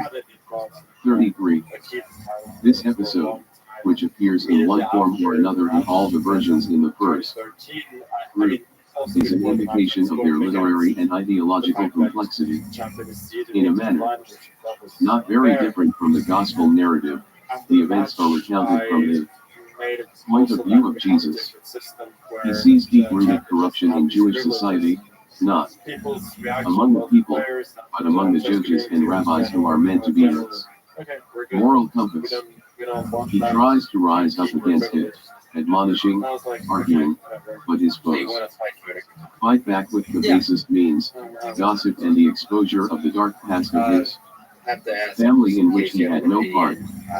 What is more, he attempts to appease them, to win favor with the leaders of Jewish society, but in their fanaticism and corruption they push him away, and consequently, it is the unscrupulous judges and rabbis who are primarily responsible for the fact that he left the fold.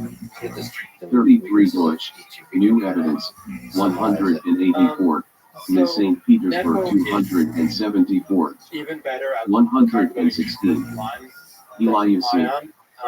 As the rest of the story unfolds, Jesus is depicted as a wicked man who deceives his followers, presenting himself as the Messiah and the Son of God, and thus his execution is justified according to the internal logic of the narrative.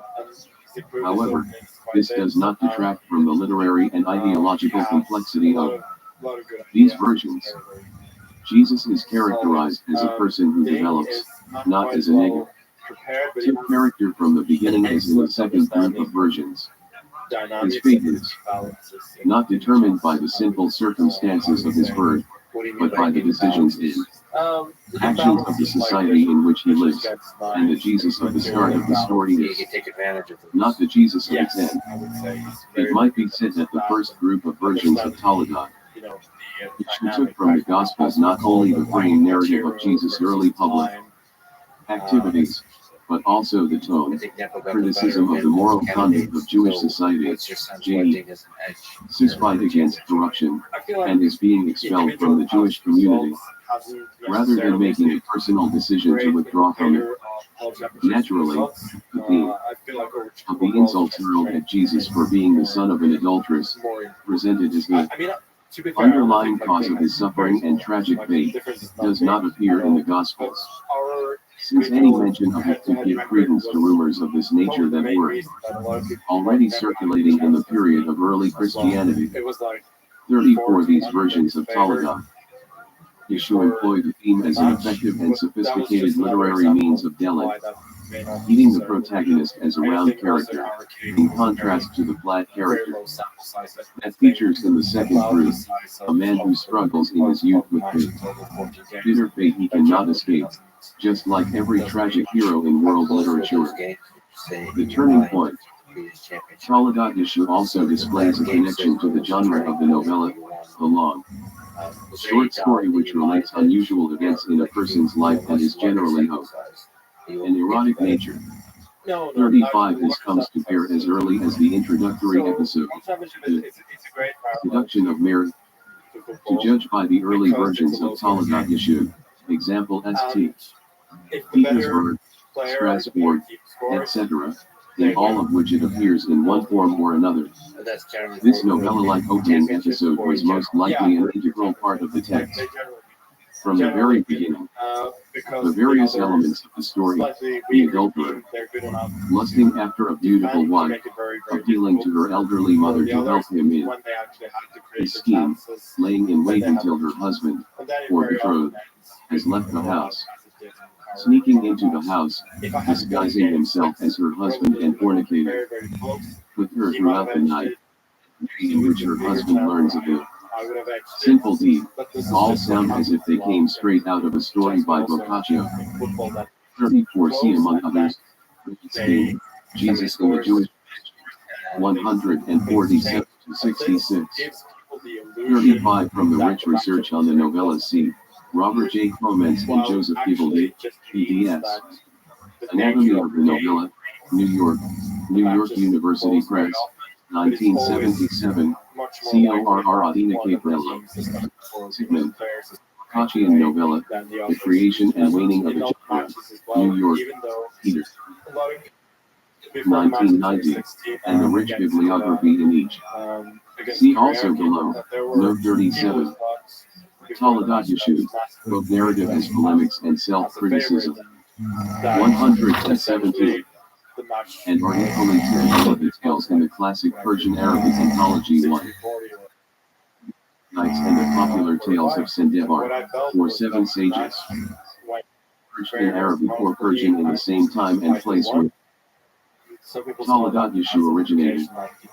A story from the tales of Sendevar can be a valuable example of such, which was undoubtedly known to Jewish readers, or listeners. It is told as a separate tale of the type known in research literature as Iubius Femina. There once was a man who had a most beautiful wife. Lusting for her was a young man. He could not attain her because her husband was jealous. So jealous that he used to lock her in a room every day and he carried the key of the room with him. Now this merchant was old and the youth became bedridden because of his great love. Now an old crone came to him and asked him, "What manner of illness have you?" So he told her why he had fallen sick. And she said to him, "Will you do all that I command you?" He replied, "Yes." So she told him, "You get up and shave off your beard and put on women's clothes and cover your face with a veil right up to the eyes." This he did. Now the old crone went to the aged man and said to him, "I pray you, my lord, I am a widow, and I've got a one and only daughter, who's very virtuous, and I wish to go on a trip to another city. Now I heard how virtuous your wife is, and I was afraid to leave my daughter in a strange place. So now, if it pleases you, I'd like to have her here, with her expenses, and let her serve your wife till I get back. Replied the old man, bring her expense money and let her lie in the same room as my wife. Whereupon the crone went for the young man, fetched him thither, and he lay with her. 36. This story can be found in all medieval Hebrew translations of Tales of Sin. Although the translations we know of, not the text itself, which is much earlier, admittedly date from a later period, indicates that the Jews were familiar with it, whether from earlier versions of the book in Persian or Arabic or from oral traditions taken from it. Whatever their source, however, the story demonstrates that typical novella-like elements found their way into the Toledo issue. One of the basic structural characteristics in the theory of the novella is the unexpected turning point for when the font.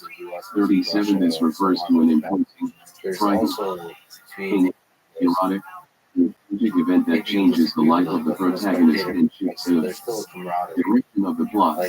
In Toledo issue, the turning point comes at the moment that Jesus goes from a persecuted young student to public figure acting against Jewish society. In the St. Petersburg manuscript, immediately after he is ousted by the rabbis, he left his place in the land of Galilee, and he declared, I am the Son of God, and believe in me and my miracles which I show you. And every vain and irresponsible fellow gathered around him. 38 in the Monk manuscript. 36. This is the medieval Hebrew version. In Morris F. Stein, Tales of Sin, Philadelphia, Jewish Publication Society of America, 1967, 246-50.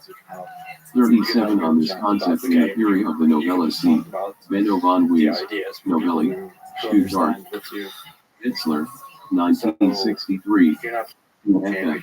John Ellis, Narration in the Theory of Novelli, Theory and Interpretation, Cambridge University Press, 1979. 4. 38. Deutsch, New Evidence, 184. 118. Elias, published by Samuel Krause. He hounds his mother until she tells him the truth about his birth, and finally, after much tormenting, she told him the truth that he is Jesus, son of Phandera, and he is the son of a menstruated woman. And he left off his mother, saying, if I am the illegitimate son of a menstruated woman, I will act like the illegitimate son of a menstruated woman. And immediately he secretly went to the temple, for the ineffable name was carved on the foundation stone of the temple. 39 in the later version, as he heard that it was made known that his mother was a harlot and he was a bastard and the son of a menstruated woman, immediately he left and fled to Jerusalem, and in the temple on the foundation stone, which is the rock which the patriarch Jacob anointed in oil, there were the letters of the ineffable name. 40 similar accounts appear in all the other versions of this group as well. In other words, the narrative turning point in which the story goes from being the biography of a child conceived in sin to the account of decisive historical events occurs at the moment in which the young man learns his true identity.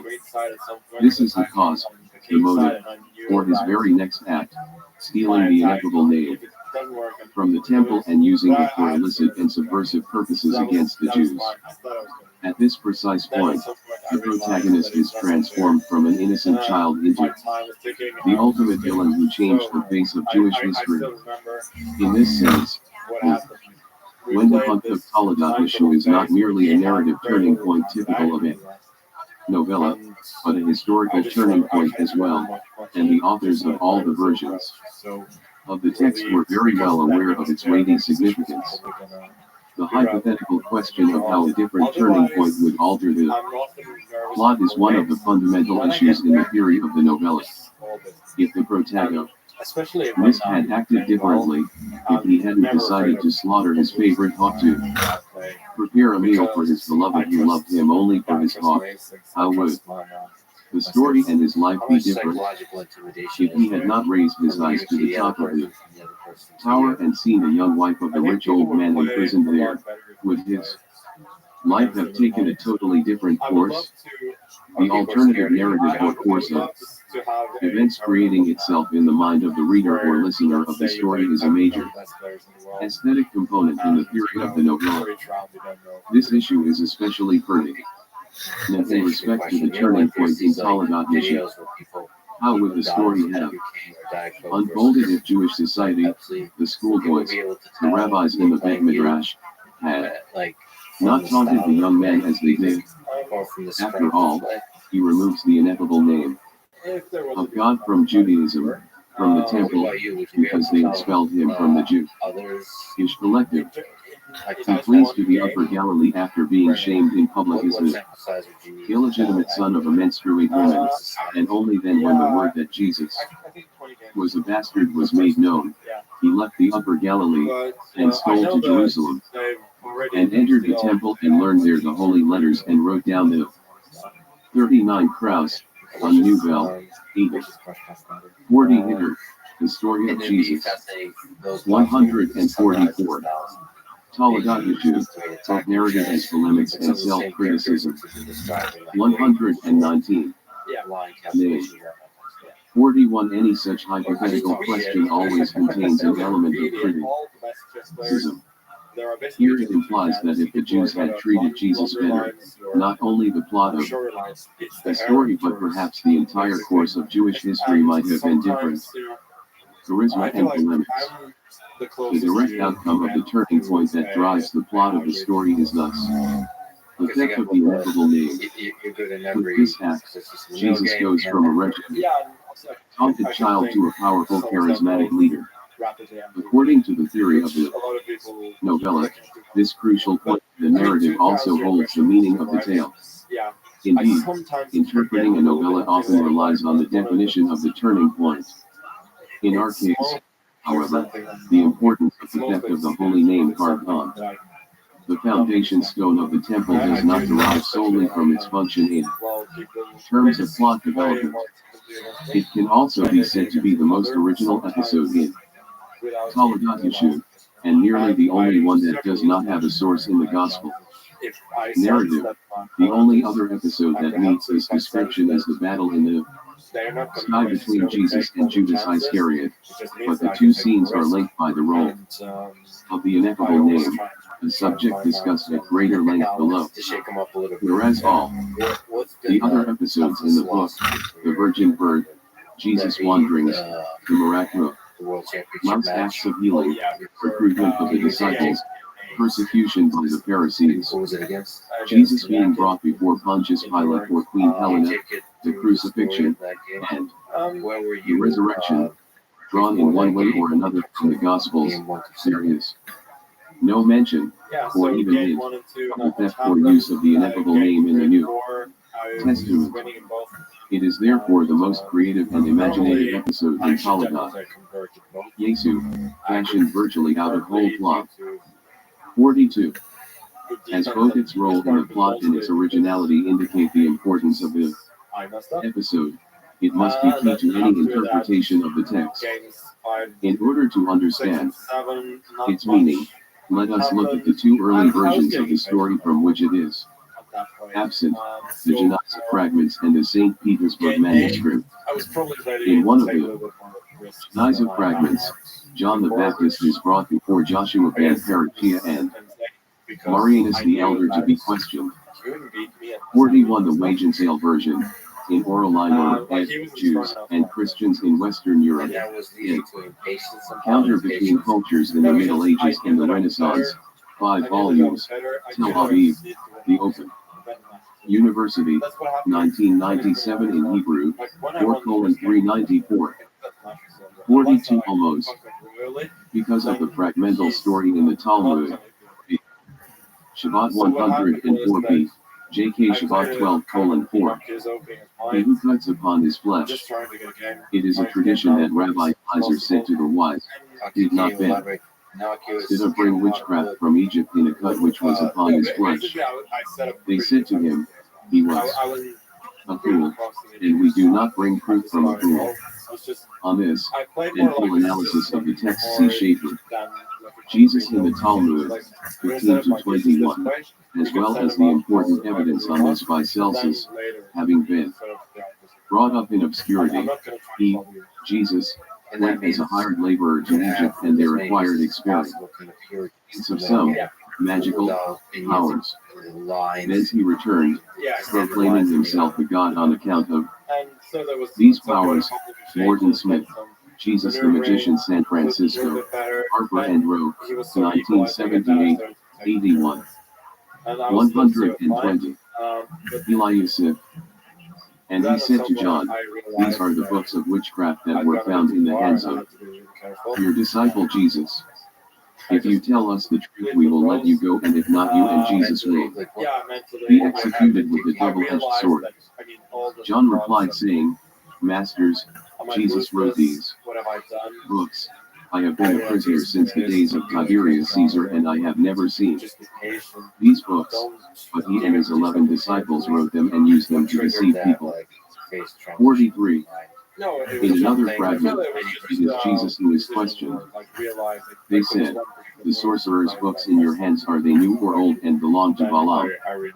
And in Egypt you found them. He said to them, they are of Balaam, to do magic with them. And why did you use them, and do evil to all of creation? The books in your hand, if you tell us whose they are, and if not, we will kill your carcass to the beasts of the field. The books are not old and not ancient and not Balaam's. He said, they are John's. He gave them to me.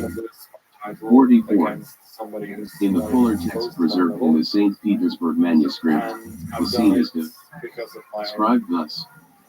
And Jesus dealt in magic and witchcraft and deceived people. For he had books from the sorcerers of Egypt, and he delved into them always. They said to him, these books in your hand, are they new or old? He said to them, Masters, the writings are old and ancient. They are from Balaam son of Beor, and I found them in Egypt, and they cure with incantations all ailments, wounds, and sores. They said to him, tell us the truth, where you found these books, and you teach and instruct people in them, and they deceive the world. Tell us the truth, and if not, we will kill you. He said to them, these books are not ancient and not old, and I did not find them in Egypt, but John my master gave them to me, and he taught them to me. Our Joshua answered and said to John, these books that were found in the hands of Jesus your disciple, where did you find them? If you tell the truth, you will be saved, and if not, you and Jesus your student will die a horrible death. John answered and said to them, the books are from my masters.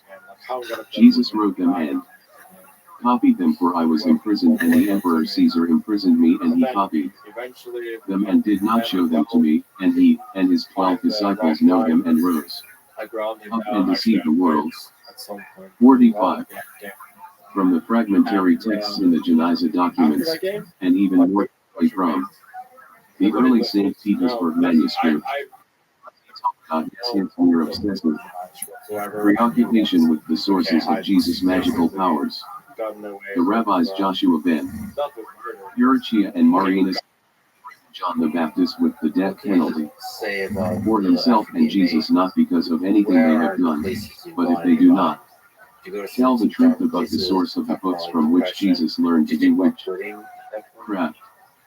The texts that have survived suggest 3 possibilities. He learned sorcery in Egypt, from which he brought back the writings. He learned it from his teacher, John the Baptist, for he made it up and wrote the books himself. The first option. 43 Daniel Boyarin, a revised version and translation of the Toledat Yeshua fragment. Tarvis 47, 1978, 251-52. my hatred of losing 44 Deutsch, new led to evidence, me 185. losing a lot. 45 It also led Deutsch, to fire give it, in this house. 184 to 86. Taladat Yeshuv, both narrative as polemics and self-criticism. 121. Attributes the books to a foreign source, Egypt, and the Gentile prophet Balaam, Apparently, like, Ben Beater. The second attributes them to John the Baptist, perhaps alluding to the slender Jewish sects, such as the Essenes, with whom he fraternized in his early life. In the third option, Jesus himself is the source of his knowledge, and the books are new and do not belong to any earlier tradition. All three alternatives appear in various forms in Jewish sources on magic from late antiquity and the early Middle Ages. 46 year, in the rabbi's interrogation of John the Baptist and Jesus, any of them can serve the same fundamental purpose, to present Jesus' powers as witchcraft or black magic. Whether the source of the writings is external, NAL, Egypt, internal, e.g., the Essenes, or personal, Jesus himself, makes no difference. Whatever their origin, they describe acts of evil magic aimed to deceive. Scholarship contains considerable discussions of the debate between Jewish scholars and early Christians over whether Jesus' powers derived from the fact that he was the Messiah and the Son of God, or whether they were merely magic tricks, a controversy already evidenced in the New Testament, in Talmudic sources, and among the first Christian theologians. 47. However, less attention has been paid to the question of how the Jewish community in the Middle Ages contended with the Christian claim that Jesus' powers were divine rather than magical. While the early versions of Taladat Yeshuv clothed the argument in NAR, primitive garb, had little to the New Testament narrative, and when the devil was cast out, the dumb spake, and the multitude marveled, saying, it was never so seen in Israel. But the Pharisees said, he casteth out devils through the prince of the devils. Mag 9:33-34. Indeed, the Gospels contain many references to this controversy, in which Jesus' followers regard his acts as miracles while the Pharisees see them as sorcery. 46. On these general observations, see the discussions in two recent surveys, Gideon Boha, Ancient Jewish Magic, a History, Cambridge University Press, 2008, and Ewell. Harari, Early Jewish Magic, Research, Method, Sources, Jerusalem, The Bialik Institute, 2010. In Hebrew. 47. Compared to the discussions by Morgan Smith, Jesus the Magician, the Vermes, Jesus, the Jew, the historian as reading of the Gospels, New York, Macmillan Publishing, 1973. Markham J. Geller, Joshua B. Barahia and Jesus of Nazareth, two rabbinic magicians, Ph.D. Is, Brandeis University, 1973, Deutsch, Taladat Yeshuin Christian Eyes, Schaefer, Jesus, in the Talmud, and the amazing discussion in John P. Meyer, A Marginal Jew, Rethinking the Historical Jesus, 4 volumes, New York, WD, 1994, 2:646-873. 48. In Acts 4:5-12, after the apostles heal a sick man, they are questioned by the Pharisees and asked how they did so.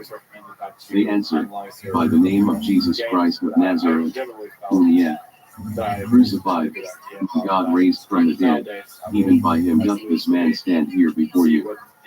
Well, neither is there salvation in any other, for there is none other name under heaven given among men, whereby we must be saved. This is confirmed in the Talmudic tales, where the acts of healing are also performed by means of the name of Christ. The use of the ineffable name in Taladat Yeshuv sounds very much like a response to the claim in the New Testament. It alone has such power and even Jesus himself performed his miracles by means of the ineffable name, and not his own name, as the apostles claim. Naturally, according to New Testament doctrine, Jesus had no need to invoke any name at all, as he himself was the source of power. 122. Eliasip. On the other hand, the large majority of versions of Talmud issue which do describe the theft of the ineffable name add another narrative motif which casts the significance of the debate, and perhaps also the function of the whole work, as a polemical text, in a new light. In order to clarify this point, let us consider a typical passage from Mark. And there came a leper to him, beseeching him, and kneeling down to him, and saying unto him, If thou wilt, thou canst make me clean. And Jesus, moved with compassion, put forth his hand, and touched him, and said unto him, I will, be thou clean. And as soon as he had spoken, immediately the leprosy departed from him, and he was cleansed. And he straightly charged him, and forthwith sent him away, and said unto him, See thou say nothing to any man, but go thy way, show thyself to the priest, and offer for thy cleansing those things which Moses commanded, for a testimony unto them. But he went out, and began to publish it much, and to blaze abroad the matter, insomuch that Jesus could no more openly enter into the city, but was without in desert places, and they came to him from every quarter. 1:40-45. Similar accounts appear in the other Gospels as well. Several points in these verses are relevant to the interpretation I am proposing here. The first is the total absence of any reference to the means by which Jesus performed the miracle. The text states merely, I will, and nothing more. There is no attempt whatsoever to explain the source of Jesus' power, the miraculous or magical mode he employed, or even any theories or puzzlement regarding this issue. The many tales of similar miraculous deeds almost invariably pose the natural question, where does the person who says I will and it is done get his power from? But the more acts of this nature that occurs without any explanation, the greater the mystery surrounding the individual who performs them. If Jesus were holding a book of some sort, if he called on some ancient tradition of magic, such as Balam Ben Beaver, as in the Janiza versions of Talmud issue, there would be no mystery. And I believe that is precisely what the Gospels sought to do, to heighten the aura of mystery that emanates from the incredible, remaining inexplicable. It might be argued that there was no need for an explanation because the source of Jesus' power was obvious. He was the Son of God, and therefore had divine powers and was capable of bringing about whatever he wished. But even if that is a valid contention, a question that belongs to the realm of theological interpretation of the New Testament and is thus outside the scope of this discussion, it has no relevance to the point I am making. The connection between Jesus' divinity and its manifestation in the real world where miracles would still remain shrouded in mystery and incomprehensible to any one who heard these stories. Our focus here is not on theological commentary or the miracles themselves, but on the general public, the believers who heard the stories and responded emotionally, not intellectually. 49. These stories should be compared with tales of healing via the name of Christ, such as the Talmudic legends discussed by Schaeffer, Jesus in the Talmud, 52-62, or the significant testimony of Epiphanius, Bishop of Cyprus in the second half of the 4th century, who tells the story. Talmud issue, both narrative as polemics and self-criticism. 123. In the verses above, Jesus goes on to instruct the former leper not to tell anyone about his cure, but he does the exact opposite. he went out and began to publish it much, and to blaze abroad the matter. Could Jesus have been unaware that this would happen? That the more he demanded that the man keep the act, the secret, the more he would be tempted to reveal it. In addition, tells him to make an offering before the priest for his cleansing. To the best of our knowledge, offerings could be sacrificed before a priest only in the temple, and the miracle was performed in the Galilee. In other words, the former leper was told to make the long pilgrimage from the Galilee to Jerusalem, parting a sacrifice with him the whole way, and he was not expected to tell anyone why he was doing it. And when he eventually reached the temple, would it not have been natural for him to relate the circumstances of his cure and explain why he was asking to offer up a sacrifice?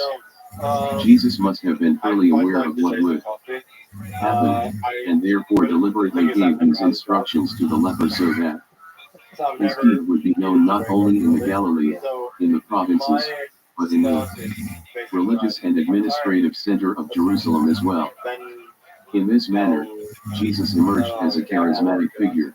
Both his character and his deeds were surrounded by an aura of mystery that defied explanation, or in speculation as to the source of his power among the growing audience who heard the stories about him. And on the whole, the spread of these miracle tales was tacitly encouraged by Jesus and his followers themselves. Another episode, which appears in different versions in each of the first three Gospels, provides further support for this interpretation of the evolution of Jesus' charisma. And when he was come into his own country, town, he taught them in their synagogue, insomuch that they were astonished, and said, Whence hath this man this wisdom, and these mighty works? Is not this the carpenter's son? Is not his mother called Mary? And his brethren, James, and Joses, and Simon, and Judas, and his sisters, are they not all with us? Whence then hath this man all these things? And they were offended in him. But Jesus said unto them, A prophet is not without honor, save in his own country, and in his own house. And he did not many mighty works there because of their unbelief. Matt 13:54-58, and similar accounts in Mark 1:1-6, Luke 4:16-30. Of Joseph, a Jew who, before converting to Christianity, healed a man possessed by a demon. In Tiberias, he took water in his hand and sprinkled it before the man's strict tetanus, making the sign of the cross and saying, In the name of the crucified Jesus of Nazareth, go out. Demon, and he was healed.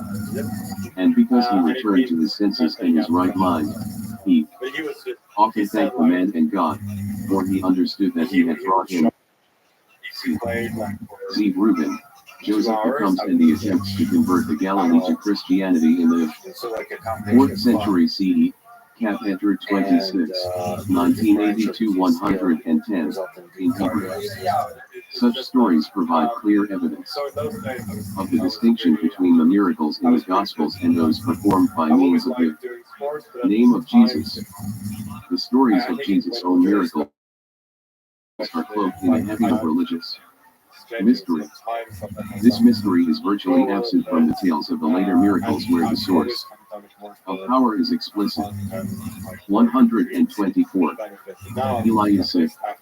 The story offers a clear explanation for why Jesus did not perform miracles in his hometown of Nazareth, because there was no mystery about him in the place where he had been known from birth as a flesh and blood human being. In the town where everyone saw him as a normal child playing in the local streets, the power and charisma that derived from an aura of mystery were impossible. This is an extremely telling passage as it provides information by way of the negative. It demonstrates that it was the mystery surrounding the young man who appeared out of nowhere and performed such extraordinary deeds that was the force which drew so many people to him. There could be nothing enigmatic about him in the town where everyone saw his mother wipe his nose and his bottom. Another figure who performed miracles and is often compared to Jesus, in terms of both time and the nature of their deeds, is Honi Hama-Angel, the circle, thrower who could bring rain. He stood before a crowd of believers, uttered a prayer, and no rain came. Then he drew a circle in the dust, and addressed God, contentiously, invoking the great name. With many people looking on, he had admonished God when the rain was too weak or too strong. Honi was a transparent figure. He showed his audience what he did and how he felt. But it is impossible to imagine Jesus acting in the same way. His deeds were invariably shrouded in mystery and utterly vacuous. Consequently, Honi was not a charismatic individual. There is no evidence that he attracted a circle of disciples or followers. Instead, he was simply called on when he was needed. 51. In contrast, Jesus and his disciples thoroughly understood the power of awe-inspiring mystery in creating the charisma of a religious leader, and they made full use of it.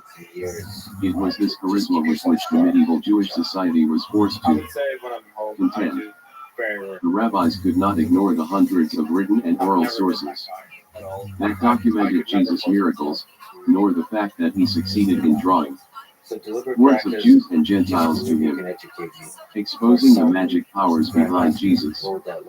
Acts in Taladat Yeshu, whether he learned the secrets of witchcraft in Egypt AC. According to some versions, or he acquired his powers from stealing the ineffable name. According to others, had a clear objective, to dismantle Jesus' charisma. His attempt to perform miracles in Nazareth was doomed to failure because of the absence of the element of familiarization and mystery, revealing that the 50 Judah Golden, on Honi the Circle Maker, a demanding prayer, Hayam, studies in Midrashic and related literature, Philadelphia, Jewish Publication Society of America, 1988. 331 to 36 Mayor, a marginal Jew, 536, presents an important observation which supports my argument. In his opinion, Jesus is a miracle worker, performing miracles by his own power. The pagan sorcerers and Talmudic rabbis perform these miracles by activating supernatural power by means of prayers, holy names, etc., and conclude that stories of this type cannot in the strict sense be called the stories of miracle worker on the charisma of Honi and other holy men. See William Scott Green, Palestinian Holy Men, Charismatic Leadership and Rabbinic Tradition, ANRW 19.2, 1979 619 to 47. 51. On this aspect, charisma as leadership, of the charisma of Jesus. See Martin Hengel, the charismatic leader and his followers, trans. James C. G. Bree, New York, Crossroads, 1981. Taladat Yeshu, of narrative as polemics and self-criticism. 125. Source of his power was witchcraft would have the same effect. He would lose the awe-inspiring aura of mystery stemming from divinity, and would become a regular human being performing magic tricks of the sort that anyone clever enough to learn the secrets of sorcery could imitate. Jesus did not demonstrate heavenly power, but merely contemptible earthly manipulations laid bare in the text, by means of Judah's actions in the battle in the sky, which are aimed at stripping Jesus of his bogus powers. I believe this explains why most stories in the New Testament so emphatically ignore the question of the source of Jesus' powers, whereas Taladat Yeshu seeks repeatedly, almost desperately, to insist that they come from pagan witchcraft or the theft of the ineffable name of God from the Jews. Taladat Yeshu cannot be understood without recognizing the great narrative effort invested in the attempt to dismantle Jesus' charisma. Clearly, the authors of the text regarded this attribute as one of the major reasons for the threat. Chris Tianidi posed for the Jews the ineffable name. As we have seen, the large majority of versions of Talmud issue contend with the menace of Jesus' charisma with the help of the motif of the ineffable name, which appears here for the first time to Jesus' actions. Even if the reasons for the choice of this motif are not entirely clear, the fact is employed extensively throughout the text, beginning with its theft by Jesus. With it he performs, recruits disciples, convinces Queen Helena that he is the Messiah, and eludes the rabbis. It is given by the rabbis to Judas Iscariot. He uses it in the battle in the sky to defeat Jesus, and then given to Simeon Kepha, who uses it to prove he is a faithful apostle of Jesus. The striking contrast between the absence of in the New Testament to the source of the power that enables Jesus to perform miracles and the instance in Talmud Yeshu that each of his inexplicable acts is carried out by virtue of the ineffable name is an indication of the importance of this motif. It suggests that for the authors of Talmud Yeshu, it was one of the major, and perhaps the most significant, change they felt compelled to introduce into the gospel narrative. Tip. The Talmudic tale in which Jesus brought witchcraft from Egypt by means of scratches on his flesh 52 indicates that the sages were not yet making use of the ineffable name in their struggle against Christianity. All versions of the story in Tannaitic and Talmudic sources say only that the secret of Ben Stidda's power was the witchcraft he brought from Egypt. In this period, there is no mention whatsoever of any connection between Jesus and the ineffable name. However, 52 above, note 42, 126, Eliasip. It is interesting to consider the testimony of Epiphanius, Bishop of Cyprus in the second half of the 4th century, who relates the story of the Jew Joseph, as he heard it from his mouth. Joseph succeeded in expelling a demon from the body of a raving Jew running naked through the streets of Tiberias by invoking the name of Jesus and holding a cross up in front of him.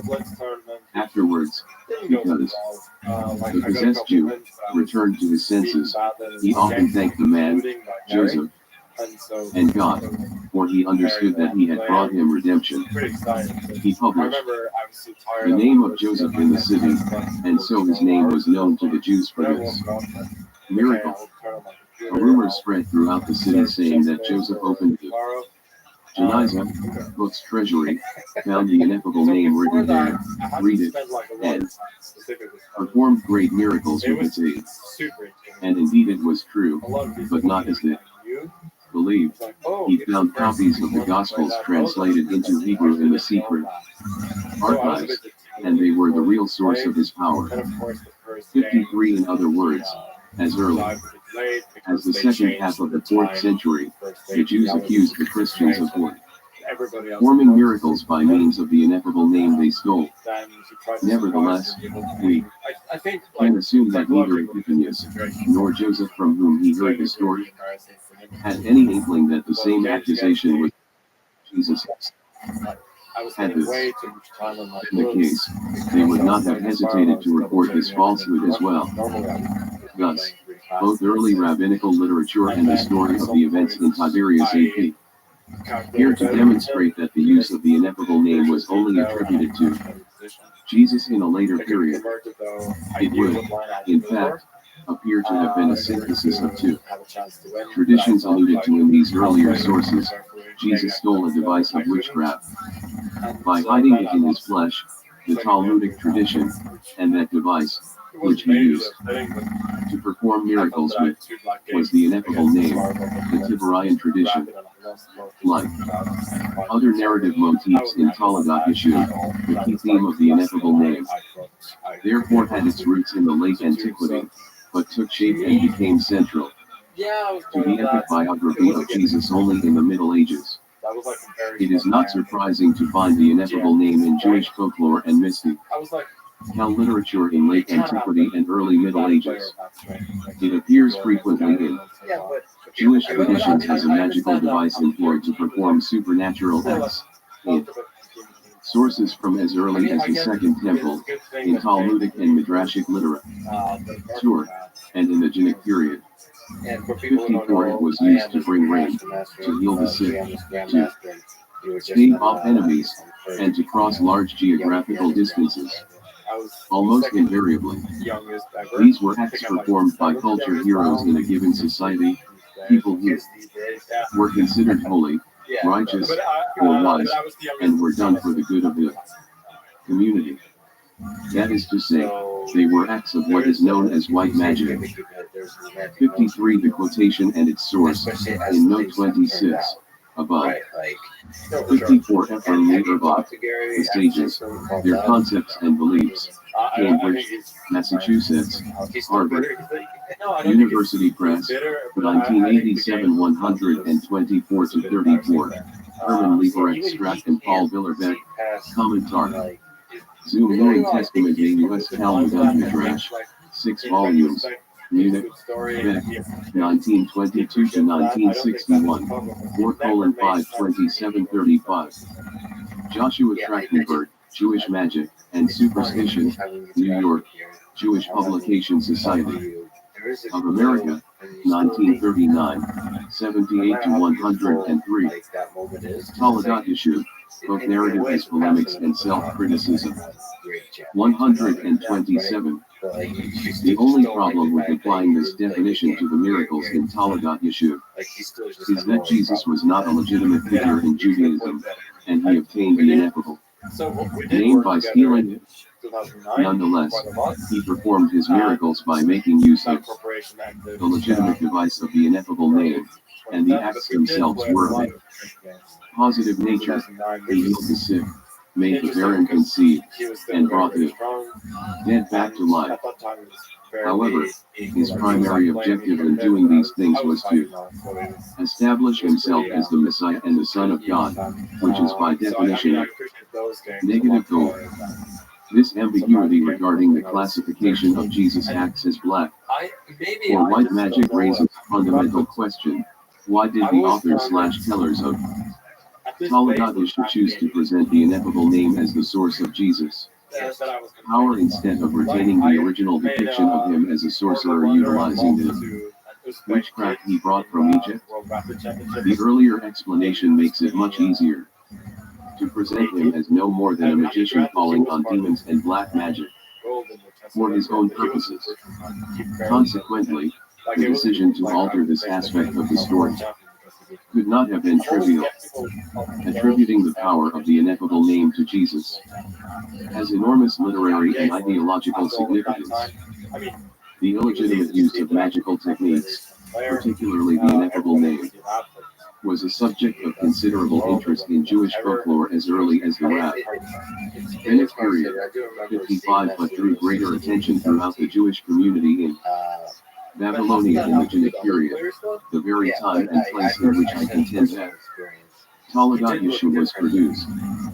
The first story in the scroll of Agam Az from the mid-11th century is a familiar legend relating to Ar-Agaron of Babylonia, and in the days of these things, descended one of the dearest ones, the greatly beloved man, from the land of the Baghdadites, and father, from the lineage of Yoab.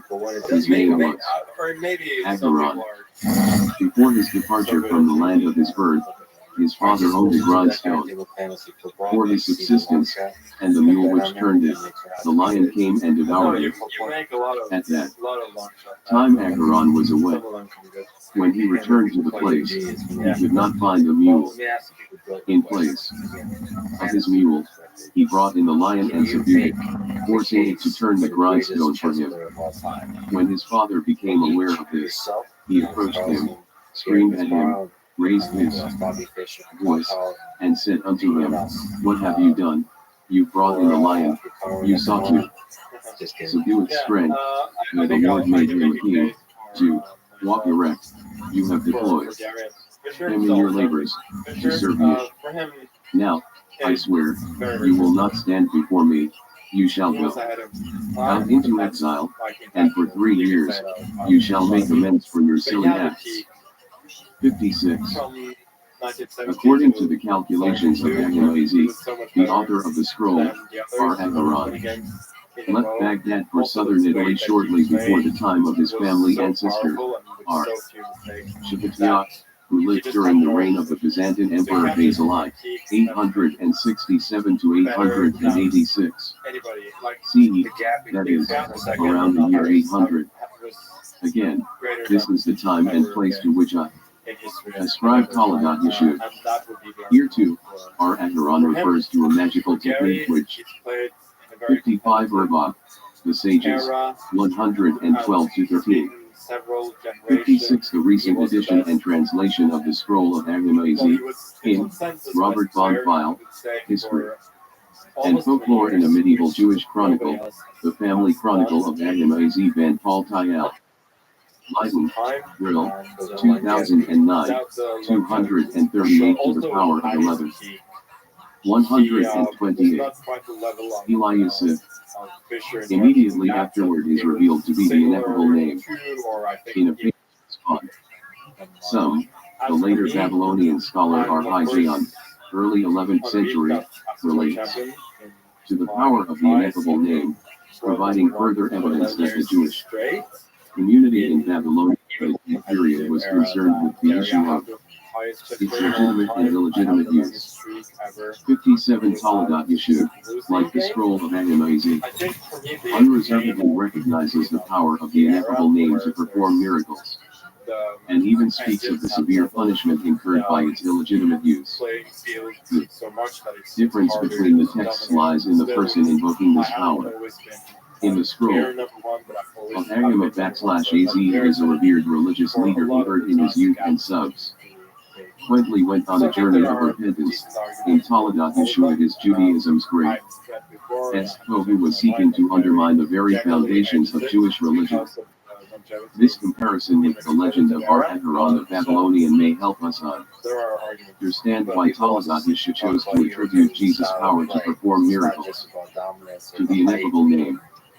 Miraculous events occur even when Ar-Aharon and other rabbis mentioned in Babylonian sources make illegitimate use of the ineffable name, since there is no question that it is an expedient means of changing reality, whether for better or worse. Had the creators of Talagat Yeshua endowed Jesus with a different power that enabled him to perform forbidden miracles, the text would have implied that witchcraft was as potent as the sacred Jewish name. They would not have wished to acknowledge such a possibility and popularize it by means of their text, whether written or oral. Indeed, as we have seen, the whole story centers on the motif of the protagonist's magical power, which is both crucial to the narrative turning point and drives the development of the plot. If all these events were products of some pagan witchcraft, the sin of which Jesus had earlier been accused, the authors of Talagat Yeshua would be recognizing the power of black magic, and that they were undoubtedly reluctant to do. That being said, the shaping of the central motif is invariably intricate, and not lend itself to a simple, straightforward reading. The same is true for the choice of the ineffable name as the literary and ideological leitmotif in Talagat Yeshua. The narrative development of the episode describing the theft of the fatal name demonstrates the complexity of this issue. The leaders of the Jewish community created a sophisticated shield around the sacred power designed to prevent its theft and illegitimate use.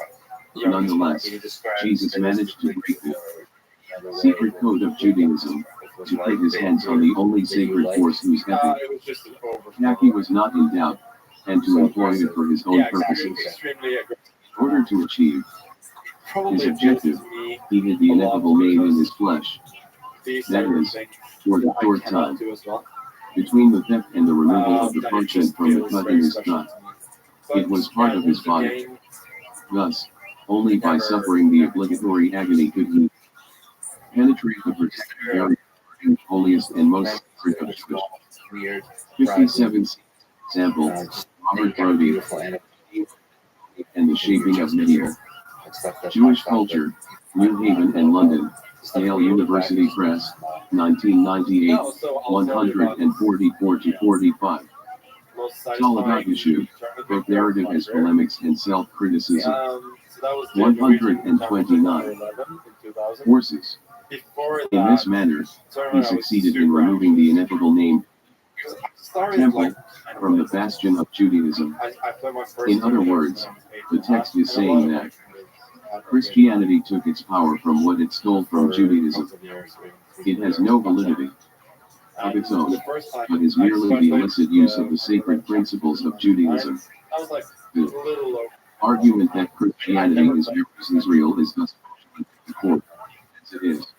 Next year, Nothing but thievery and lies, and like other acts of this sort, in each it will tournament, be I felt like exposed I was getting a little bit better. and punished. And when we Indeed, had the time, the rest of I Talmudic knew issue, that I the was narrative turning point, same level. is an attempt to show the illegitimate use of the I was sacred so power anxious and how to show it. Judaism restored it to its proper place. Feeling excited, Clearly, nervous, that the choice of the ineffable, the means by which Jesus performed his marvels was anything but a trivial decision.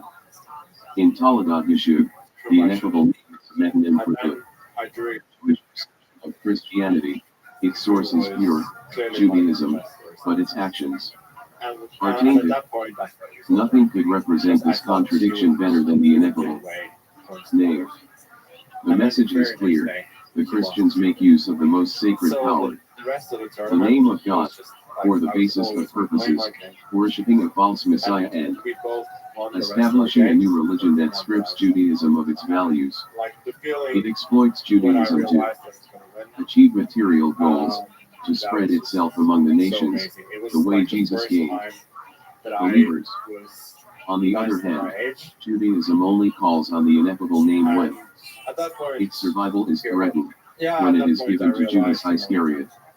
this, Judaism I must could actually come. be very good at this. Seeks of itself the spirit in contrast to flesh, as holy in contrast to profane, as the original in contrast to a fraudulent imitation.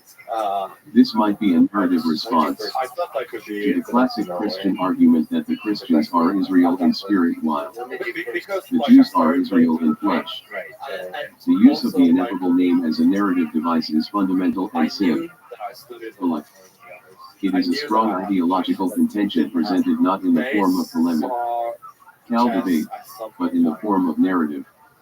The strength of the text lies not in any convincing ideological or intellectual arguments, but in its emotional impact. Using the popular idiom to summarize an episode in the simplest terms, that is, to say something like they stole the ineffable name from us, with all the historical, theological, social, and emotional connotations of such a statement, would undoubtedly have influenced the thinking of large segments of Jewish society much more than any polemical or ideological discourse. This lends further credence to my contention that the folkloric nature of the text may help explain why the creators of Talmudic chose this literary form to voice their arguments against Christianity, which was posing an ever-growing threat. From polemics to self-criticism. Since the beginning, scholars have justifiably considered Talmudic to be a polemical text. However, analysis of its narrative structure, the literary characterization of the main character, the choice of the leading leitmotif, and the 130 Eliasif development of the plot, all demonstrate that there is more to this work than means. From the perspective of medieval Judaism, the story of Jesus would also appear to have served as a sort of test case that helped to put a fine point on criticism of some of the major aspects of Jewish life and society. We have already considered two such narrative themes, Jesus' childhood and the ineffable name.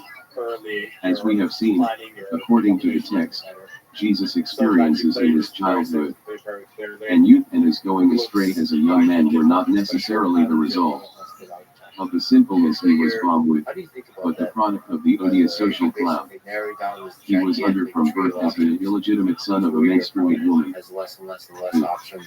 Constant taunts from his young friends who heard the mean gossip at home. The unflagging suspicion with which he was treated by his teachers and the ridicule To the of the elegance people around of, him like, forced the boy out of Jewish society and culture. the dynamics It of is the game. impossible to ignore the harsh criticism of Jewish social norms contained in the detailed descriptions of a child driven out of the Jewish nation against his will. No matter how deserving or exceptional their gifts, young men had no chance of standing out and advancing in religious or social circles if the slightest propriety was attached to their family or he did not belong to the social elite. In a set of early versions of Talagat Yeshua, Jesus' gifts made him especially worthy of rising to the very top of the religious and social ladder, but he was held back by his family history, for which he himself was not to blame, and therefore had no prospects in the Jewish world. Jesus' own critical remarks evoked a similar response when he exposed the corruption of his fellow judges. They kicked him out, vilifying him and his family. Here, too, censure of the Jewish establishment is shown to be voiced by someone who does not belong to it, who comes from outside, from the remote periphery. Nazareth, looked upon as foreign and disreputable by the religious and social elite. A close reading of these portions of Talagat Yeshua inevitably reveals the sharp criticism of the norms in Jewish society that elevated family, background, social status, and genealogy over talent, integrity, and wisdom. This interpretation of Talagat Yeshua reinforces my contention regarding the group that produced the text. The novella-like interest in the erotic, a beautiful young wife, a man who seduces her, her devoted husband, the night of love, as well as social criticism of the Jewish community which judged a young man by the deeds of his forefathers and his family status rather than by his own talents and accomplishments, would have been typical of certain circles in particular. Moreover, in terms of both language and content, the text was clearly meant for the broad sectors of a society that suffered most from the attitude of the religious and social elite.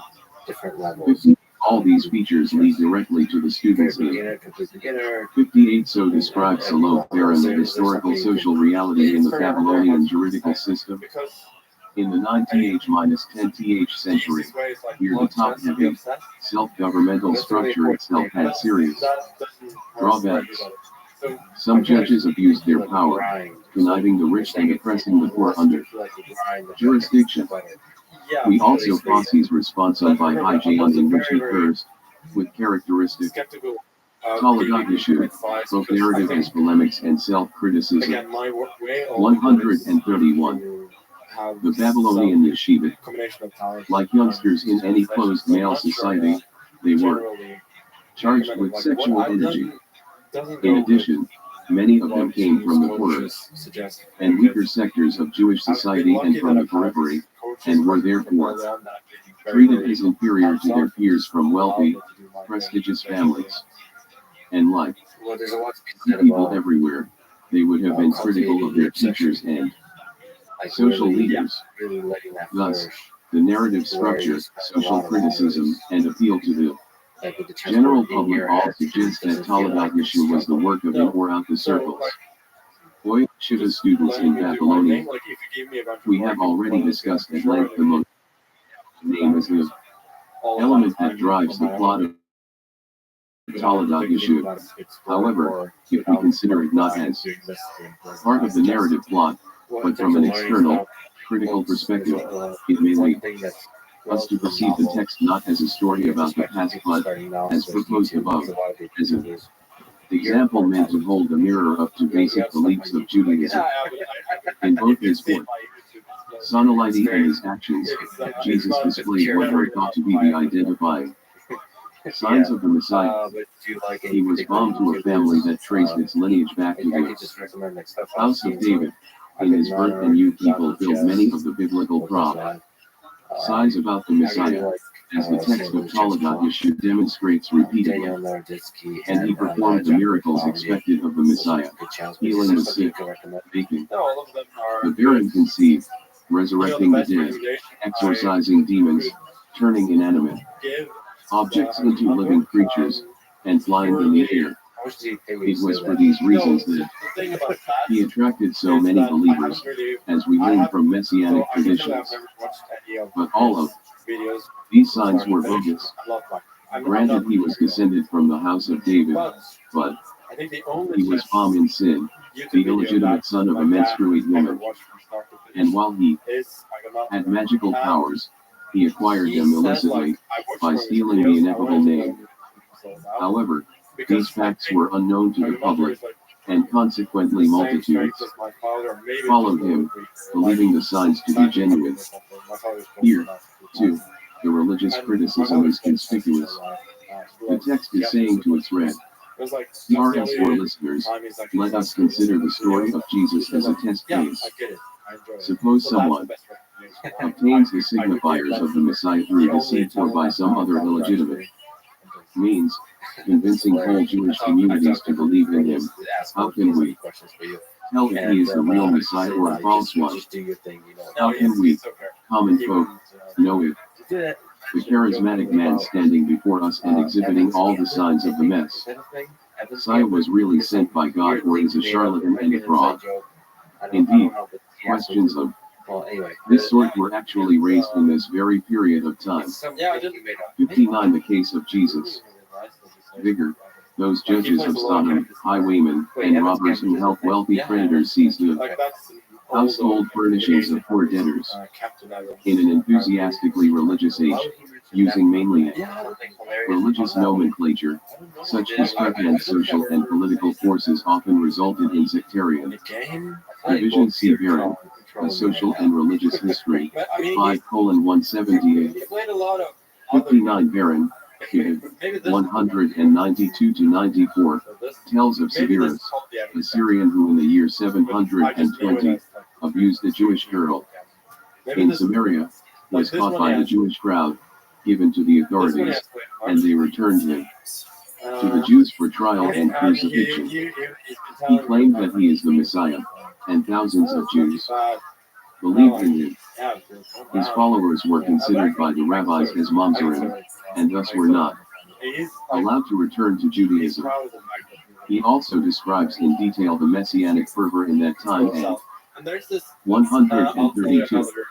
Eliasif, related in such detail in Talagat Yeshua, demonstrates that by applying the criteria laid down by Judaism, even a man who is the illegitimate son of a menstruate woman and an artful thief may be welcomed as the Messiah. Perhaps, then, the signs of the Messiah that have been accepted in Jewish tradition for centuries are inappropriate or inadequate. Proof, says the text, can be found in the case of Jesus, which illustrates the danger of similar situations arising in the future. Moreover, in order to smuggle the ineffable name out of the temple, Jesus makes a cut in his thigh, copies the tetragrammaton onto a piece of parchment, and hides it in the cut. In other words, to achieve his goal, he combines the sacred and the profane, the ineffable name, which is the essence of holiness and purity, is placed within his physical body, the essence of the earthly and impure.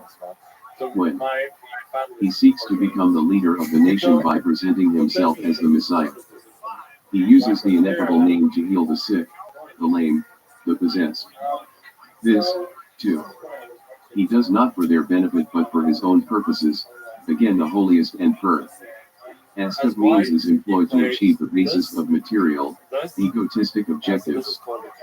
The ultimate instance of combining the pure and the impure occurs in the episode of the battle in the sky between Jesus and Judas Iscariot. Both rise into the air with the help of the ineffable name, and there Judas urinates on Jesus or sprays his teeth on him or sodomizes him, depending on the version, thereby defiling him and bringing him down. Whatever act Judas performed, he did so with his sexual organ while holding the ineffable name. That is, the conjunction of the pure and the impure is explicit, deliberate, and incontrovertible. The goal is a worthy one, to strip Jesus of his power, but it is achieved by wrongful means, by mixing the material and the spiritual, the ignoble and the exalted, the profane and the sacred. It is difficult to imagine a more blatant depiction of the theme of the thin line between the pure and the impure than that which appears throughout the narrative of Toledat Yeshu and reaches its climax in the scene of the battle in the sky. The text offers striking descriptions of the crossing of boundaries and the lack of clear borders between the profane and the holy, raising questions about the parameters of the sacred and how it deals with the impure, about where to draw the line between material reality and spiritual essence. According to the story, the sacred may be defiled in order to achieve a lofty aim, but does it still remain sacred? After Judas defiled the ineffable name, is it still holy? I phrase these issues as questions because the episodes in the Toledat Yeshu do not supply the answers, but merely leave them open and unresolved. What we have here is a typical liminal state in which the protagonists, and consequently the reader or area, on pages 177 to 205. On Severity also Wasserstrom, between Muslim and Jew, 54, ESP. Note 30. Most important and relevant testimony of these events are by the Karaite al-Kirkazani. In Yaakov al-Kirkazani on Jewish sex and Christianity, EVS Bruno Chisa and Wilfred Lott. Wood, Frankfurt AM and New York, Peter Lang, 1984. Toledat Yeshu, Narrative as Polemics and Self-Criticism. 133. Listener, is caught in the middle, neither here nor there or both here and there. They hold the ineffable name in their hands, but their flesh is at the basis level. Is it possible to find a connection between the three subjects of criticism outlined above, Jewish society, the Messianic tradition, the liminal state, and the reality in which Toledat Yeshu was created? I believe it is. To do so, we must return to my contention regarding the time, place, and social context in which the work was produced, the world of yeshiva students in Jewish Babylonia in the 8th century. Existing evidence regarding the educational practices and social relations in the Jacob yeshiva points to an expansion of religious edu, Katayan, and an effort to draw broader circles of the population into the yeshiva. Young students from all levels of society began to arrive, including boys from the periphery and from families with no social standing. 60 then, like now, those youngsters would not have grown up with the same privileges as their peers. From the social elite, and even within the yeshiva they would have continued to occupy a lower status whatever their individual talents.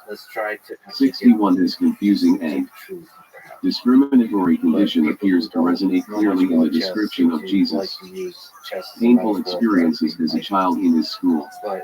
Only someone who has felt the pain of social rejection because of his family status or parentage could describe this. Expressed with such sensitivity, criticism of the Messianic tradition was also associated with the same social and historical context. Historical evidence shows that Jewish Messianic movements emerged in the East in this period, attracting mass followings. Descriptions of their rise and fall is remarkably similar to the story of Jesus, a man from a lower class background claiming to be descended from the house of David declares himself the Messiah and proves it by performing miracles. He draws in thousands of believers, despite the opposition of local Jewish leaders. 60 The narrative of Toledat Yeshu sounds almost as an echo of the historical situation described by Aaron. So describes also Wasserstrom between Muslim and Jew. 33.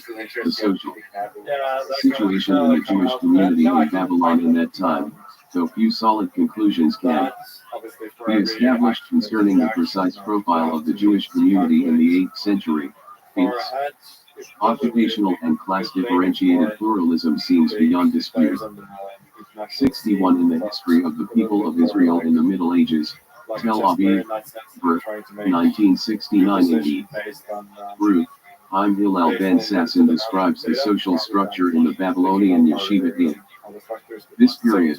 The yeshiva held classes in the Mishnah and Talmud for the boys, most of whom were sons of the yeshiva scholars. These institutions made an interesting attempt to establish leadership on erudition and study, while basing its continuity and authority on the principles of hierarchy and genealogy.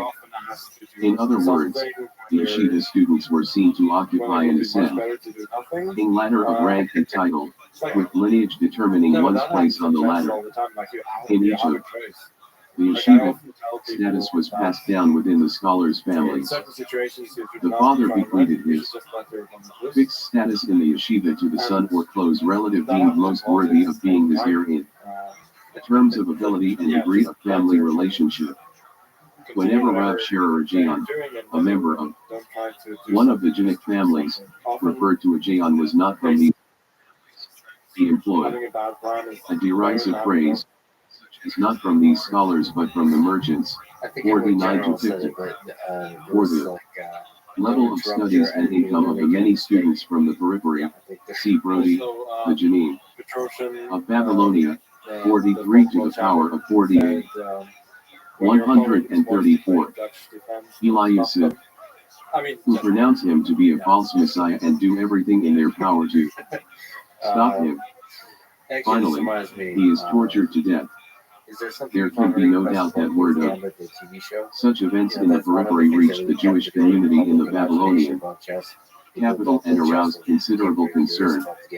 As I have shown, Taladat Ben-Sira, which originated somewhat later in the same place, deals extensively with the issue of false messiahs. It seems more than likely, therefore, that the young men in the yeshiva, who did not represent the religious or social elite but rather the broader and unprivileged sectors of the communities, were also preoccupied by the problem of how to recognize a false messiah. The case of Jesus, and many others like him in their own time, illustrated that Jewish tradition did not provide sufficient tools to cope with this dilemma. Criticism of tradition and the contemporary leaders who represented is typical of adolescents everywhere, who are at the stage in life when they must learn to deal with the real world and assume social responsibility. The cardinal expression of this social and historical situation is the blurring of borders between the sacred and the profane.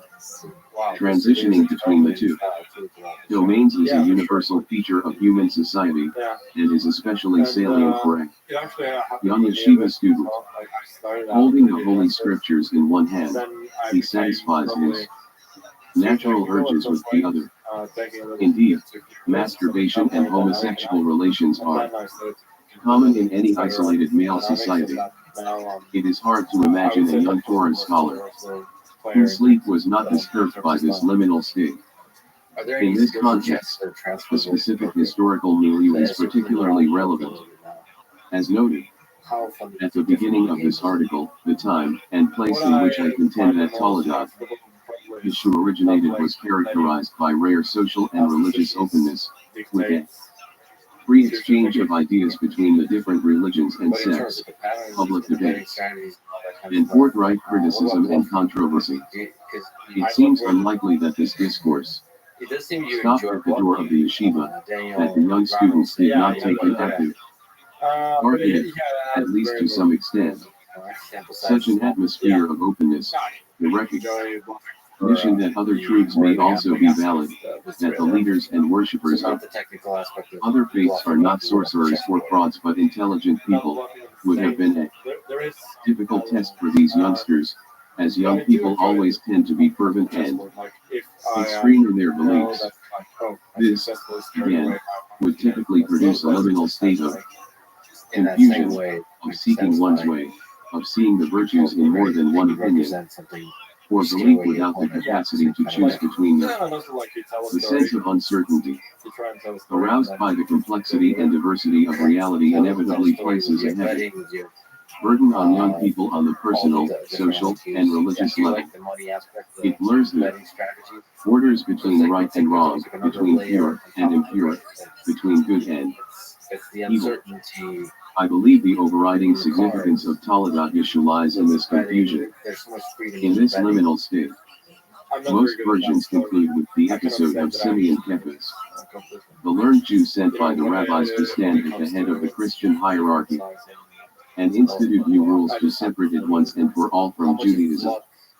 Nothing could better exemplify the liminal state than this scene, which puts an end to the Taladat Yeshu, both narrative as polemics and self-criticism. 135. Link between Judaism and Christianity. Simeon Kephas is a Jew who becomes a Christian and yet remains a Jew. He establishes principles that benefit Christianity, and yet his aim is to benefit Judaism. He is a Jewish sage who becomes the foremost scholar of Christian theology. Could anything be more liminal? The choice of this episode for the conclusion of Taladat Yeshu demonstrates that the incertitude has not been dispelled, that the indeterminacy between right and wrong, between the sacred and the profane, which lies at the word, remains an open, bleeding wound. The final episode in the text, in which a Jewish scholar becomes the driving force of Christianity, palpably indicates that the ambivalence, the indistinct borders, remain unresolved, both in the narrative itself and in historical reality. The Taladat Yeshu in the context of Jewish-Muslim debate. Philip Alexander. The Taladat Yeshu and the Muslim world. What functions, if any, might the Taladat Yeshu have served in Jewish A/W///W debate? To the best of my knowledge, this question has not often been raised, but if it makes sense, then it has the potential to open up a whole new front end. Our search to contextualize this puzzling work. The setting in which the Taladat Yeshu is normally placed is Jewish-Christian debate. It is seen as a Jewish anti-gospel, showing some knowledge of the canonic Christian Gospels, which was composed in order to counter Christian claims about Jesus. Thus, when William Horbury, in his groundbreaking 1970 Cambridge doctorate, raised the question as to why Jews in the Islamic world read the Taladat, he constructed an answer, largely in terms of demonstrating that Jews living under Islam could have had continuing knowledge of and contact with Christianity. He notes, for example, that the Taladat could have gained a new lease of life among Jews in the Middle East and Persia with the arrival of Christian missionaries from the West in the 19th century. The Jewish-Christian controversy is unquestionably the original and primary setting of the Taladat, and there can be no doubt, as we shall see, that Jews continue to encounter and combat Christianity within Dar al-Islam. But this is surely not the whole story. The Taladat Yeshu inevitably acquired a significant secondary setting in Jewish MWS//W relations, a setting which would have accorded it interest and relevance, even if Christianity had not remained a significant presence in the Muslim world. My thesis is simple. The fact that Jesus and his mother became massively important figures in Islam raises the question of where the Taladat Yeshu stands in relation to the Muslim gospel, and this question must throw some light on the circulation of the Taladat among Jews in the Muslim world. The dynamics of the Taladat's reception in the Muslim East cannot have been the same as in the Christian West. because in the East it competed not with one, but with two Gospels. One William Horbury, A Critical Examination of the Talmud, PhD Dis, Cambridge University, 1970, 206, I'm 138. just taking it all in. Philip Alexander. But I find it Copies of the interesting. Talmud from the Muslim world. The evidence that the Talmud did circulate among Jews in the Muslim world is clear. First, we have 5 fragments from the Cairo Janaza.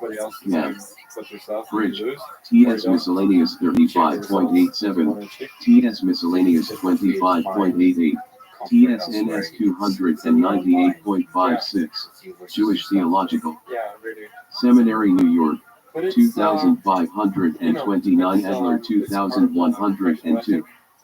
Second, we have, also from the Cairo Janaza, a number of versions of the Talmud in Judeo-Arabic, e.g. Cambridge, TSNS 264.24, 298.49, 298.55, 298.57. Third, we have at least 5 Yemenite manuscripts in Hebrew ranging in date from the 16th to 19th centuries. Cambridge or 557, Sassoon 152 and 902, JTS Edler 4180, Jerusalem JNUL 4 degrees 15 Joel 326.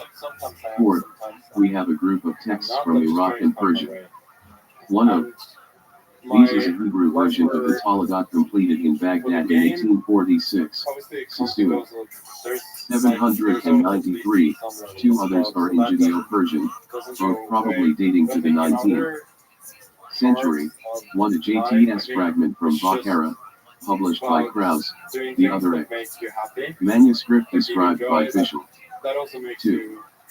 This list may not be exhaustive, but it is probably sufficiently representative to allow us to draw some tentative conclusions. 1. 4 languages are involved: Aramaic, Hebrew, Judeo-Arabic, and Judeo-Persian.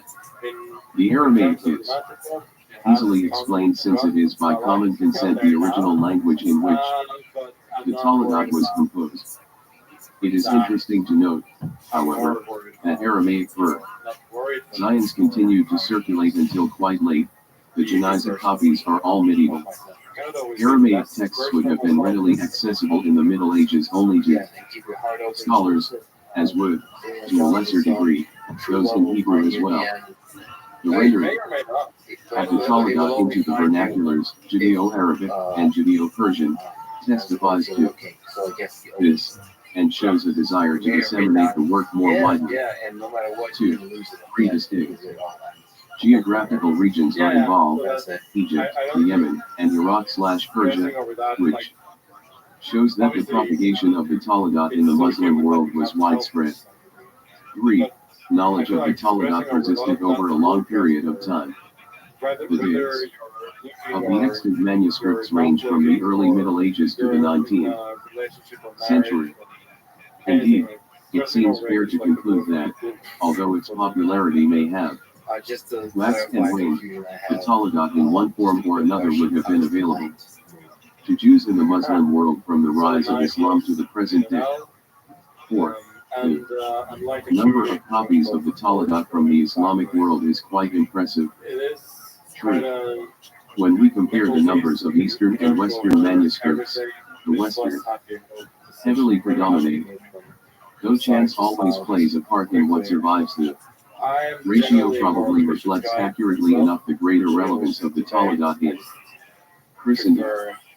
Nevertheless, the number of copies from the Muslim world is by no means negligible, and this, combined with the range of space and time that 2 Samuel Krauss, Das Leben Jesu nach Jihadisken Quellen, Berlin, S. Calvary, 1902, Repair, Hildesheim, Holmes, 1977, 140-41, Walter J. Fischel, Dean Judas vs. Talmud J. Schuhenschrift, MGWJ1Z, 1934 343 to 50. The Talagat issue in the context of Jewish-Muslim debate. 139. Cover suggests a work that was rather well known and popular, which brings us back to our opening question of what purpose it would have served in this setting. The Talagat and the Christian gospel in the Muslim world. Before turning to the question of the Talagat issue and the Muslim gospel, it is important to remind ourselves that Christianity did not suddenly collapse. In Asia and North Africa in the wake of the first Muslim conquests, only to be reintroduced as an arm of colonialism by European missionary activity in the 19th century, as popular perception would have it, while the existence of the Muslim gospel would, on its own, I would argue, have ensured some sort of continuing role for the Talagat among Jews living under Islam, even if Christianity had faded away. Christianity did not, in fact, disappear, so the primary setting of the Talagat in Jewish-Christian debate continued to apply. What happened was that a second front opened in which the Talagat found itself playing a new role in defining Judaism over against Islam. It got caught up in the trialogue between the Abrahamic faiths. The emergence of an interested third party, one that held political power, altered the whole dynamic of the primary debate between Jews and Christians. Even after the triumph of Islam in Asia and North Africa, Christianity remained a very visible presence. The political power of Christianity was rolled back all the way to Tours in 732, and to the gates of Vienna in 1529, but this did not necessarily mean the collapse of Christianity as a religion within the Muslim world. On the contrary, Christianity survived and, occasionally, even flourished. In certain regions, such as Egypt, Syria, and Mesopotamia, Christians remained a substantial proportion of the population down to the 14th century, when widespread pogroms perpetrated by Muslims on the Christian communities in their midst shattered the churches and precipitated the rapid decline of Christianity, a decline that has continued, despite the intervention of European Christian missions over the last 2 centuries, down to the present day. During the first 5 or 6 Islamic centuries, however, Christianity remained a force to be reckoned within the Muslim world. Christians had adopted the Arabic language and played a significant part in administration, culture, and science. We know of Christians holding prominent positions in the Umayyad, Abbasid, and Mamluk bureaucracies, the most famous being, perhaps, John of Damascus. This Christian Arab culture and the contribution it made to the spectacular flowering of the Muslim world in its heyday, mid-8th to mid-13th centuries, has not, as Sidney Griffith reminds us, received anything like the attention it deserves. What we think of as Islamic civilization in the Golden Age was by no means monolithically Islamic.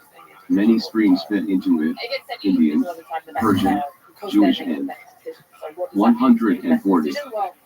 Philip Alexander, Christian. Of these tributaries, perhaps the most explored is the Jewish, but the Christian was at least as large and as important. Again, as Griffith comments, while educated Westerners may have heard something of Sac Adiyah on Judah, Halevi, Abraham ibn Ezra, and Moses Maimonides, few, even among Christian medievalists, will recognize the names of Yunan ibn Ishaq, Theodore Abu Hura, Amr al-Basi, Yahya ibn Cadt, Bar Hebraeus, or al-Musi Taman ibn al-C Asl.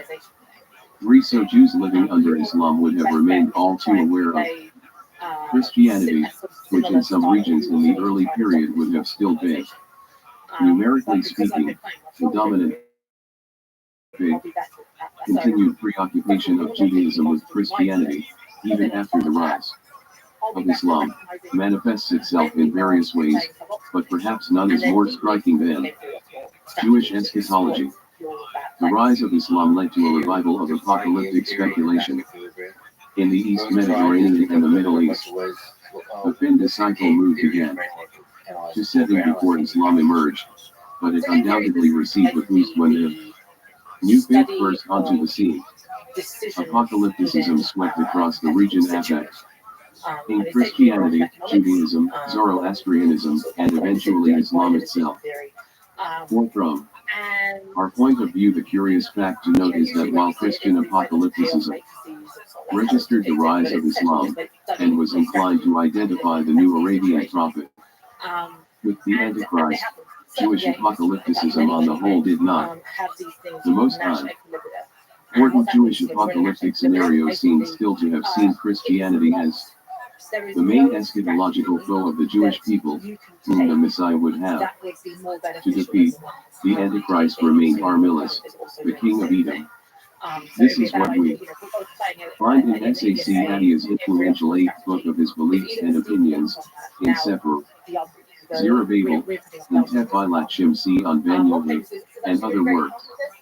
It is true that here and there we find attempts to paint the Ishmaelites into the picture, but only in a half-hearted sort of way. The enemy remains the old enemy, Christianity. Of the texts of the apocalyptic revival, the most pertinent for present purposes is Sefer, Zerubbabel, because of its explicit denigration of Mary and Jesus. While this work may have originated in the early 7th century, just before the Muslim invasion of the Middle East, there seems little doubt that it continued to circulate. Read Sidney H. Griffith, The Church in the Shadow of the Mosque, Christians and Muslims in the World of Islam, Princeton, New Jersey, Princeton University Press, 2008. 3. It is interesting to speculate on the psychology of this neglect.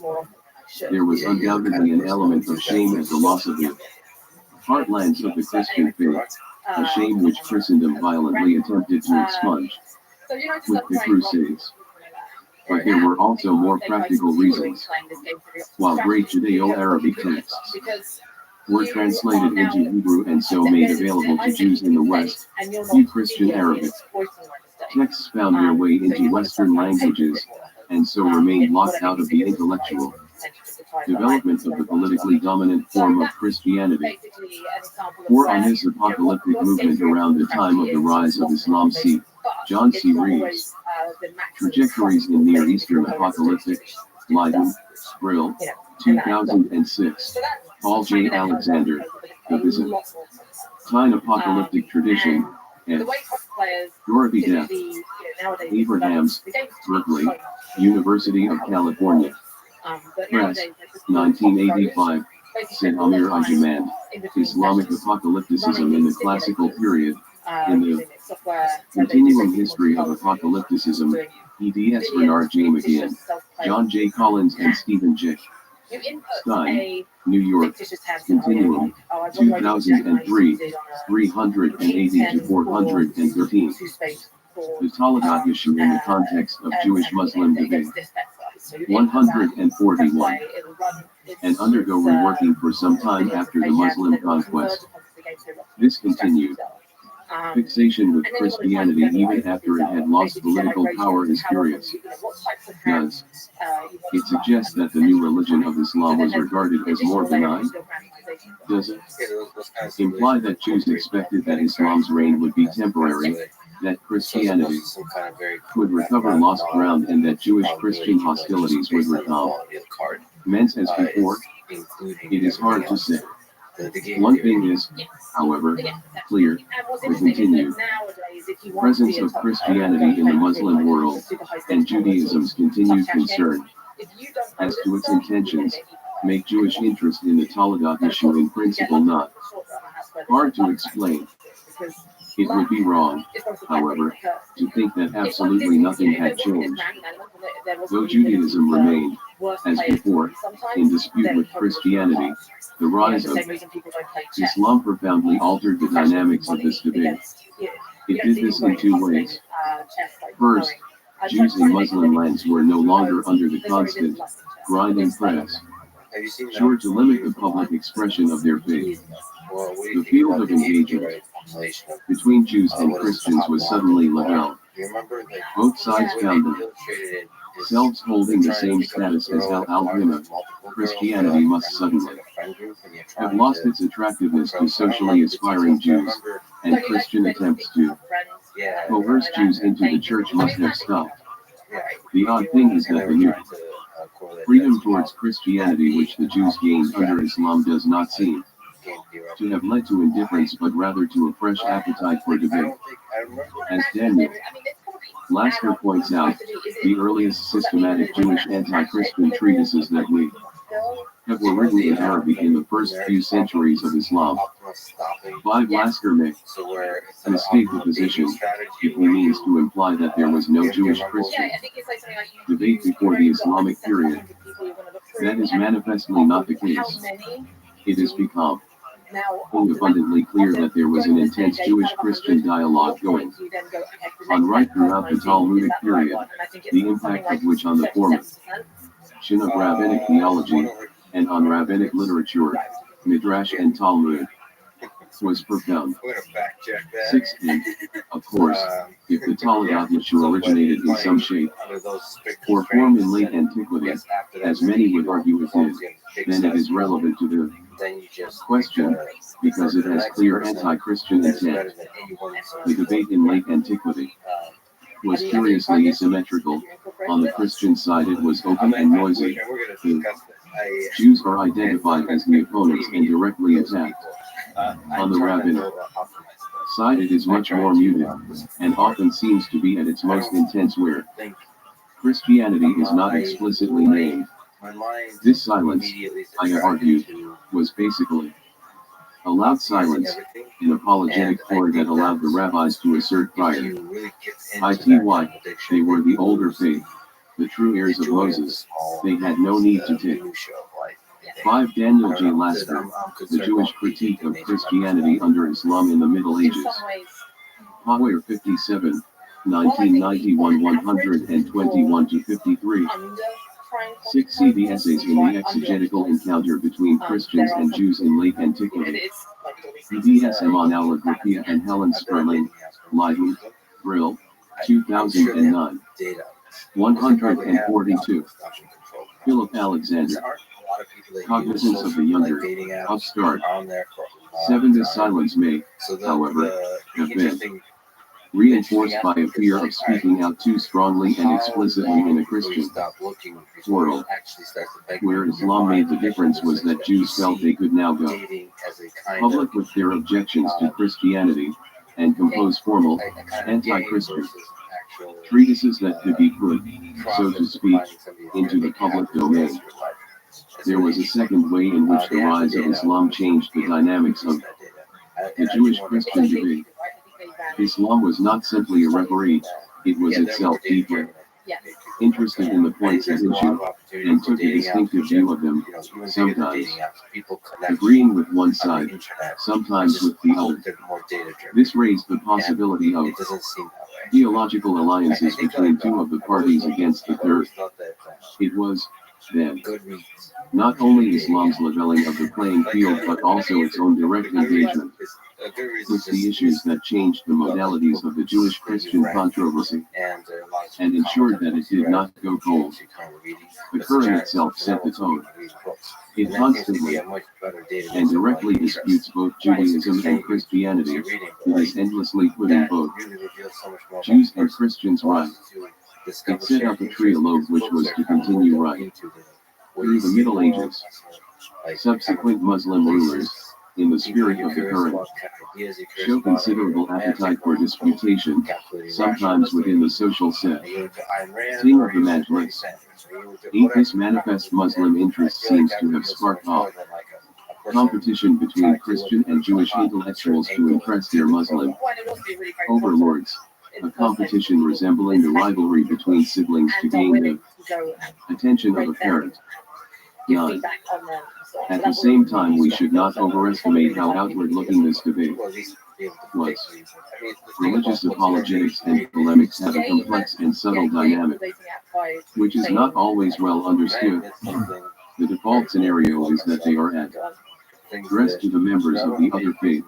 What seems to be happening is that the polemicist attempts to use the power of argument to persuade the members of the other faith to acknowledge the error of their ways and embrace the polemicist's point of view. But in reality, the polemic seldom reaches this implied audience. Take, for example, the Jewish anti-Christian treatises of the early Islamic period. These are, indeed, in Arabic, but they are in Judeo-Arabic, and, at a stroke, inaccessible to Christian or Muslim intellectuals. The exception that proves the rule may have been the Karaites who regularly used Arabic script.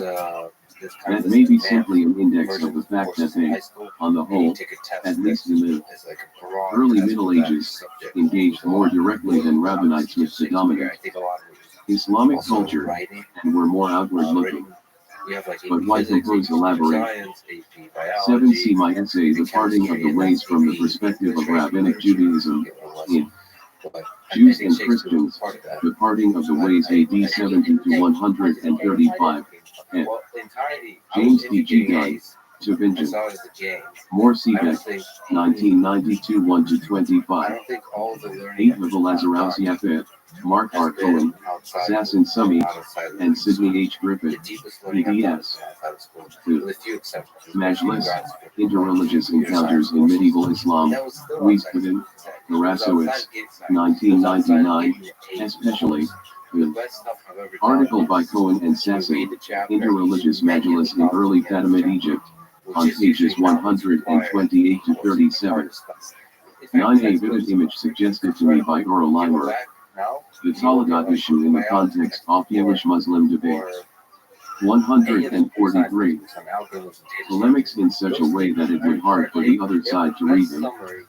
The reason is that apologetic/polemic has often as much, if not more, aimed at an internal audience, with reassuring oneself and one's fellow believers that the faith can be defended against attack, and with establishing a distinctive identity. There is no better way to define a theology than by setting it in opposition to alternative points of view, whether real or imaginary. 10. This need for reassurance argues uneasiness and insecurity. It suggests an attempt to deny the attractiveness of the other faith. How could this have applied to Jewish-Christian relations in the early Islamic period, when Christianity no longer had the power to coerce acceptance, nor offered obvious social advantages? The answer may be simple.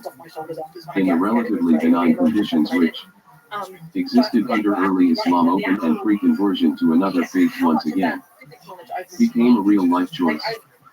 The Muslim rulers were indifferent if a Jewish subject became a Christian or vice versa. Conversion between parents was not really seen as conversion in Islamic law. It is perhaps no accident that we have evidence of such conversions. The most pertinent for present purposes is the Kisat. Yadalat al-Askab / the first known systematic Jewish anti-Christian treatise, composed in Arabic possibly in the mid-9th century. 11. The author was a Chris. 10. Priest who converted to Judaism, and wrote the Kisat in order to explain himself to his former co-religionists. The work was later adapted into Hebrew as the Sefer Nestor HaKomer, in which the unnamed original priest was seemingly identified with Nestorius, the great theologian of Syriac Christianity. The lift of the deadening hand of Christianity, whether in its orthodox Chalcedonian or Jacobite or Nestorian forms, allowed diversity to emerge within Christianity. In the Muslim world, the generally laissez-faire attitude of the early Muslim authorities in religious matters may have encouraged diversity also within Judaism. This was, of course, the time when the major split between Rabbanism and Karaism occurred. There are grounds for thinking that Karaism has deep roots both Within Judaism, going back to anti-rabbinic, priestly trends in the Talmudic period, but it is interesting that these trends only seem to crystallize into an orga. This anti-rabbinic movement under early Islam.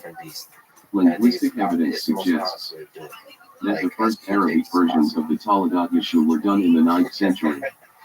That would put them in the same time frame as the earliest systematic Jewish anti-Christian polemics. These translations should be seen as part of a new, open. This internal audience is very clear in some polemical treatises, e.g. Maimonides' epistle to the Yemen. But even in this case the Islamic opponent remains an ultimate target, in that Maimonides is surely furnishing the community with arguments which will not only reassure them, but which they can turn on their opponents, as occasion arises, in public debate. Some polemics have an implicit third party in view, either the uncommitted public or the authorities. Much early Christian apologetic, while having Judaism ostensibly in view, as one I firmly fixed on the Roman authorities and is obliquely arguing that Christianity is not subversive of the state. 11 Daniel J. Lasker and Sarah Stronson. The polemic of Nestor the priest, Kizat Nuyadalat, Aluskov and Sefer Nestor Hakomer, 2 volumes, Jerusalem, Bensby Institute, 1996. 144. Philip Alexander. Jewish engagement with Christianity, within the broader context of the religious diversity and sectarianism engendered by the rise of Islam. 12. There is one form of this sectarianism which may have a particular relevance for the present discussion. It has been claimed that the early Islamic period saw the resurgence of Jewish forms of Christianity. The evidence is confused and contested, and if the claim is correct it is not at all clear whether we are talking about the re-emergence into the light of day of an unbroken Jewish Christian movement going all the way back to early Jewish Christianity, which effectively disappeared from our historical record in the 5th century, or a new Judaizing movement, that is to say, a movement generated from within the mainline churches which stressed the Jewish roots of Christianity and adopted certain Jewish practices and beliefs. The history of the church is littered with such Judaizing movements, sparked into life by the fact that mainline Christianity never repudiated its Jewish heritage. It is therefore all to see in the Christian scriptures. And it is hardly surprising if some Christians, from time to time, wonder whether the older form of the faith possesses not only greater antiquity but also greater authenticity. Jewish or Judaizing Christianity would be thoroughly at home in the sectarian milieu of early Islam. The newfound religious freedom and the stimulus the new faith gave to innovative religious thinking could easily have encouraged the emergence of such hybrid religious identities. A pointer in this direction may be found in the work of Joseph Mary on the call of the Holy Man in medieval Syria. Mary gathers evidence that it was common for Jews, Muslims, and, indeed, Christians, to participate in each other's religious festivals and venerate each other's saints. 13 like languages in contact, the natural evolution of religious communities in everyday contact, if they are given half a chance, is towards religious syncretism, especially at the level of the common. It takes enormous effort on the part of the religious authorities on all sides to counter this tendency, to keep their flocks separate, to police the boundaries between them. If there was, indeed, an upsurge of religious promiscuity in the early Islamic period, and if that promiscuity was firming up into sectarian forms of Jewish or Judaizing Christianity, then we have an obvious context in which an Arabic translation of the Talmudot would have had work to do. As a text of popular appeal, an anti-hagiography capable of being circulated orally, could have played a part in reminding Jews of their distinctive identity, of where their true allegiance lay. 12.1 allude here to John Wansbrough's use of the phrase the sectarian milieu to capture the religious situation under early Islam. Wansbrough, The Sectarian Milieu, Oxford University Press, Oxford, 1979. 13 Joseph W. Mary, The Cult of Saints Among Muslims and Jews in Medieval Syria, Oxford. Oxford University Press, 2002. Mary concentrates on the 11th to 16th centuries, but there is evidence for similar religious promiscuity earlier. The Taladat issue in the context of Jewish-Muslim debate. 145. It is important to note the popular character of the Taladat issue. This becomes obvious when we compare it with other anti-Christian Jewish works of the early Islamic period. I have already mentioned the anonymous Kizat Yadalat al-Askar. From only slightly later comes the C. Ishran Makala of Ibn Marwan al-Muqamas, the first Jewish anti-Christian polemicist whom we know by name. 14. The contrast with the Taladat could not be more sharp. The Cheese Dollar A and the C. Ishran Makala are basically theological, even philosophical works. The Taladat is a narrative, which offers an alternative to the gospel story. Lasker and Strumse, to be sure, detect a vulgar tone in the Kissa, a tendency which becomes more pronounced in the Nestor. They find echoes here of the Taladat, which they actually suppose the author of the Kissa may have used as a source. 15. But this is rather misleading. There are no close verbal parallels to the Taladat in the Kissa, and in reality the two works are poles apart in genre. The Taladat has folkloric elements. It was clearly intended for popular consumption, and was, so it seems, passed down by the fireside, maybe at times by the women of the house. Nonetheless, it is in many ways a sophisticated work, which shows close knowledge of the Gospels. It is a clever parody, and we should not be fooled into thinking that, because of its surface simplicity and vulgarity, it is pure folk tale. Its authors are educated sons of the soil. It is satire, with a large dose of the birth, less, and it is no more the product of an untutored mind than Pantagruel or the letters of obscure men. But the desire to reach out to ordinary folk is palpable in the form of the work, and that is suggestive of its sits unlabeled. So far we have established that if a emergence of Jewish/Judaizing Christianity occurred in the early Islamic period, it would have been thoroughly at home in the sectarian milieu of the time, and would provide a plausible and specific context that the Arabic versions of the Taladat issue would have been meant to address. But where is the evidence for the existence of Jewish/Judas in Christianity at this time?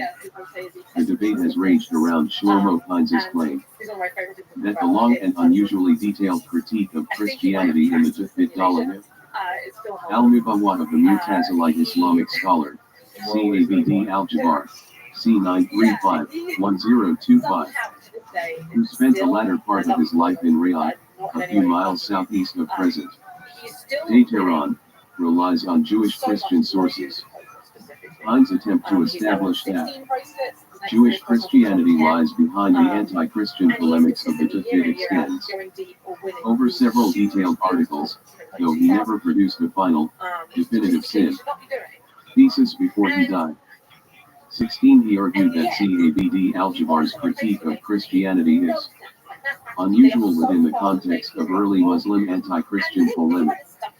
He noted that certain aspects of it have a strong Jewish-Christian ring, such as the claim that 14 Sarah Strumse, of Ibn Marwan al-Muqamas S. 20 chapters Karat Ishran Makala, Leiden, Brill, 1989.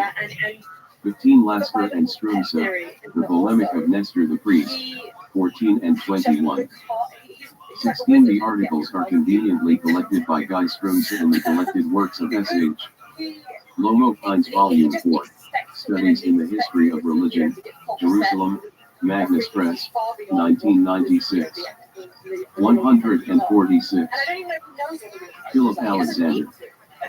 Since Jesus came to confirm the Torah of Moses, his followers are at fault for not observing it, for that, since Jesus spoke Hebrew, they should never have given that language up.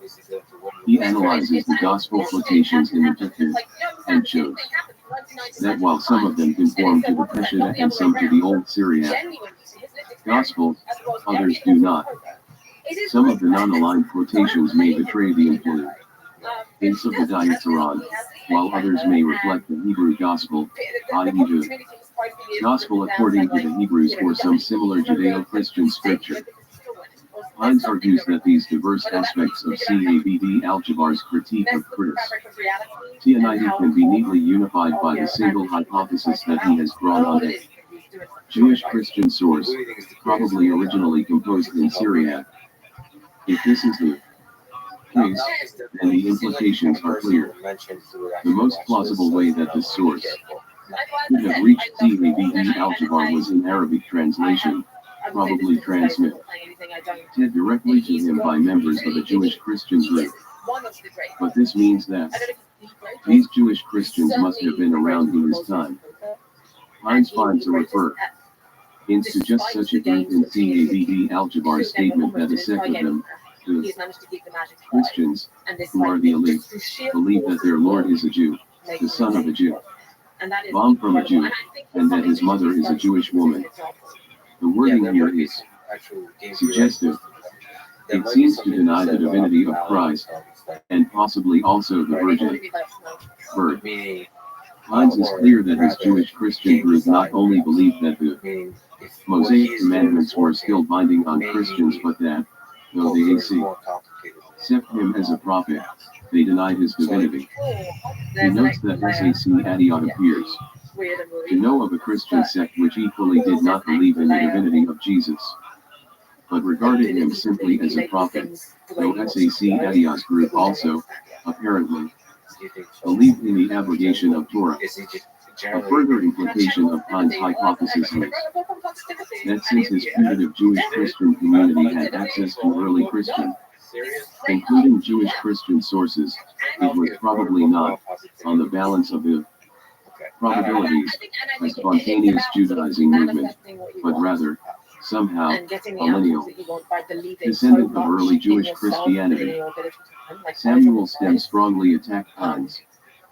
17. He argued that CABD Al-Jabbar's critique of Christianity is nowhere near as unusual as Hines supposed.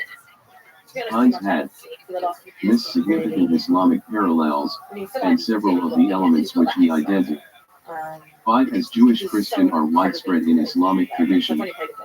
There is no doubt that Hines' position is highly speculative, and falls some way short of proof. But Stem's counterattack also has its weaknesses. He fails to do justice to the cumulative character of Hines' argument. He fails to note that finding Islamic parallels to some of CABD Al-Jabbar's ideas does not solve the problem of origins, but simply moves it elsewhere. His assumption that because, as everyone knows, Jewish Christianity disappeared centuries before the Islamic era CABD Al-Jabbar. 17. Samuel M. Stem. Quotations from Apocryphal Gospels in ABD Al-Jabbar, JTSAT. 1967 34-57, Idem, ABD Al-Jabbar's account of how Christ's religion was falsified by the adoption of Roman customs, JTS 19, 1968 128-85. The Talmud issue in the context of Jewish-Muslim debate. 147. Cannot have relied on Jewish-Christian sources begs the question, and rules out a priori the possibility that it may actually have survived or revived. Interest. Hines and Stem both agree that the JT probably betrays knowledge of the Talmud. For Stem, CABD Al-Jabbar drew directly on the Talmud, but this is problematic. The Talmud as we shall see, would have been as offensive to CABD, Al-Jabbar as it would have been to any Christian, and the parallels between them. And the JT would surely have to be much stronger than they are. Be plausible that he relied on it as a source. Scientifically more subtle. He suggests that the parallelism arises from the fact that the Toledat was aimed at a Jewish Christian version of the gospel. The parallelism is, consequently, indirect and coincidental. The suggestion that the Toledat was shaped to refute a specific Jewish Christian view of Jesus is intriguing, and may explain the rather puzzling fact that the divinity of Jesus does not figure more prominently in it. Though the issue is implicit, the Jewish Christian group attacked may not have believed that Jesus was divine. All this is highly suggestive. The jury is still out on the pine stem debate, but it raises important questions and points to several further lines of research. 18 above all, it reminds us just how confused the religious situation became in the early Islamic period. Jewish Christianity scuffs the borderlines, and it may have engendered polemic from the establishment's on. Both sides aim at reaffirming the differences. The Toledat issue would have had an obvious function in a context where some Jews were drawn to Christian ity, not in an Orthodox but in a Jewish form that did not hold to a hyperscope. A Jewish anti-gospel could have served the purpose of deterring potential converts, an anti-gospel which does not directly take issue with the supposed divinity of Jesus, but rather focuses on denying his claim to prophethood and labeling him as a sorcerer who tried to lead Israel astray. The circulation of the Toledat in the Middle East and North Africa is inevitably bound up with the fate of Christianity under Islam, and we would expect that the work would drop out of view in the post-medieval period. From the late Middle Ages onward, Christianity was decimated in the Muslim world, and went into precipitous decline. Its ecclesiastical organization was destroyed, its life disrupted, its members killed, scattered, or oppressed. It had neither the leisure, nor resources, nor the freedom to engage in proselytizing or in intercommunal debate. 19 certainly it no longer offered an attractive alternative to Judaism, which also suffered severely under Muslim rule. This decline of Christianity seems to be mirrored in our record of Jewish interest in the Toledat. There is evidence of continued copying of the work in the Yemen in the early modem. 18 for a thorough discussion, see Gabriel said Reynolds, a Muslim theologian in the sector. Ian Milieu, CABD Al-Jabbar's Critique of Christian Origins, Leiden, Brill, 2004. 19 Philip Jenkins offers an interesting overview and analysis of the decline of Christianity in the Arab world in the lost history of Christianity, the 1,000-year golden age of the Church in the Middle East, Africa, and Asia, and how it died. New York, Harper 1, 2008. 148. Philip Alexander. Period. But that might be explained by the presence across the straits of the Christian kingdom of Ethiopia, with its strong trading links with southern Arab. The contrast with Christian Europe is striking because it is precisely at this period that Jewish interest in the Toledat seems to be at its most intense. 1. Might predict a resurgence of interest in the Toledat with the arrival of European Christian missions in the Middle East in the 19th century. Organizations such as the London Society for Promoting Christianity Among the Jews, now the Church's Ministry Among Jewish People, the CMJ, established in 1809, were interested not only in the Jews of Europe but also in more remote communities. The London Society, for example, mounted a mission to the Falashas in Ethiopia, whose existence had been reported to an incredulous Europe by James Bruce, the Ethiopian traveler. This mission provoked a counter-mission from the Jews of Europe to save their endangered brethren from the clutches of Christianity, a counter-mission supported by Israel Hildesheimer and the Alliance Israelite Universelle. 20 But I know of no evidence that this raised any interest in the Talagat issue in Ethiopia, though one wonders if it might explain the copying of the Talagat in neighboring Yemen. Claims have been made that the Talagat was already known in Ethiopia at an earlier date, but they are unsubstantial and remain under research. 21. One of the earliest of the Christian missions to the Muslim world, and one that pioneered the principles of many that were to come, was mounted by Anthony Norris Groves. Groves' party, which included John Kitto, later to become a FA, Mao's Bible scholar, F.W. Newman, the brother of John Henry Newman, and a socially well-connected Englishman, John V.C. Parnell, settled into Baghdad in 1830-31. It is, of course, immediately tempting to link their presence there to the printing of the Talagat in Baghdad in 1846, were it not for the fact that Groves' mission was a disaster. It got caught up in a local plague which carried off Mrs. Groves, and seems to have been abandoned in 1833, leaving no lasting community. Groves turned his attentions to India where the going was easier. 22. Similar comments can be made about the more colorful Christian missionary Joseph Moore, 1795 to 1862, whom E. Brower back in 1930 suggested may have been responsible for renewed interest among Middle Eastern Jews in the Talagat rule. The son of a rabbi was particularly interested in Jews and got absolutely 20. The story is well told in Immanuel Atevaz's Semite, Jacques Weidlovich, and the Jews of Ethiopia, London, Valentine Mitchell, 2007. 21 For Talagat issue in Ethiopia, see Horbury, A Critical Examination, 214, 211, and 3, and see 219 for some remarks on the missionary activity by Henry Aaron Stemm. 22 Timothy C. F. Scott, Anthony Norris Groves in an international context. A reassess meant of his early development in the growth of the Brethren movement, national and international experiences. BDS Neil T. R. Dixon and Tim Grass, Carlisle, Paternoster Press. 2006, 22340. 23 C. Fishel, the Judas versus Toldit Jessica Handshrimp, 340 to 49. The Talagat issue in the context of Jewish-Muslim debate. 149.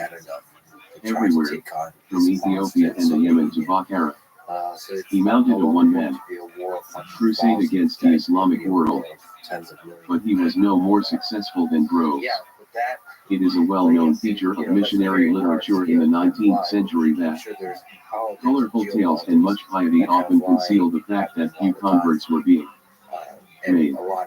The real impact of these missions was small. The exception that proves the rule was the bishopric of Jerusalem, established in 1841 by the Church of England and the Evangelical Church of Prussia, the first incumbent of which was a converted Rabbi Michael Solomon Alexander. The missionary activities around the Jerusalem bishopric were more successful because it was backed by able political power. It built up institutions, some of which have survived down to the present day, and its preaching to the Jewish community was reinforced by social and educational work. There are grounds for thinking that it unsettled the Jewish leadership of the old Yeshua, but that doesn't seem to correlate with any increased copying or printing of the Talagat Yeshua. In short, while there is some evidence of a revival of interest in the Talagat among Jews in Muslim lands in the 19th century, and it is almost certainly a direct result of the new challenge of European Christian missions, it is muted, partly because these missions were generally unsuccessful, and partly because the Jewish communities were religiously isolated. inward-looking and traditional, with little appetite or interest in responding on their own account to Christian claims, the Talagat issue and the Muslim gospel. Let us now turn to the question of the Talagat and the Muslim gospel, and begin by reminding ourselves of some of the key elements of the Talagat 9's view of Jesus and his mother. The Talagat, of course, exists in numerous versions, and one of the most vexing problems it poses is how to model this diversity. Its textual complexity mirrors that of the Christian lives of Jesus, especially if we include not only the four canonical Gospels but all the other Gnostic and Apocryphal Gospels as well. This diversity shows just how alive the tradition was, how constantly it was being reworked, and interest in it renewed. Its genre is also a problem, and affects how we read it. There are clearly elements of folklore and burlesque in it, which counsel against taking it all too literally. It belongs to a long tradition of polemical satire, yet at its heart lie three fundamental claims about Jesus which are common to all the versions, and are clearly meant in deadly earnest. First, there was no virgin birth. Jesus was born out of wedlock, he was a Monzer, and the story of the virgin birth was concocted as a way of covering up this shameful fact.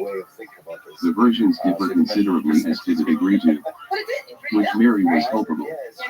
In some she is tricked and raped, and comes across 150. Philip Alexander as a rather tragic figure. In others the portrait is much more hostile and she is complicit in adultery. Second, Jesus was not a true prophet but a charlatan and a sorcerer who led Israel astray, and it was on that charge that he was tried by the Sanhedrin and put to death. Curiously, there is no attempt to deny that he performed miracles.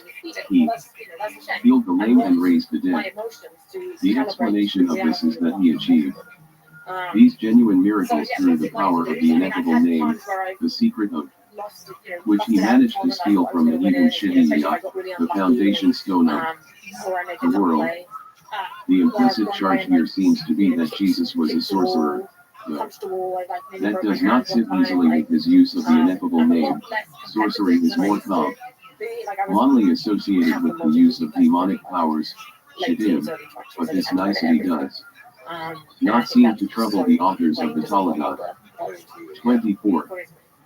Third, Jesus was really and truly put to death, but there was no resurrection or ascension into heaven.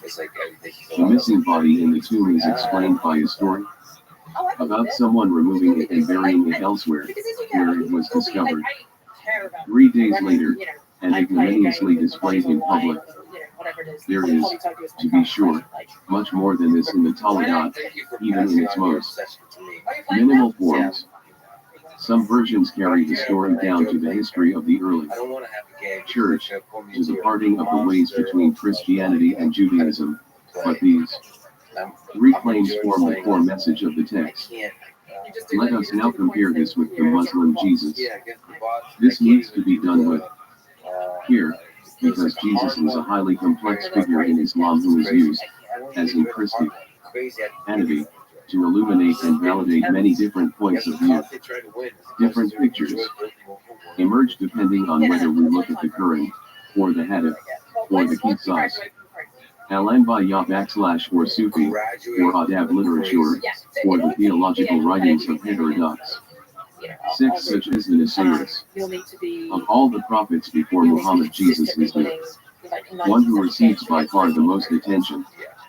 Tariq Khalidi in the Muslim Jesus speaks of Islam's love affair with Jesus. 25 The bedrock on which this rests. 24 While I still think that the Talagat issue does mean to brand Jesus as some sort of magi, it is possible to argue that magic is not the central charge, but rather using the undoubted power of the divine name to lead Israel astray. Jesus was guilty of misses.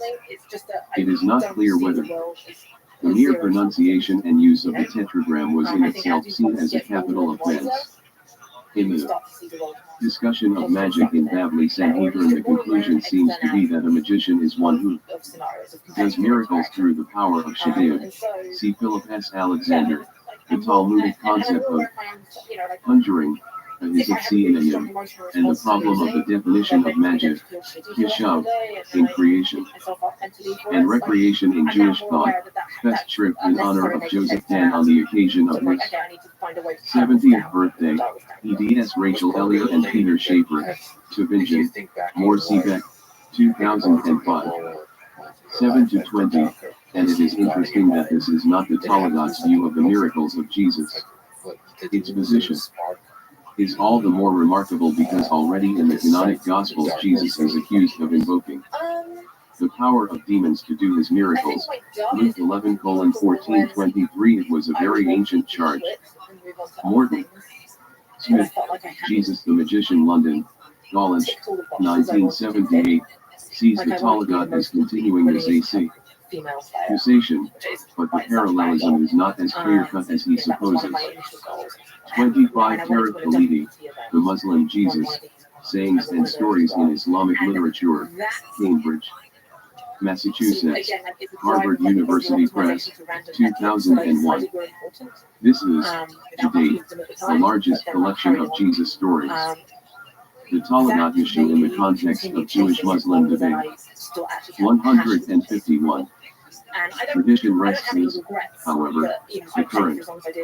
This devotes long and carefully crafted passages to Jesus and his mother, which merit and have received close reading from both traditional and modern commentators. 26. The Quranic view of Jesus can be defined by the following 5 points. First, Jesus was virgin born. Quran 3.45-47. Behold, the angels said, "Oh, Mary, Allah gives you glad tidings of a word from him, by Calamated Minni. His name will be Christ Jesus, the Son of Mary, held in honor in this world and the hereafter, and one of the company of those nearest to Allah. He shall speak to the people in childhood, by El-Mahdi, 27 and in maturity, and he shall be one of the company of the righteous." She said, "O my Lord, how shall I have a son, when no man has touched me?" He said, "Even so, Allah creates what he wills, and when he has decreed a plan, he has but to say to it, be, and it is." 28. Second, Jesus was a true prophet, and the truth of his prophecy was established by clear signs, i.e. miracles. Quran 3.48-49, Allah will teach him, Jesus the book and wisdom, the Torah, and the gospel, and appoint him from Islamic sources. See the earlier collection by Emerson Palacios, Logia e Grafadu. Many Yezuafat Moslemicos scriptores, Asceticos presertive, Usitata, Patrologia Orientalis 13. 1919 335 431, and 1926 531 to 624. It is not impossible that Islam may have created its own counter-narrative to the canonical Gospels, its own Talmud issue, and that this lies behind the Gospel of Barnabas. But the Gospel of Barnabas is a very late work, first attested in the 16th century, and its sources and origins remain deeply obscure. It is, however, still invoked by Muslim apologists today as preserving a more accurate account of the life of Jesus in the canonic Gospels. 26. The bibliography on Jesus in the Quran is now vast. In addition to Khalidi, the Muslim, Jesus sees, e.g., Eno Litman, Jesus in pre-Islamic Arabic inscriptions, the Muslim world, 40, 1950-16-18, I.P. Razanin, the portrait of Jesus in the Quran, Reflections of a Man. Little Scholar, the Muslim world, 70, 1980-122-33, And if we keep Kenneth playing these Pratt, Jesus adversarial and the Muslim. zero-sum games, London, Allen and thinking, Unwin, in order for us 1985. to win, someone else has Sydney to H. lose, Griffith, or if The you Gospel lose, in then you're Arabic, Muslims, an inquiry that into will explain things. its appearance in the first debated What do you century, think about that? or CHR 69, 1985, 12667, Neil Robinson, Christ. In Islam and Christianity, the representation of Jesus in the curvax and the classical Muslim. Commentaries, London, Macmillan, 1991, Jane Damon McCullough, Quranic Christians, Analysis of Classical and Modern Exegesis, Cambridge, Cambridge University Press, 1991. David Thomas, The Miracles of Jesus in Early Islamic Polemics, JSS 39, 1994, 221-43. Tarek Khalidi, The Role of Jesus in Inter-Muslim Polemics of the First Two Islamic Centuries. In Christian Arabic Apologetics during the Abbasid period, 751,258, EDS Khalil Samir and Jürgen Nielsen, Leiden, Brill, 1994, 146-56, Jeffrey Parinder, Jesus in the Quran, Oxford.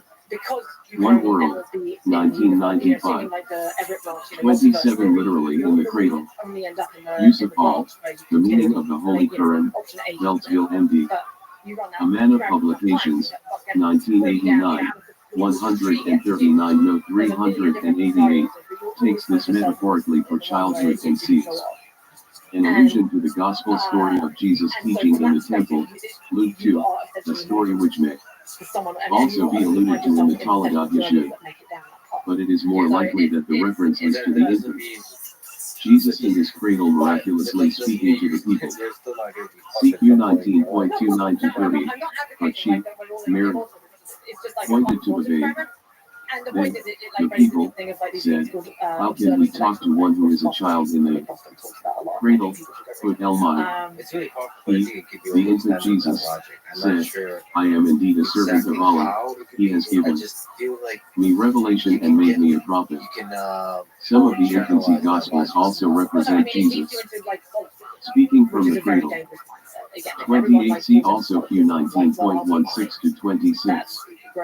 Quotations of the Quran and the verse numbering are based on the translation of Yusuf Al, the meaning of the Holy Quran, which is adequate for my purposes.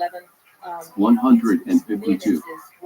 Philip Alexander, Apostle, Raziel, to the children of Israel, with this message I have come to you with a sign from your Lord, Vayayadin min Rabbikum, in that I make for you, out of clay, as it were, the figure of a bird, and I breathe into it and it becomes a bird by Allah's leave, and I heal those born blind, and the lepers, and I quicken the dead, by Allah's leave, and I declare to you what you eat, and what you store in your houses. Therein is a sign for you, if you believe. Quran 5.110. Then Allah will say, O Jesus, son of Mary, recount my favor to you and to your mother. Behold, I strengthened you with the Holy Spirit, verify al-Qudsi, so that you spoke to the people in childhood, with al-Mahdi, and in maturity. Behold, I taught you the book and wisdom, the Torah, and the Gospel. And behold, you made out of clay, as it were, the figure of a bird, by my leave, and you breathe into it, and it becomes a bird, by my leave, and you heal those born blind, and the lepers, by my leave. And behold, you bring forth the dead by my leave. And behold, I did restrain the children of Israel from violence to you, when you did show them the clear proofs. And the unbelievers among them said, this is nothing but evident magic. Sirah Yubanun, 29 in the famous Hadith Muhammad says that of all the earlier prophets he is closest to Jesus, and the Quranic comp. Medhaber Ibn Kathir calls him the seal of the Israelite prophets. 30. Third, Jesus was not the Son of God. Current 4.171. O people of the book, commit no excesses in your religion, nor say of Allah but truth. Christ. Jesus the son of Mary was no more than an apostle of Allah, Rasul Allah, and his word, Wakalimatuhu, which he bestowed on Mary, and the Spirit proceeding from him, whereas whom men so believe in Allah and his apostles. Say not train. ITY, the Lakaton. Desist, it will be better for you. For Allah is one God, Lord, be to him. Far exalted is he, above having a son. The same point is made again, and again in the Quran, often apparently dragged into contexts where it seems to have little relevance. 31. And yet, it should be noted, that this did not prevent high Christologies from emerging in later Islamic thought, within the mystical tradition, especially IBNC or Rabbi 32, and among heterodox Islamic groups. 29. See also Q 2.253, Q 19.27 to 34, Q 57.27. 30. Brandon M. Wheeler, Prophets in the Quran, An Introduction to the Quran and Muslim Exegesis, London, Continuum, 2002. Sahih Muslim 30.5835. Abu Hurairah reported Allah's Messenger, may peace be upon him, as saying, I am most hated to Jesus Christ among the whole of mankind, and all the prophets are of different mothers but belong to one religion, and no prophet was raised between me and Jesus. Sahih Muslim 30.5836. Abu Hurairah reported, many a hadith from Allah's Messenger, and one is that Allah's Messenger said, I am most close to Jesus, son of Mary, among the whole of mankind in this worldly life and the next life. They said, Allah's Messenger, how is it? Thereupon he said, prophets are brothers in faith, having different mothers. Their religion is, however, one, and there is no apostle between us and Jesus Christ. 31. CQ 5.17, 5.73 to 75, 5.116, 6.100 to 102, 9.30 to 31, 10.68 to 70, 17.111, 18.4 to 5, 19.88 to 92, 21.26 to 29, 37.149 to 59, 39.4, 43.81 to 82, 112.1 to the power of 4. 32. C. Andreas de Souza, Jesus in ID and Arabi's Qusis al-Hikam, Islamic Christianity, 1982.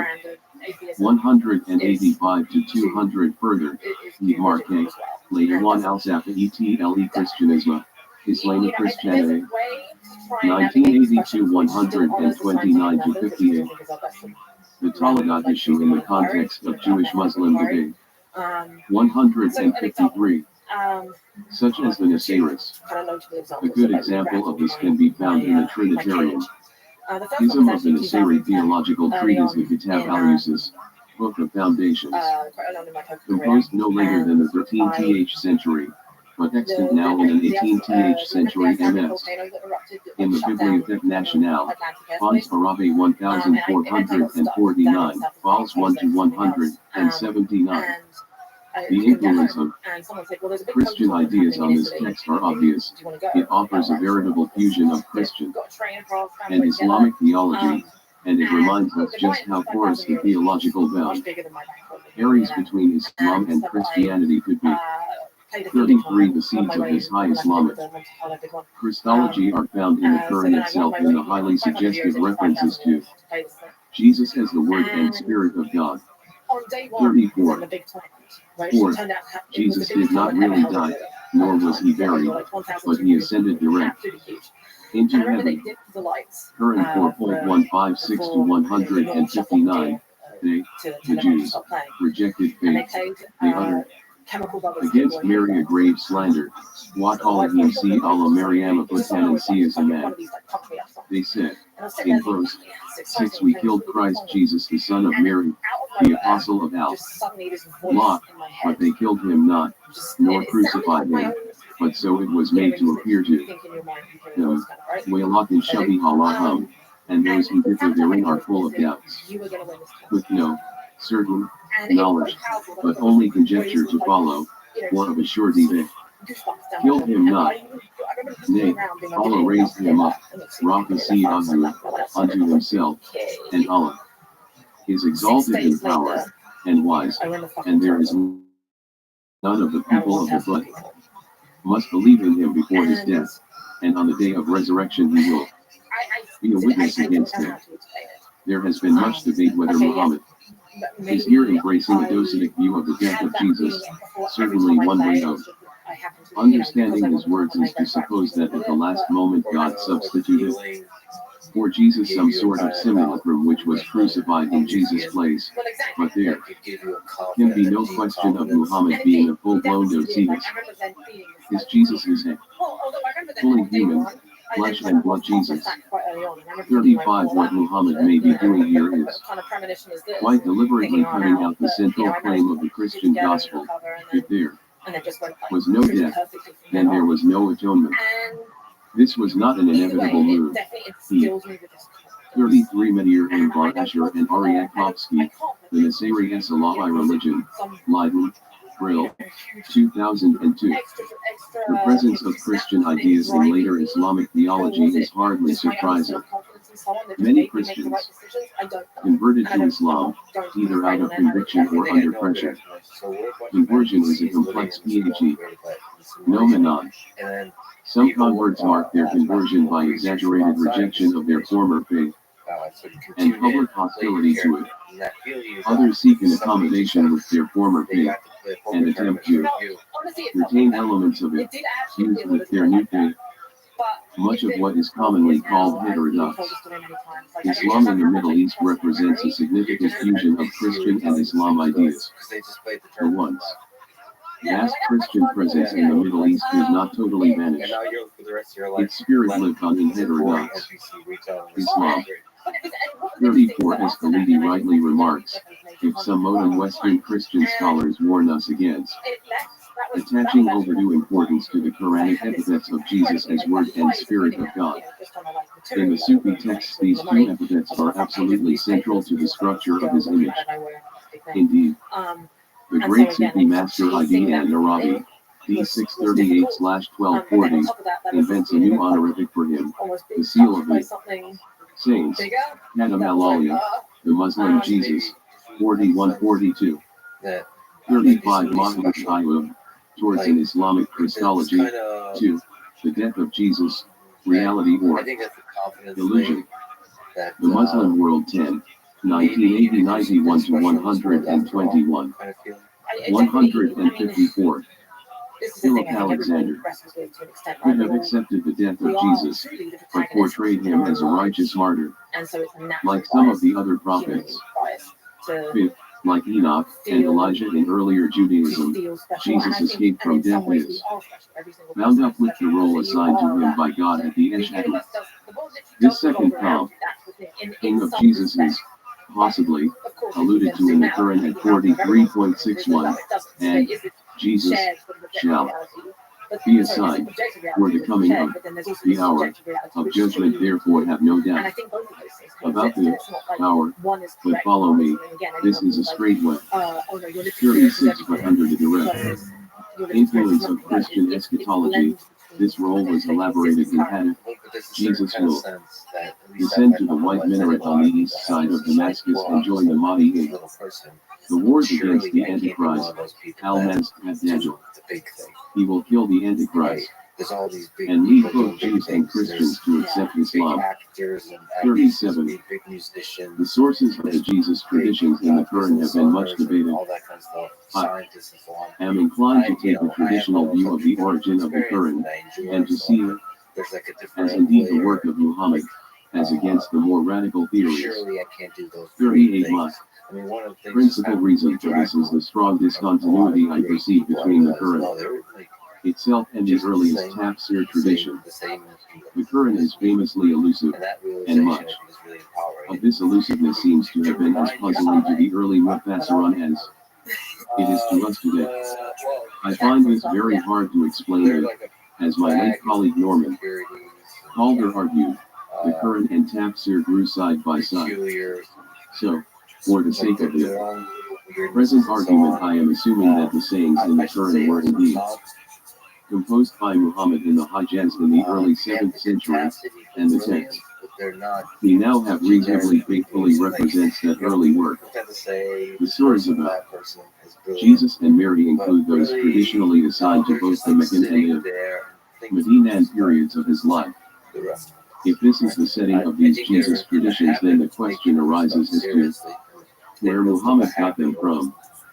There clearly are Christian sources, but what can they be? The Quran is full of echoes of the Gospels, but there is no clear evidence of an Arabic rendering of the Gospels to which Muhammad could have had access, and it is more likely his knowledge of Christianity came from oral traditions, perhaps conveyed primarily by converts to Islam among his first followers.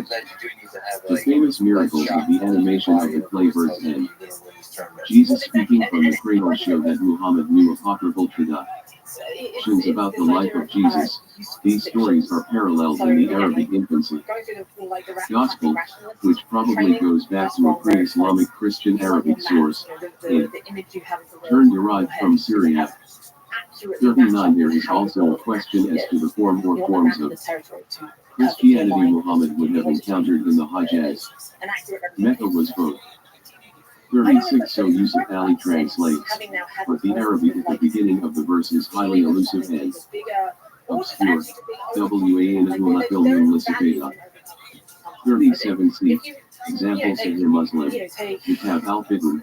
CH9, 41.6924, and CH18, 41.7015.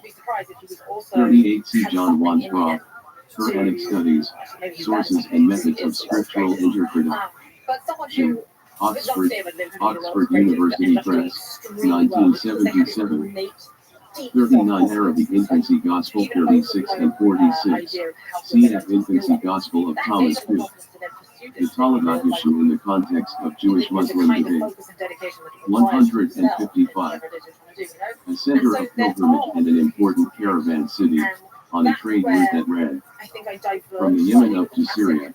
It was not by any means closed to the outside world, and tradition has it that Muhammad himself led caravans up into Syria where he was said to have come in contact with Christian monks. But Mecca was far away from the great centers of Christian orthodoxy, and that its Christianity should have had unorthodox features is widely accepted as probable. Attention has focused on the Muhammad's possibly Docetic view of the death of Jesus, which I have already mentioned. Muhammad was also in contact with Judaism, though the formless Judaism is also problematic. Note, for example, his famous claim, arduous claim, that Jews call C using Ezra, a son of God, apparently in the same way as Chris.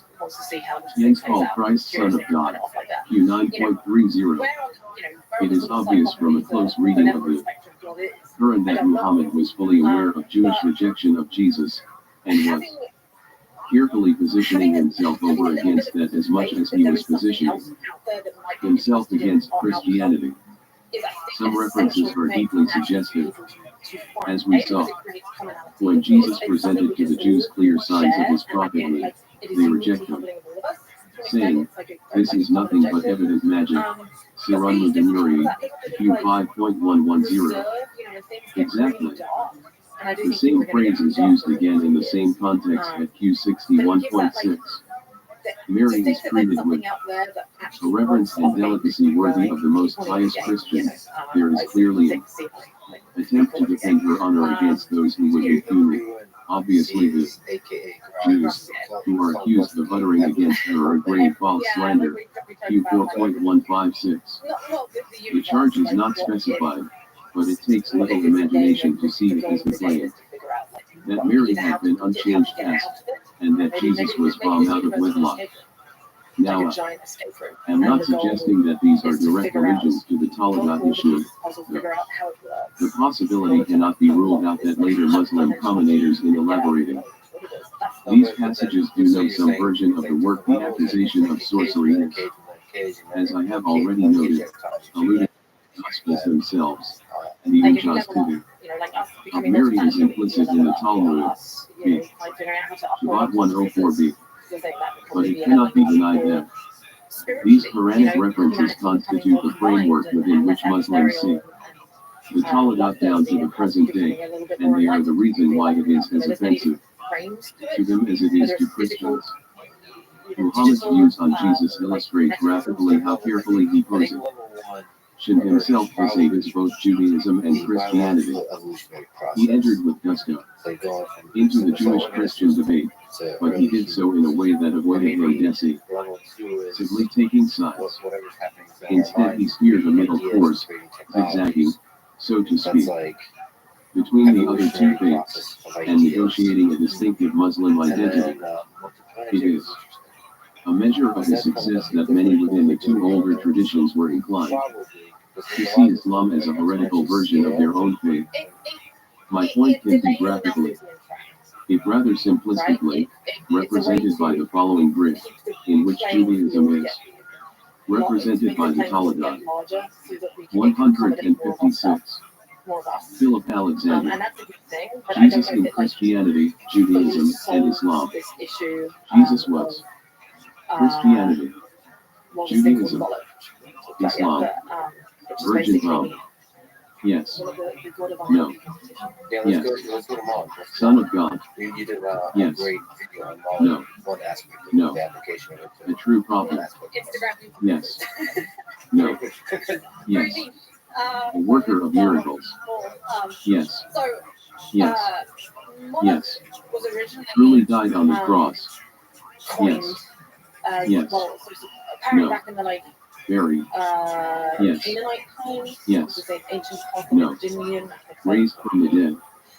Yes. No. No. Ascended to heaven. Yes. No. Yes. Will return to earth. Yes. No. Yes. It is hardly surprising, given their prominence in the Quran, that the figures of Jesus and Mary should have retained an important position within Islam right down to the present day, and, as a direct result, for either a Christian or a Jew to convert to Islam means adopting not just a new attitude towards Muhammad, but also towards Jesus. A lively polemic was waged throughout the Middle Ages between Judaism and Islam, which mirrored the debates between Judaism and Christianity and Islam. We should see these debates always as triangular, as a trialogue between Judaism, Christianity, and Islam. We should never consider the relationship between any two of the protagonists without considering their relationship to the third, even when the third party is not mentioned. They are often there as an unseen presence, and should not be ignored. Islam posed a real threat to Judaism. Jewish scholars in Muslim lands were well acquainted with it, would have been able to read the Quran, and would have known the Muslim views of Jesus. Islam was attractive to Jewish scholars, such as S.A.C. Adiyat and Maimonides hugely admired the Islamic intellectual tradition, and the circle of Jewish Sufis in Egypt, led by members of the Rabbis family, had a very positive attitude towards Islamic religious practice. Attitude is the constant danger that some zealous Muslim rulers, ignoring the status of the Jews as humans, would take it into his head to force conversion on the Jews. Within his domain, Diamond Suit, on the Muslim side, in the great debate with Judaism, Islamic apologists increasingly adopted the weapons which Christianity had used to prove itself over against Judaism. They appealed, for example, to the Jewish scriptures to prove that Muhammad was foretold, often applying to Muhammad key Christians. Proof texts for the messiahship of Jesus. A detailed refutation of this approach can be found in Maimonides' epistle to the Yemen. The debate with Islam must increasingly have seemed to Jewish apologists like a rerun of the earlier debate with Christianity. It is also pertinent to note how prominently Christology fit. Here's in the trialogue between Judaism, Christianity, and Islam. The ditheistic and even Trinitarian tendencies in both Judaism and Islam should warn us not to. The Taladat issue in the context of Jewish-Muslim debate. 157. Separate the theologies of the three traditions into watertight compartments, and they suggest that the Taladat may have had work due not only against Christians, ITY and Islam, but even against some forms of Judaism itself. The interplay of ideas was remarkably dynamic. There have been scattered claims in the past that some Muslim apologists before the modem period knew the Taladat. William Forbury collects most of the suggestions that had been aired by the time he wrote his dissertation. They include Wahabi and Munaviv, a well-known trader of Israel/Eliade, and possibly a Jew, who died around 730, Al-Yahis in the 9th century, Cabd al-Jabbar in the late 10th, see above, and Samuel ibn Abbas, who was certainly a convert from Judaism in the 12th. The references, it must be said, are suggestive rather than clear-cut, but while it is difficult to prove that any of these Muslims knew the Taladat itself, I know of no manuscript of the Arabic script. There can surely be little doubt that they knew the broad position it adopted, and even some of the traditions to which it attests. 40 No one has been really looking for this kind of evidence, and I suspect this handful of references is only the tip of the iceberg. It should be borne in mind that Muslim apologists were precluded by the Quran from using the Taladat as a weapon against Christianity.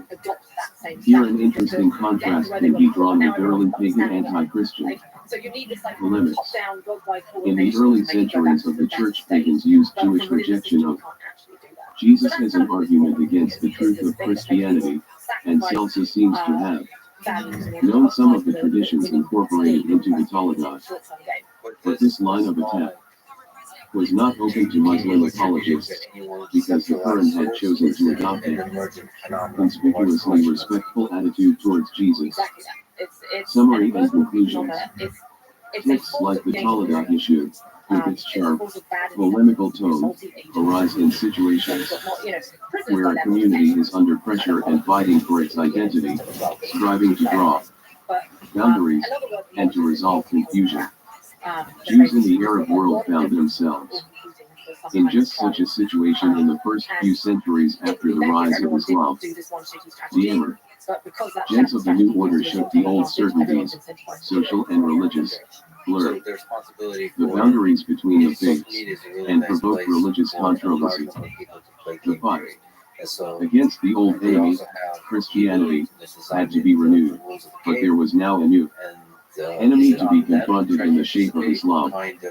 The Taladat originated as an anti-Christian tract in Aramaic in late antiquity. Its place of origin was probably the Galilee.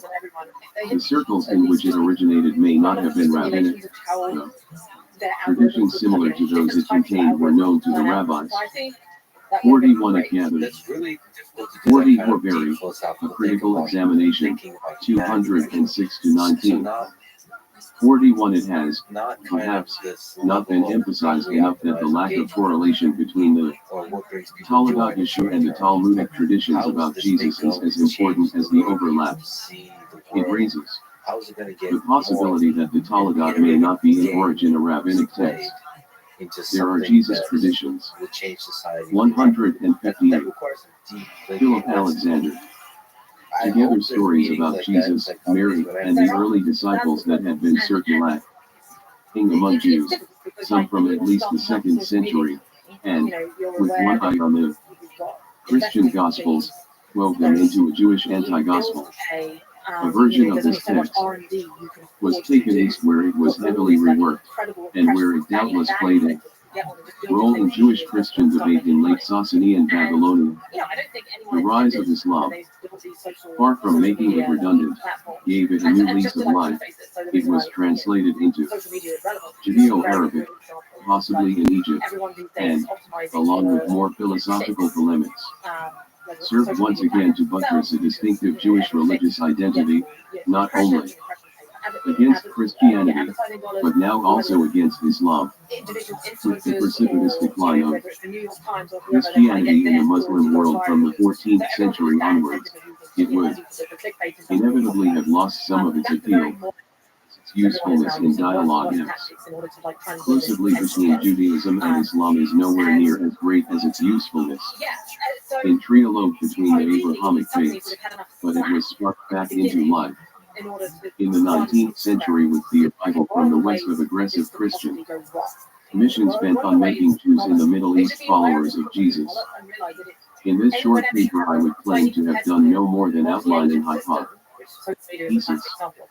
To substantiate it would require much painstaking and detailed research. The recensions of the Talmudic that emanate from the Islamic world, especially those written in Arabic, would need to be examined to see if they betray distinctive elements that could be related specifically to their Islamic milieu. Muslim, Jewish polemics would have to be scanned to discover if Jesus has a significant part to play in them. In particular, do Muslim views of Jesus and Mary encourage hadith, tafsir, and the other genres of Arabic literature contain anti-Jewish elements which might be aimed at rebutting the Talmudic issue, and so betray it. Knowledge of that work, or the traditions it contains. This research has barely begun and its outcome remains as yet unclear. What cannot be denied is that the Talmudic issue distances Judaism not just from the Christian gospel, Muslim gospel as well, and this means it plays a more complex role in the Islamic world than it does in the Christian West. In rabbinic literature which are absent from the Talmudic, and vice versa, and those which are parallel often contain important differences. In this context, 2 points gain in significance. 1. The Talmudic was popular among Karaites, and they may have played a role in transmitting it.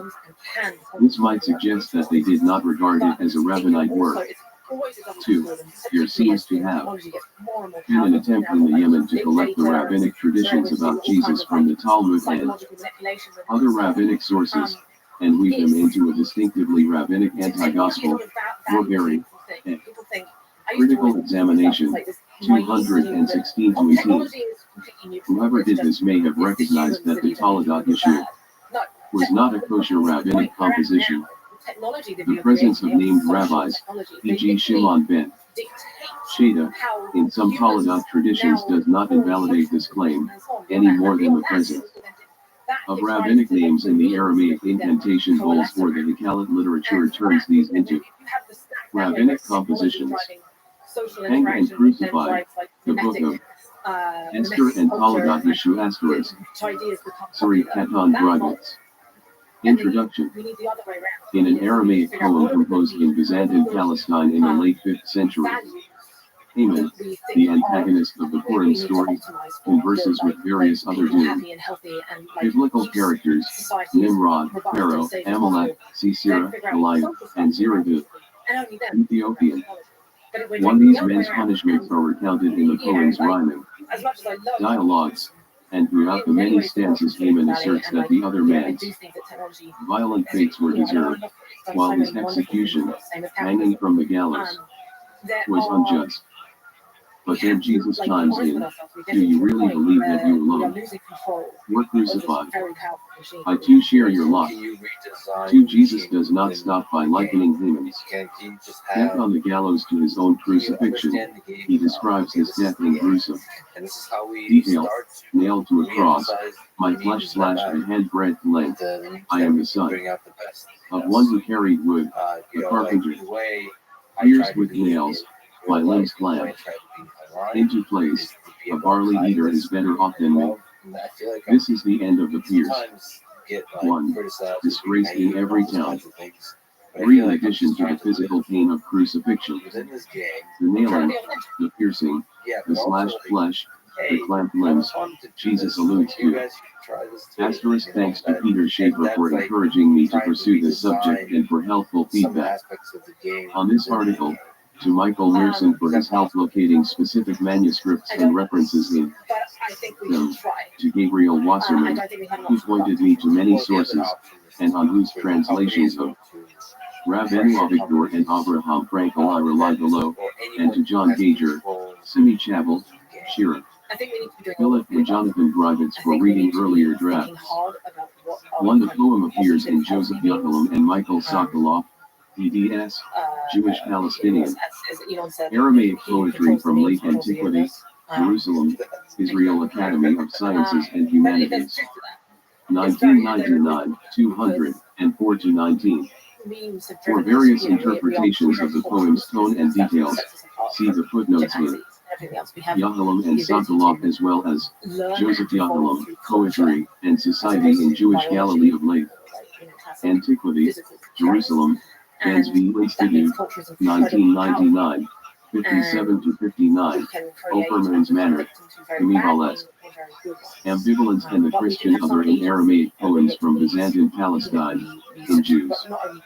In Byzantium, Dialectics of Minority and Majority Cultures, EDS Robert Bonfile ETAL, Leiden. Brill, 2011, 831-45, Menahem Kister, Jewish Aramaic Poems from Byzantine Palestine and their setting, Tarbiz 76, 2008 161-62, and 302, Agate 7, Palestine in Late Antiquity, Ox. Ford, Oxford University Press, 2008, 152-55.1. Read the poem's tone as mocking and interpret it as a biting parody. 2. The translation of this poem is problematic at various places. I have provided here the translation in Sivan, Palestine, 152-53, 3-7, Gibbet, 160, Sari Katan Grivers. The embarrassment such a death caused him, paralleling the humiliation Haman endured as he paraded Mordecai around the streets of Shushan as a hero, and later, is hanging on the gallows. Despite the dramatic, violent imagery and the emotional self-pity, Jesus' words contain a glimmer of self-mockery, too. In the middle of describing his execution, Jesus alludes to the irony of his situation. Lashed by rods, of woman bombed, they called me Christ. Jesus admits his wound, Manberg and his tortured death, and exclaims, ironically, that despite all this he was, foolishly, called Christ, the Savior. Read or performed on Purim, this poem presents Jesus as a latter-day Haman. Or just like the antagonist of the book of ES, there, he is presented, on the one hand, as threatening the very existence of the Jews, and, on the other, as a fool who meets his all too deserved and shameful. And at the gallows, Jesus is presented at once as an enemy of biblical proportions, and also as the object of derision in his Purim poem. In the end, both men are humiliated and hanged, and the poet beseeches God to revive these miracles, and bring, now, in these days salvation to beloved children, just as once it was in Shushan the capital. 5. This poem is an early and particularly evocative example of the association in the minds of Jews between Haman and Jesus, but it was not the last.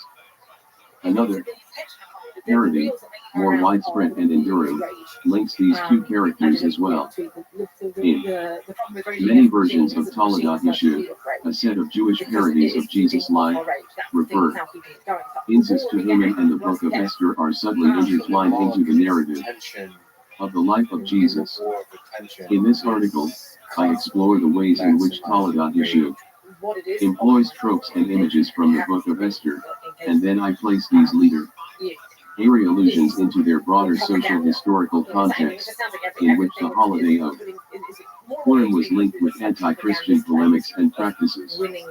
It is my contention that a careful study of these literary allusions within their proper context permits us better to understand the aims of Toledat Yeshua and its authors, as well as the way in which the text, as was, were, received by subsequent readers.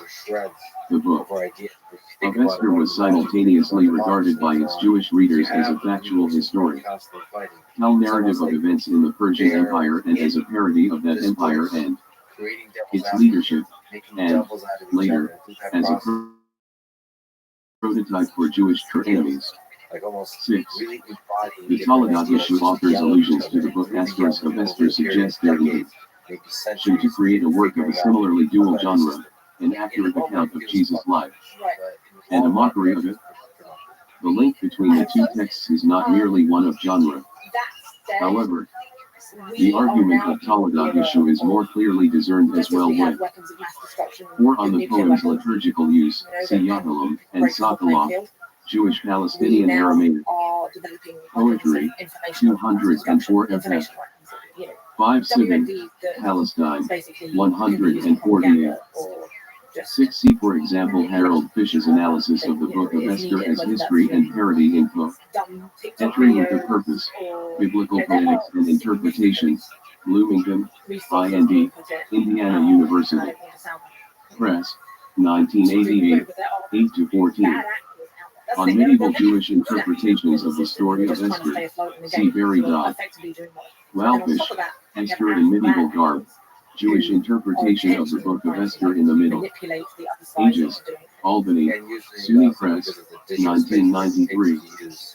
Hanged and Crucified, the book of Esther and Toledat Yeshua, 161. Attention is paid to the allusions to Haman and the book of Esther. Just as Haman posed a serious threat to the Jews during Persian times, Jesus and, by extension, Christianity, also represented an existential danger to new generations of Jews. The narrative of Toledat Yeshua appears to insinuate, but Haman was ultimately defeated, and so too, the authors imply, Jesus and Christianity would be as well.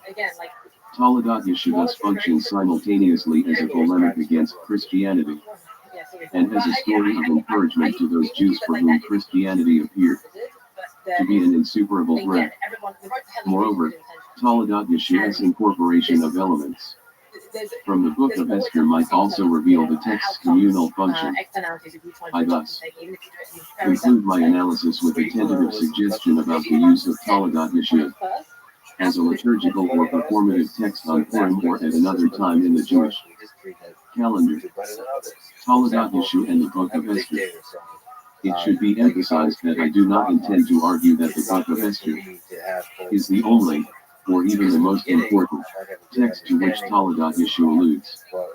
Toledat Yeshua is filled with quotations and references to many biblical passages and stories, e.g. the story of Joseph, the relationship between Moses and Jethro, Moses' miracles, scattered verses from Psalms, Isaiah, etc., as well as rabbinic ideas, laws, and characters, e.g. humility in front of one's teachers, laws of Nida and Mamzer, the figure of Shimon ben Shadda, and post-rabbinic features. Legends about Shimon bar Yitzhak bar Avon son Elhanan, the schism between Nestorius and the Christians.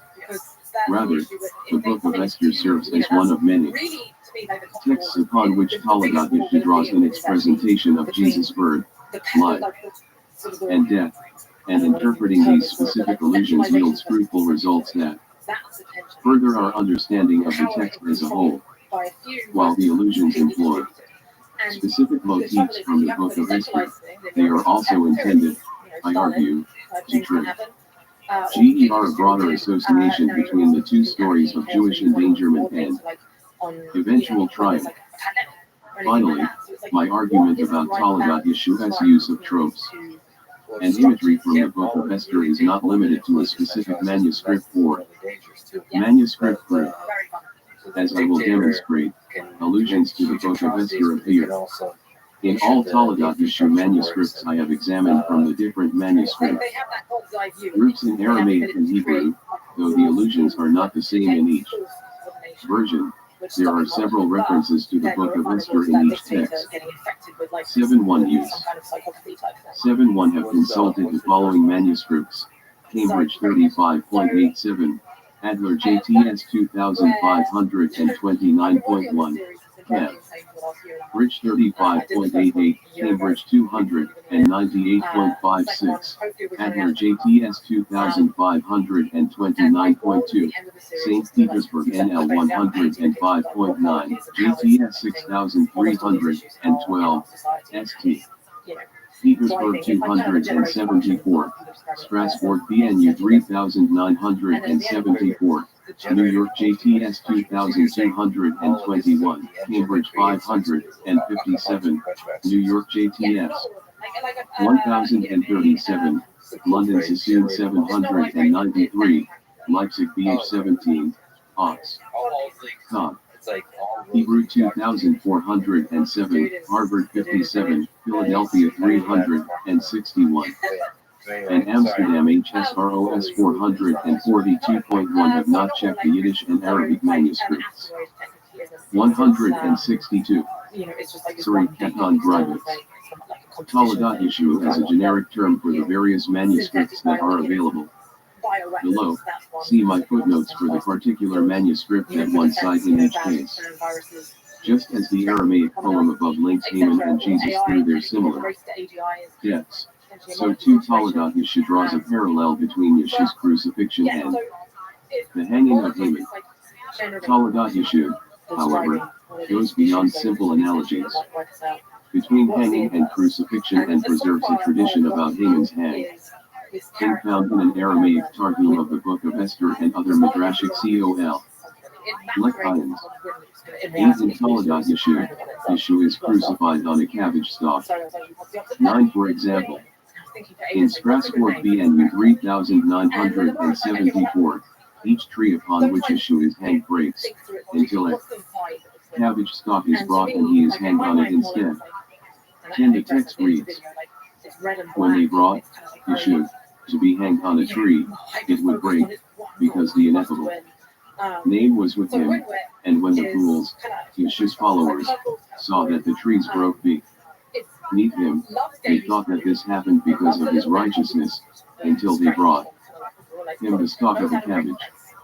For when he was alive, he knew that it was the custom of Israel to hang him, and he knew that he would die and at the end they would hang him on a tree.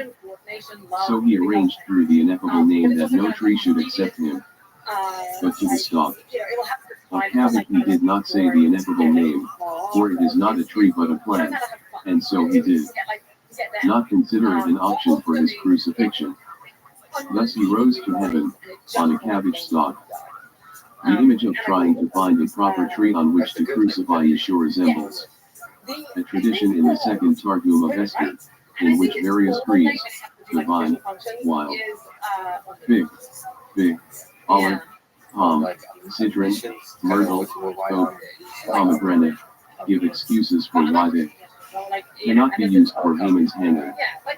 11 For example, the vine declares, I am unable to bear that he be hanged on my top, because from me wine is taken for oblations, and the olive tree chimes in, I would not be able to bear it, if he were hung on my top, because from me the oil for the lampstand is taken dash. And the pomegranate tree argues, were he to be hung on my top, I would not be able to bear it, because the righteous are compared to me. Finally, the cedar suggests that Haman and his 10 sons be hung on the same cedar gallows that 8 Bernard Rothschild, the Targum Shini of the Book of Esther, a critical edition based on MS Assume 282 with critical apparatus, New York, Separate Herman Press, 1994, 66 to 67. Idem. The two Targums of Esther, translated, with apparatus and notes, Collegeville, Minnesota. Liturgical Press, 1991, 180 to 83. A number of midrashim contain parallels of the Haman story. Avavurian 7, P41F, Hanamacharim 2, P77, S-Rap, 9:2, Act, S7:9, P60, Act, S514, P58, Yal, Shim. Number 1054. For a comparison of the versions, see Rothschild. The two Targums of Esther, 213 to 16, Table 12. 9. Much has been written on this peculiar detail of the cabbage stalk, or too interesting. Thesis and more bibliography, see Hillel 1. Newman, The Death of Jesus in the Talagat Yeshua. Literature, and JTS 50, 1999, 59 to 79, and Michael Mearson's article in this volume. 10 parallels are found in JTS 2221, Cambridge 557, JTS 1037, Sasson 793, Leipzig BH 17, Ox, Cobb, 2407, OPP at 4145, Harvard 57, and Philadelphia 361. 11. David Weil notes this parallel between Talagat Yeshu and both Midrash Esther Rabbi and the Targum Shini as well. See his article Counter History and Jewish Polemics Against Christianity, the Sefer Talagat Yeshu and the Sefer Zerubbabel Jewish Social Studies 6, 1999. 135. Hanged and Crucified, the Book of Esther and Talagat Yeshu. 163. Patient prepared for Mordecai. 12. In Midrash Esther Rabbah, it is not the cedar on which Haman is hung but a mere thorn bush. These two passages from Talagat Yeshu and the second Targum of Esther are far from identical. Yeshu uses magical means, the ineffable name that he stole from the temple and sewed into his thigh, to avert his crucifixion, causing each tree to break beneath his body's weight. In the end, though, rather than being speared, Jesus is hanged in the most humiliating fashion, on a cabbage stalk. In the Haman episode, it is not Haman who outtweets the trees, as in the Jesus tale, but the trees that cleverly avoid being desecrated with Haman's body. It is the cedar tree, or the thorn bush, finally, that finds the perfectly ironic solution to hang Haman on the gallows he himself built. Despite the differences, the stories share a common theme, the difficulty of identifying a tree to hang the culprit. While the particular trees are different in the two cases, in both narratives, the type of tree used is of utmost importance to highlight the added humiliation of their deaths. This trope of tree selection links the two stories and, thus, Haman and Jesus. 13. Indeed, the Virgin preserved in one Yemenite manuscript of Talagat Yeshu, Jerusalem JNULB 32-4 equals 15, explicitly connects these two narratives of tree selection. The text explains that they stood to hang him, Jesus, on a tree, and that evil one cursed all the trees so that they would not accept him, as Haman the Agagite did, and each tree upon which they hung him broke on. Immediately, 14. 12. Rothschild, the Targum Shini, 66 to 67, idem, the two Targums of Esther, 180 to 83. Stories about Haman and Jesus might be loosely based on Jotham's parable in Judges 9. There, Jotham tells a parable to the citizens of Shechem about trees that try to appoint a king for themselves. They approach the olive tree, but the olive tree does not want to relinquish its oil. In order to rule over the others, the fig tree, too, does not want to give up its fruit, and the vine refuses to give up its wine. Finally, the tom bush, hardly a tree, agrees to become king with it. Take refuge in its shade.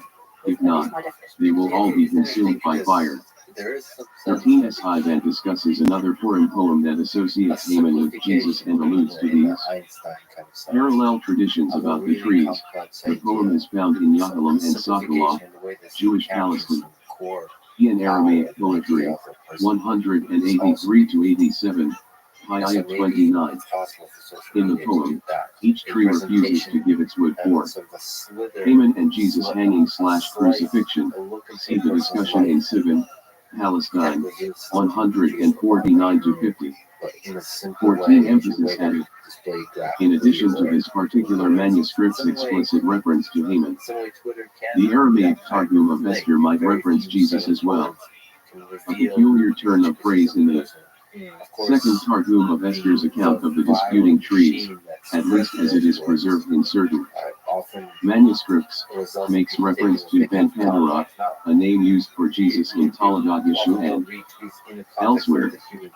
After begging Mordecai, in vain, to spare his life, Haman begins lamenting and weeping for himself in the midst of the palace garden, crying, "Listen to me, you trees and plants, which I have planted from the earliest times."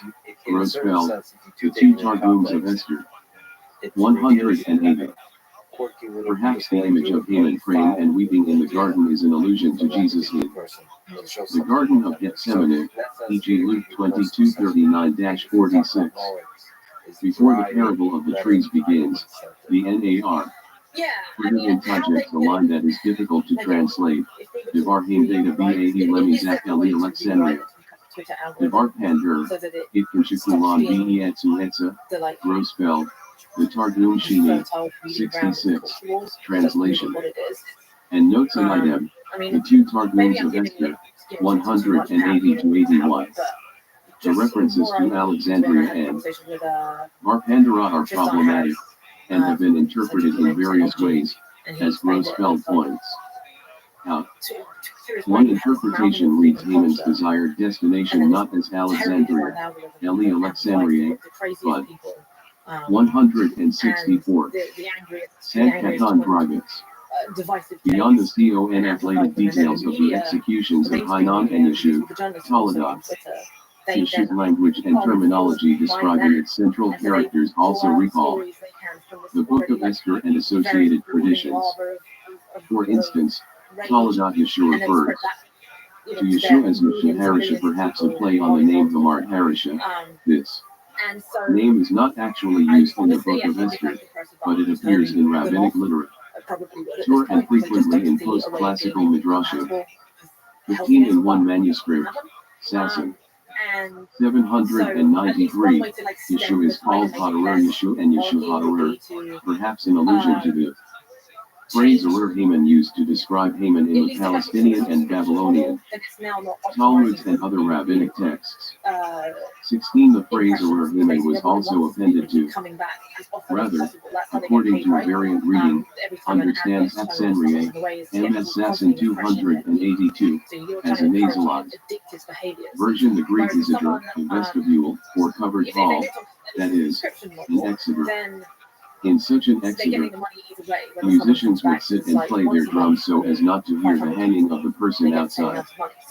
Pandur, in this reading, refers to musical instruments. In this case, Haman expresses his wish to be in such a room, rather than to be the one hanged.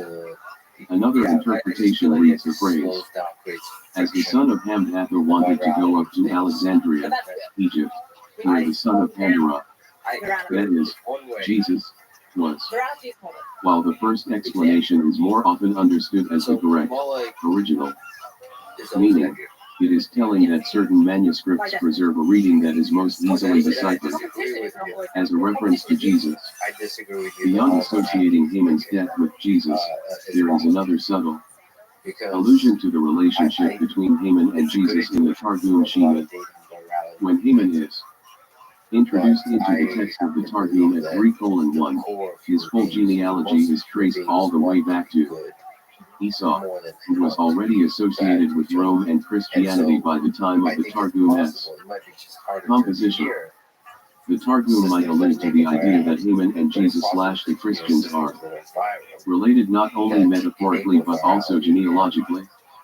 See Grossfeld's discussion of Hanan's genealogy in the two Targums of Esther, 140, 143-44, and 211, on the identification of Esau with Rome and Christianity. See Gershon Cohen, Esau as symbol in early medieval thought. In his collection of essay studies in the variety of rabbinic cultures, Philadelphia, Jewish Publication Society of America, 1991, 243-69, Gunter Stemberger, Die Verteilung the Rabbiniscan Literatur, in Emu 19.2, EDS Hildegard Temporini and Wolfgang Hasse.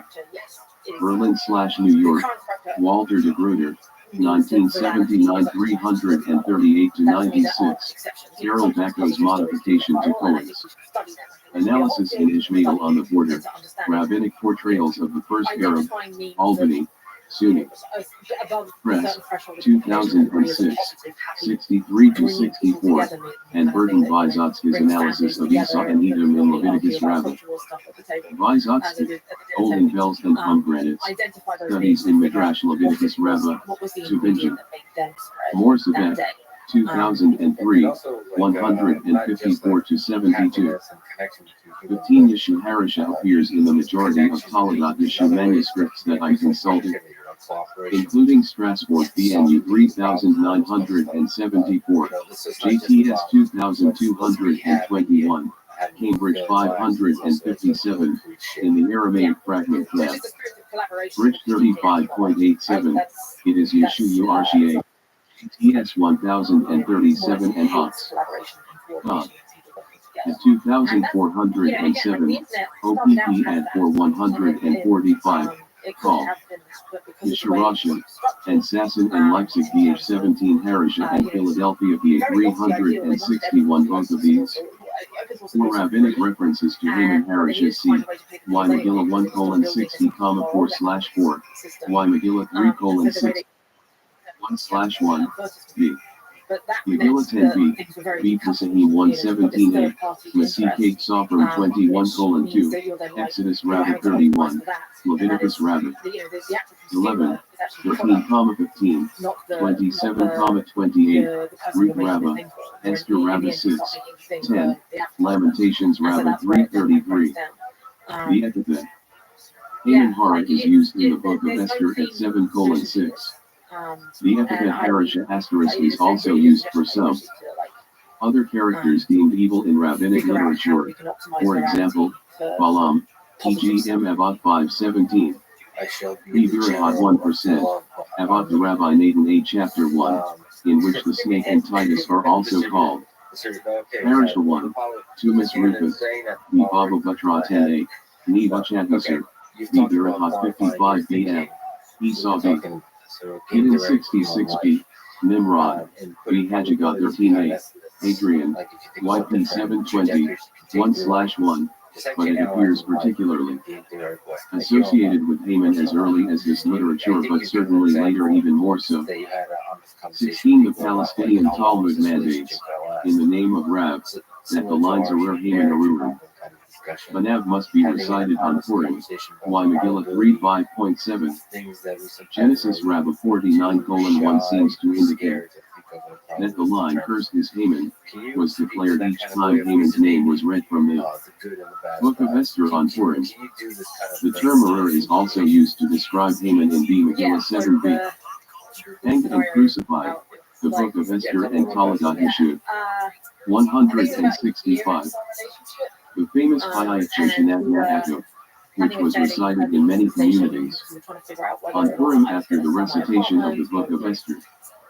17. Similarly, the way in which Toledat Yeshua describes Miriam, Yeshua's mother, reminds the reader of the main character in the Purim story. Miriam is introduced at the beginning of the NAR. Purdue in GTS 222 Los Yepa to /AR Vedavid Marha, nearly identical words used to depict Esther's beauty in Esther 2:7, Yepa to AR Vedavid Marha.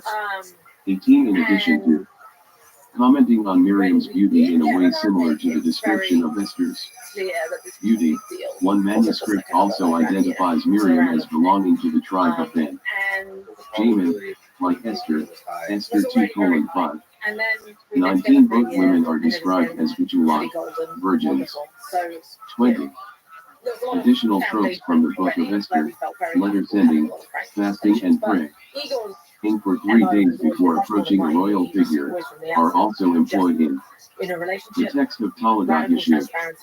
In the longest Aramaic fragment of Toledat Yeshua, Cambridge 35.87, Tiberius Caesar asks John the Baptist and Yeshua about their occupations. The men answer that they are the sons of God, they heal the sick, resurrect the dead, even cause virgins to conceive. To demonstrate his magical abilities, Yeshua causes the Caesar's daughter to conceive and even promises to custom make the embryo male or female according to the Caesar's request. During the 9 months of pregnancy, Pilate keeps the 2 men, Yeshua and John the Baptist, bound, and the Jews find themselves in a great deal of distress at the prospect that Yeshua's miracle will come to fruition and Israel's accusations against him will be proven false. Our Joshua Ben Puri sends letters to all of the provinces in which the Jews dwell declaring a 3-day fast, and the people follow the rabbi's instructions for fear that Jesus' miracle will occur and they will suffer potentially devastating consequences. In another manuscript, Leipzig Beach, 17, the Jews are instructed by Queen Helen to reveal the cross on which they 17 on the Payat Joshanat Yaakov.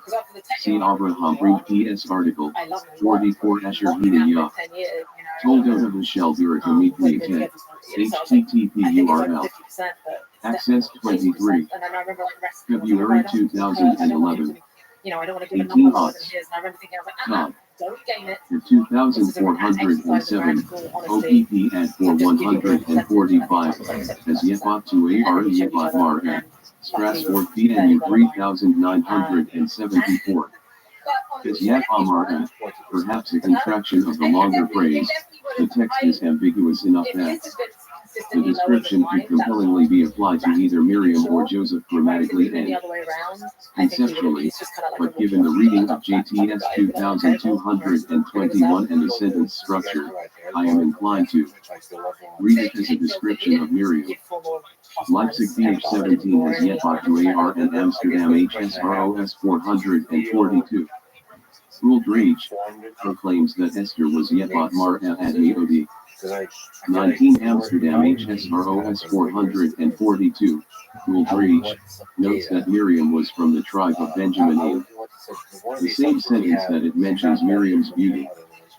20 Esther is described as a Vigilant along with all of the other girls vying for the king in Esther 2:3, a term certainly associated with Miriam, e.g. Philadelphia 361. The term Vigilant also refers to other women in the Bible, to Rebecca in Genesis 24:16, who is also identified as beautiful like Esther and Miriam, women of Yach Gilead in Judges 21:12, Tamar in 2 Samuel 13:2, Abishag in 1 Kings 1:2. Other references use the term to refer to a category of women, rather than to specific characters.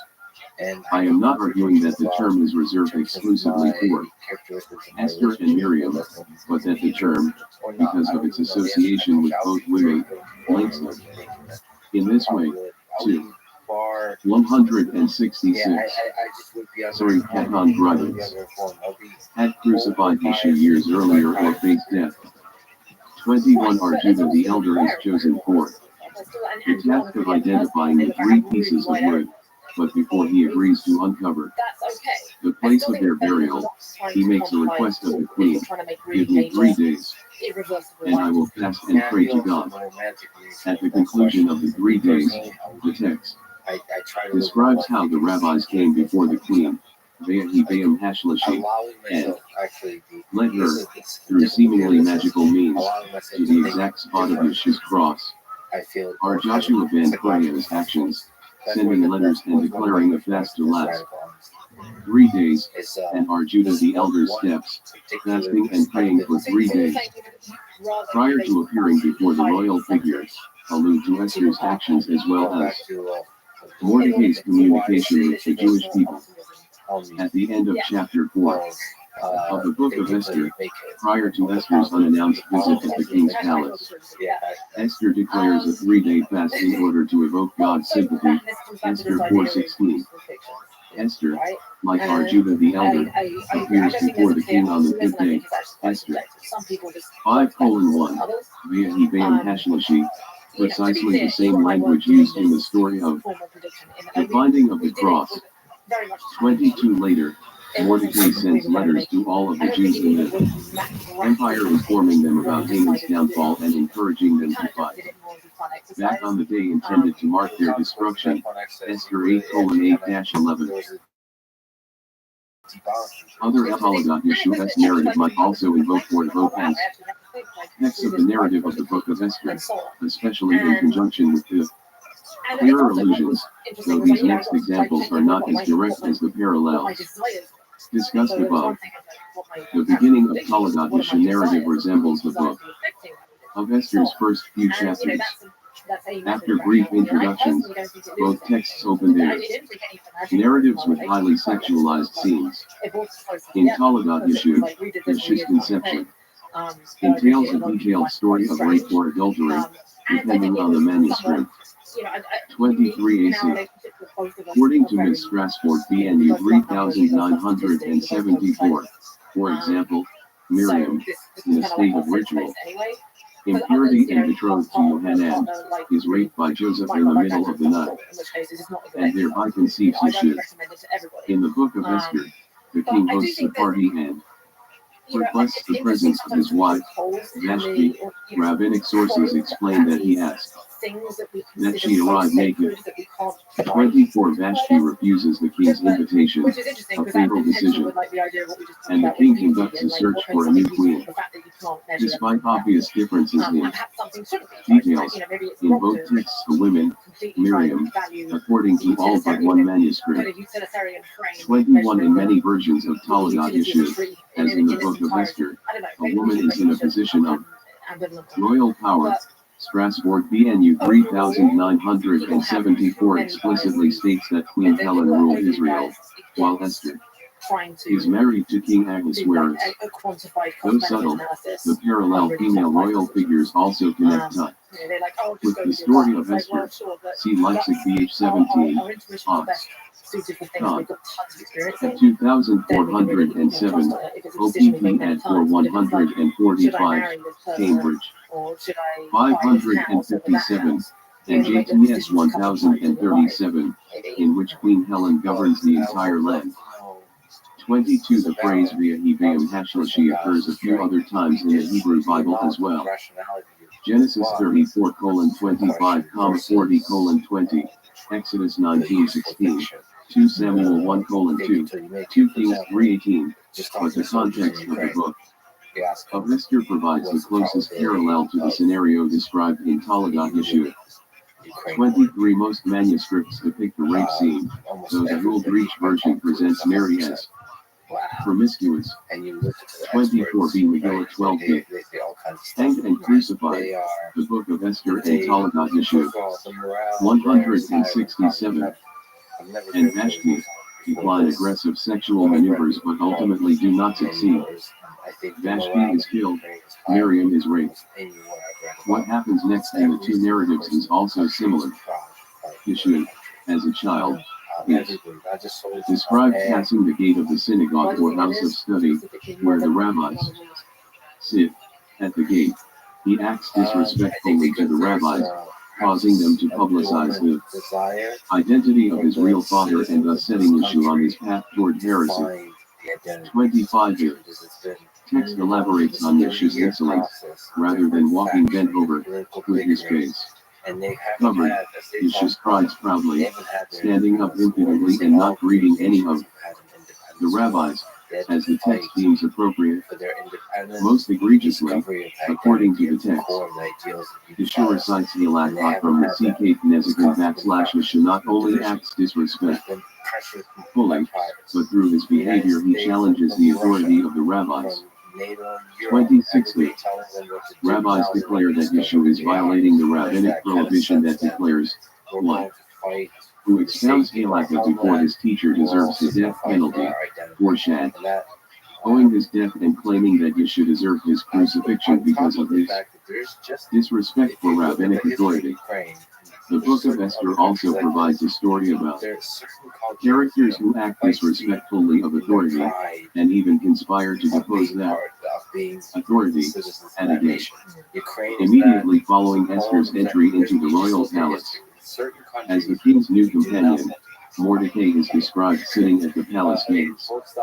Esther 2:21. There, he overhears two men, Bigthan and Teresh, conspiring to kill the king. The conversation is reported and both men are hanged for their plot. Esther 2:23. Both texts tell similar stories, but from different vantage points. In the former, Yeshua's threat to the rabbi's authority at the gate of the house of study, their palace, is presented as the reason for his eventual death, hanging, and crucifixion, while in the latter, the king's eunuchs also threaten the king's authority through their assassination plot, which they reveal in front of the king's palace gates, and therefore are killed, also by hanging. I would propose that the accumulation of these parallels serves not only to highlight specific motifs, but also to relate the overall narrative themes of him. 25. The passage is from Strasbourg BNU 3974, while other manuscripts place the scene in Paris. Thus locations such as the market, e.g. Leipzig BH17 and Ost, at 2407 OPPL, or 145. For the Sanhedrin, Harvard 57, several manuscripts do not include a section on Yeshua's sins. 26 in several manuscripts, e.g. Strasbourg BNU 3974, Yeshua reverses the hierarchy between himself and the rabbis by referring to the biblical story of Jethro and Moses. Who was the teacher and who was the student, Jethro or Moses, asks Yeshua. Yeshua describes how Moses was considered the most illustrious of prophets and the greatest of all sages. Indeed, Deuteronomy declares that no greater prophet arose in Israel, and yet Jethro was older and taught Moses the ways of the world when he imparted to his son-in-law the details of a system of judges. Thus both men, Jethro, and Moses, were each other's teachers and students, blurring the hierarchy between instructor and instructed. Yeshua uses this interpretation of scripture to declare that he has the authority to teach the rabbis even though he is their student's teacher. Just as Moses was Jethro's teacher. Just as Jethro was able to teach Moses and the reverse, so, too, according to Yeshua's reasoning, Yeshua does not only need to learn from the rabbis but is also able to teach his rabbis halakha and thus act in a less than deferential fashion towards Yeshua's disregard for social and religious hierarchy is interpreted as dangerous and one of the causes of his downfall.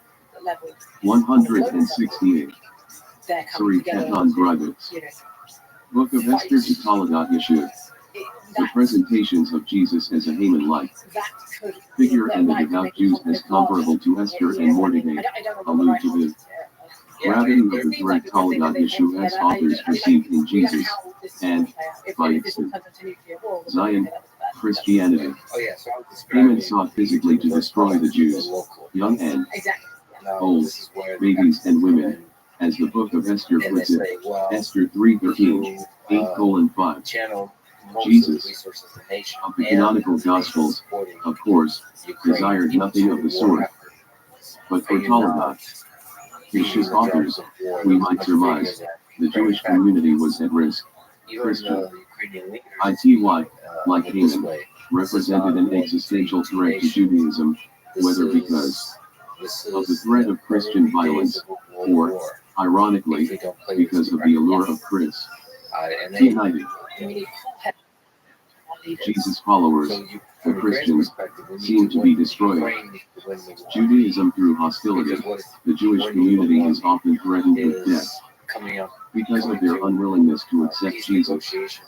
And On the other agreements hand, that Jesus' guarantees fall no more lowers invasions. blurred Judaism and Christianity by attracting, unwitting, And that Jews to the Christian faith, another form of danger to the Jewish community that posed a threat to the survival of the Jews as Jews. 27 in both cases, however, the authors of Talagat issue were determined to battle the threat or draw of Chris. T93 polemicizing against the faith and, especially, its central figure, Jesus. The parallels relating to the Jews' sense of insecurity, especially the dissemination of letters and the three-day fast, highlight this association. The link between the story of Christianity's founding and the story of Purim has a dual nature. It at once reflects the sense of Christianity's threat felt by the authors, and is a tool of the polemic. The readers are meant to associate the two entities. However, the association with the threat of Haman implies that the threat is not insuperable. Rather, the Talagat issue authors seem to be suggesting the peril of Christianity has been or can be overcome just as Esther, Mordecai, and the Jews of Shushan triumphed over Haman and his evil plot to decimate the Jewish people. 28. The text takes seriously the presence and power of Christianity, and offers a satirical counter-narrative that might have emboldened those readers who lived in a Christianized Roman Empire, and, later, in Christian Europe. And scribal error in one manuscript reveals that the allusions to the Book of Esther. 27. Some versions of Talagat issue provide an antidote to the second type of threat, a narrative is constructed in which Paul/Simon Peter works as a double agent to finalize the parting of the ways between the two religions. Different versions of this narrative are found in Strasbourg, ENU 3974, JTS 2221, Cambridge 557, London Sasson 793, Leipzig BH 17, Ox.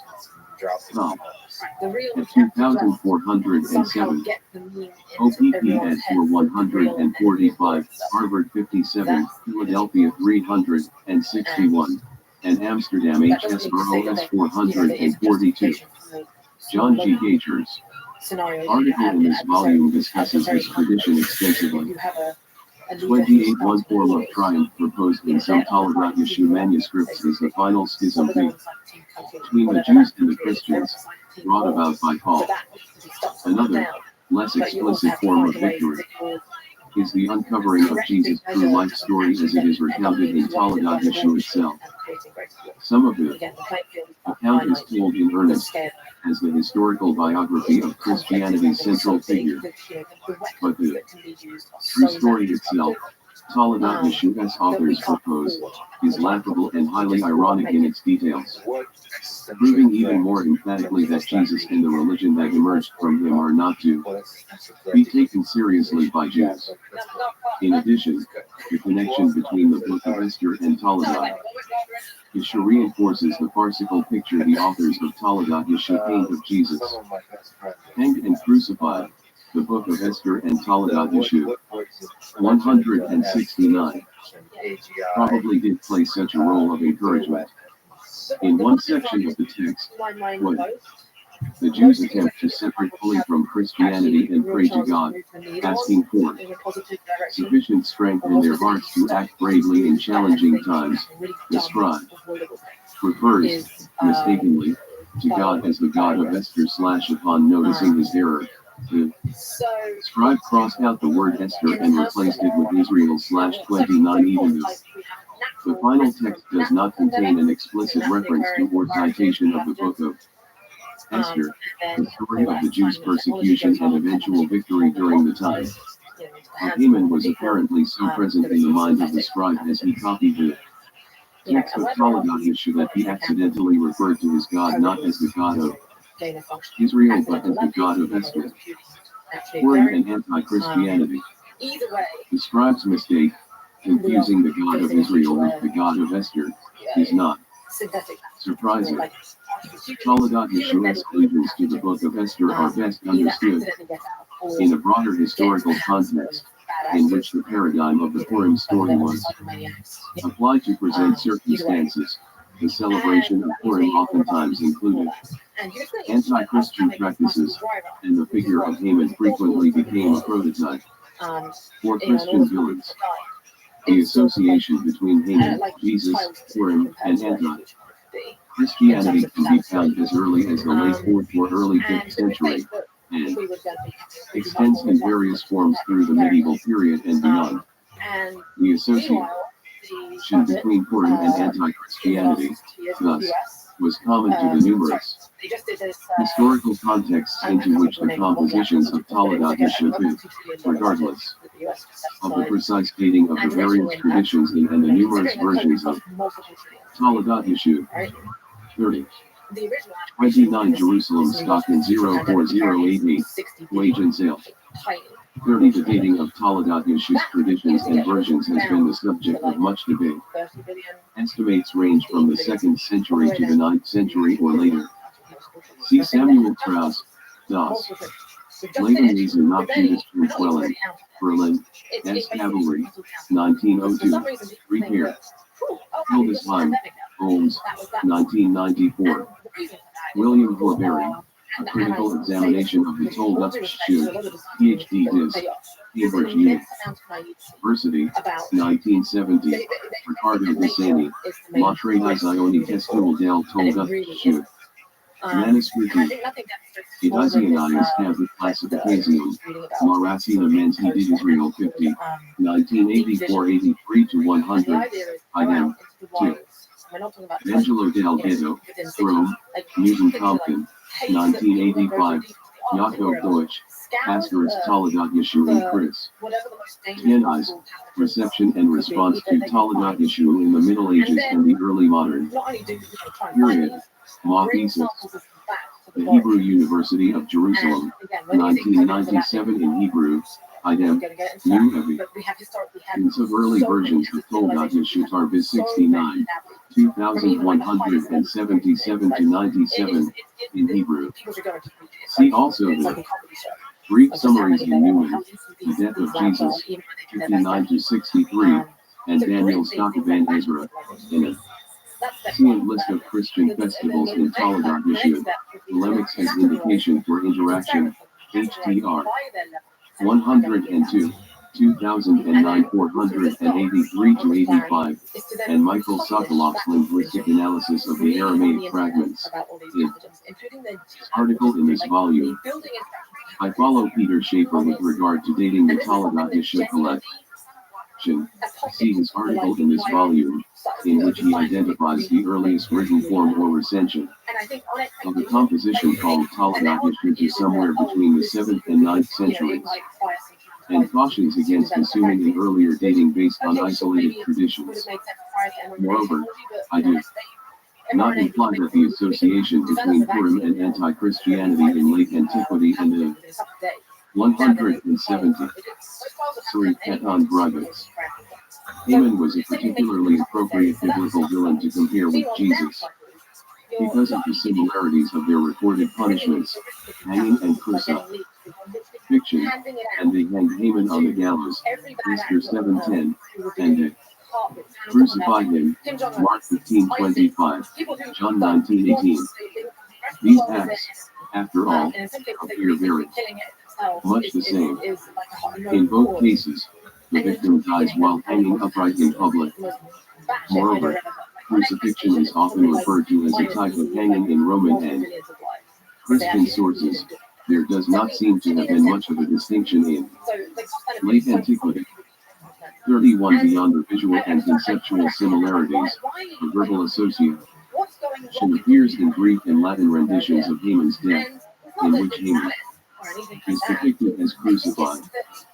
2 as early as the Septuagint, Esther 7:9, 1617, and Josephus, EJ 11.246, 261, 266, 267, 280. The term stored is used to describe Haman's hanging. 33 in Latin sources. 2. Haman's execution is translated as. In the language of crucifixion, proceed M. Jerome's commentary on Galatians. Medieval period manifested itself in the same ways at all times. This would be too simplistic. An argument would ignore changing historical, cultural, and polemical circumstances. See, for example, Catherine Copeland's compelling analysis of visual depictions of the hanging of Haman in Jewish medieval manuscripts from the 1260s to 1270s and the way in which the art is invoked and subverted Christian imagery of the tree of life and the tree of Jesse that was particular to those very decades in order to convey historically specific polemical messages. Copeland, the tree of death and the tree of life, the hanging of Haman in medieval Jewish manuscript painting, in between the picture and the word. Manuscript studies from the Index of Christian Art and Hurricane, University Park View, the Pennsylvania State University Press, 2005, 187 to 208. What I do argue, though, is that from late antiquity through the medieval period, Purim was associated, in various ways, with anti-Christian sentiment and that Talmudic Yeshua solutions to the book of Esther were invoked and interpreted by authors and readers within their particular context.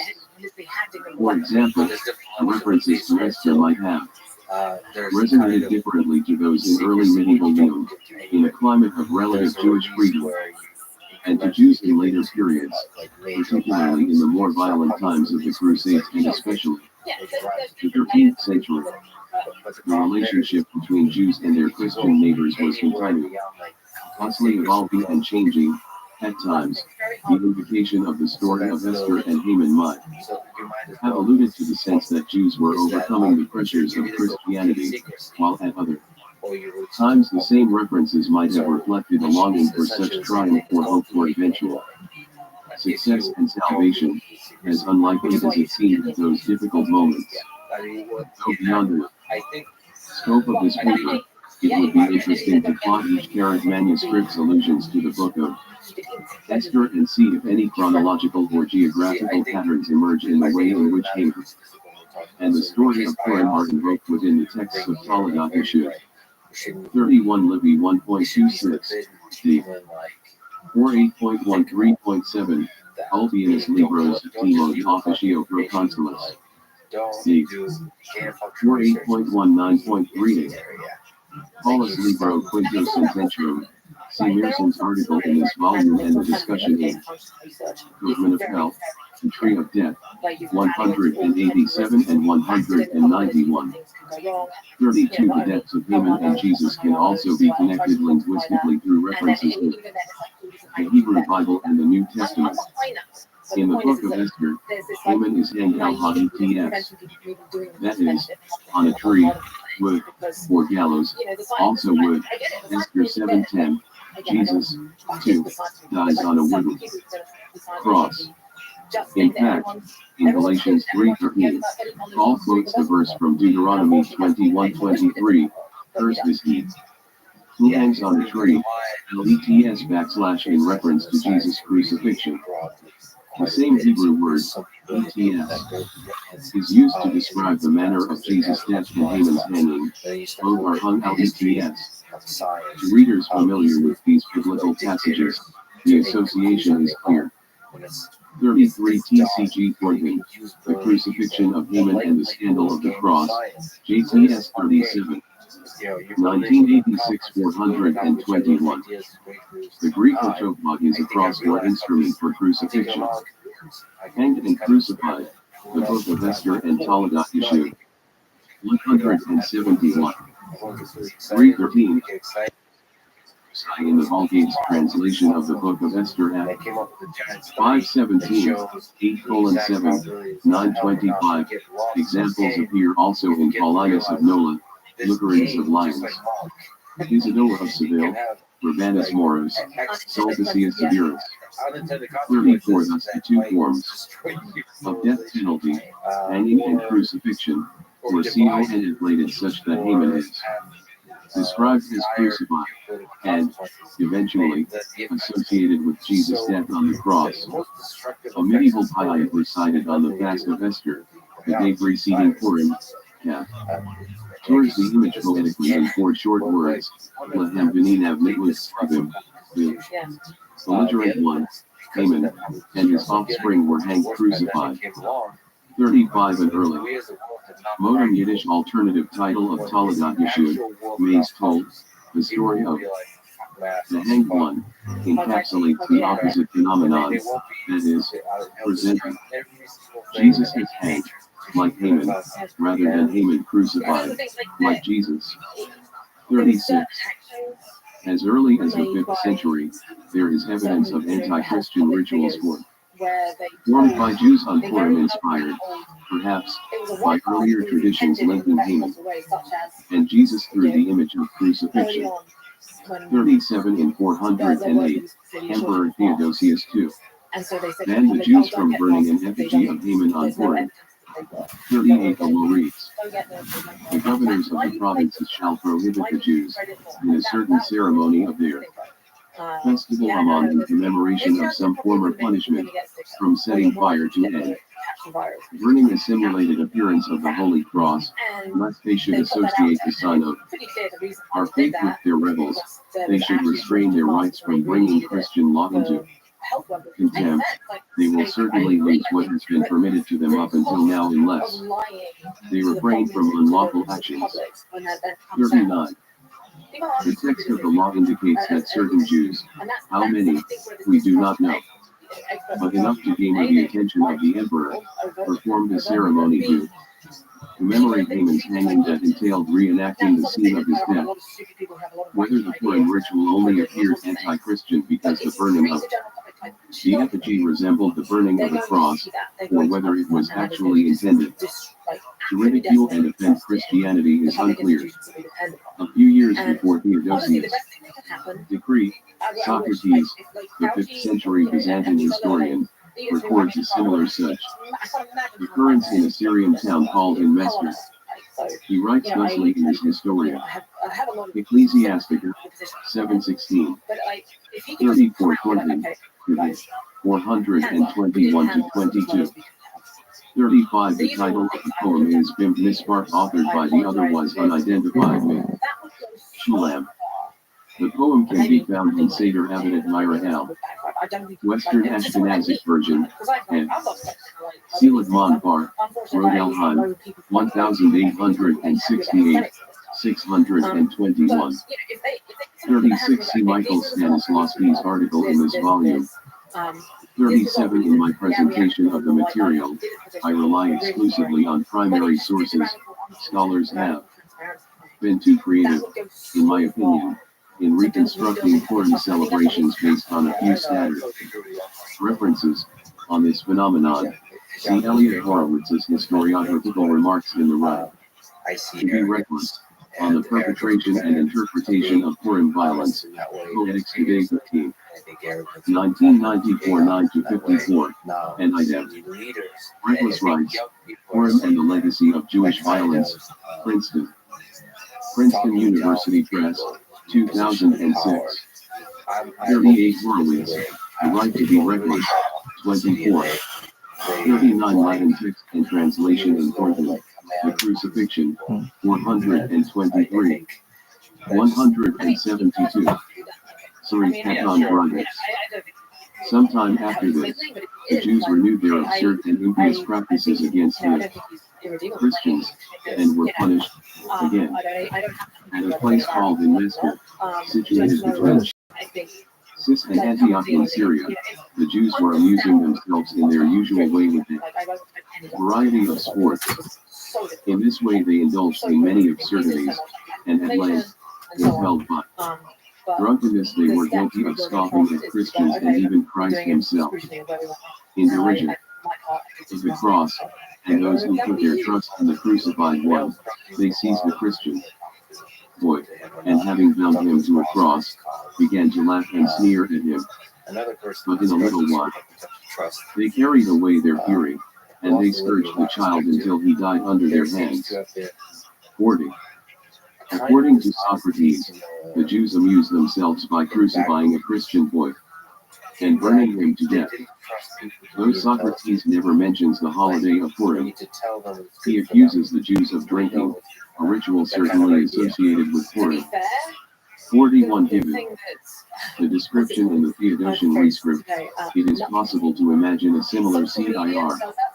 Come stands here, Socrates accuses the Jews, in their drunken revelry, of reenacting something that resembles a mock crucifixion. Socrates heightens the stakes by describing the victim not as an effigy of Haman confused for Jesus but as an actual young Christian boy instead. Socrates very well might be inventing the details.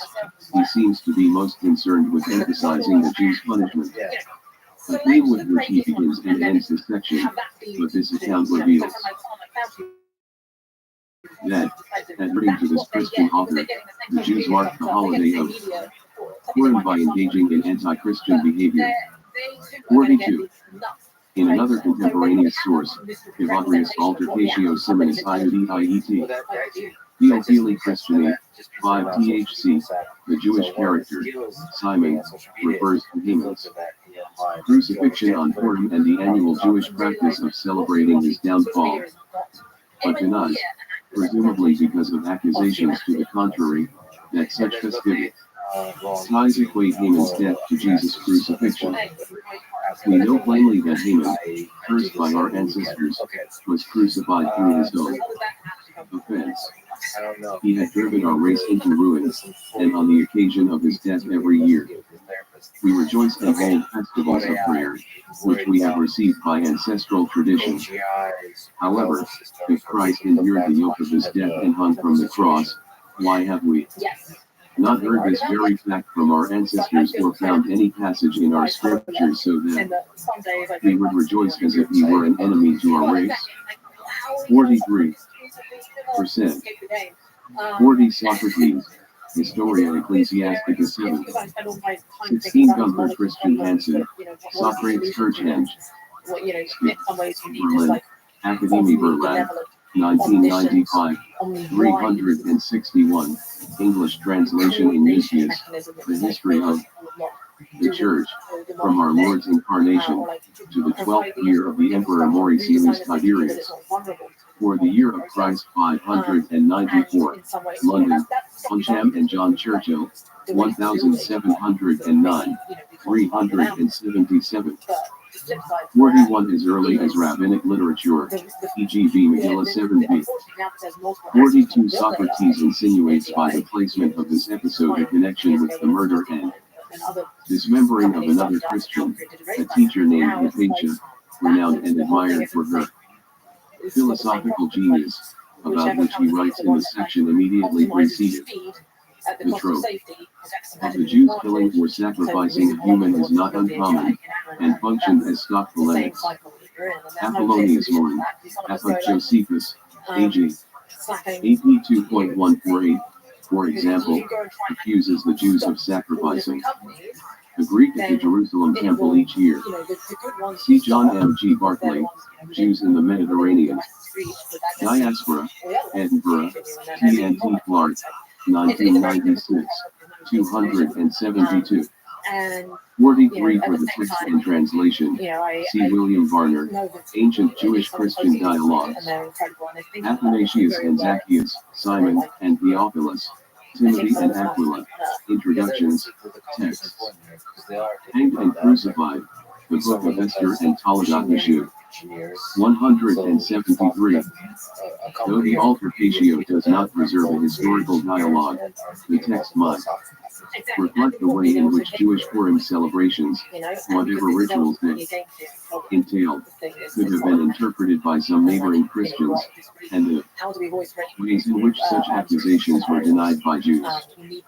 Later texts attest to persistent fears concerning rituals commemorating or enacting Jesus' crucifixion on Purim among Jews during the medieval period. 8th century Byzantine formula of abjuration reads, I next curse those who keep the festival of the so-called Mordecai on the first Sabbath of the Christian fasts, Lent, nailing Haman to wood and then mixing with him the emblem of a cross and burning them together, subjecting Christians to all kinds of imperfections and occurs. 44 according to this source. 2. Purim, the festival of the sun, called Mordecai, was marked by hanging Haman and burning him along with the cross. During the season of Lent, when Christians prepared for the upcoming commemoration of the death and resurrection of Christ, with prayers, almsgiving, self-denial, the Jews had the audacity to busy themselves with dramatic performances or parodies of the crucifixion, as if the first time was not enough. Thus Haman is Christianized and Purim is presented as an anti-Christian festival, a day on which Christians were cursed by Jews, indeed, an anti-Lent. So far, all of our sources for anti-Christian behavior on Purim were written by those accusing the Jews of offensive behavior and blasphemy. A passing reference to the burning of Haman's effigy also appears in a fragmentary responsum from the Cairo Genisa, in the context of a discussion about Molech, and B. Sanhedrin 64b. In this responsum, its Jewish author describes the intricate size of the ritual, confirming that some Jews did, in fact, hang Haman and bump him on the holiday. The young men make an effigy of Haman, and hang it on their roofs for 4 or 5 days. And on Purim they build a bonfire, into which they cast this effigy, while the young men stand around joking and singing, and holding the ring hung into the fire, waving it and jumping from side to side through the fire. 45. This passage confirms the act of performing Haman's hanging. Their intent may be surmised by texts such as the later commentary of one of the last Tosophists, Rabbenu Avigdor of Vienna, 13 THC, who elaborates on the connection between Haman's hanging and Jesus' crucifixion in his exegesis of the verse in Twitter. And translations, Lewiston, New York, Email and Press, 2004, 113.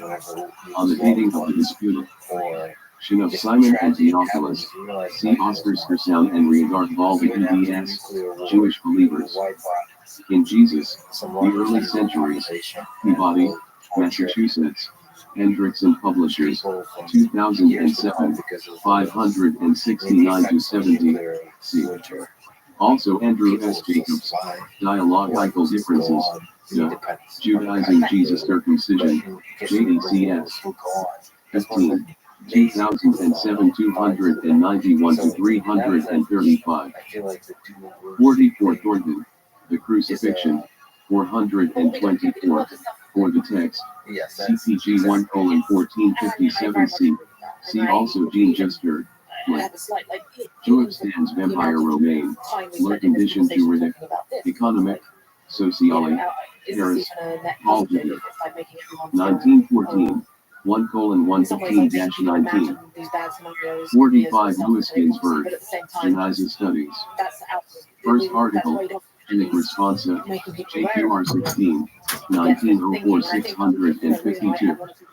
The text is a 13th century fragment from a collection of Cynic Responsa. 174. 3 Paton Brides.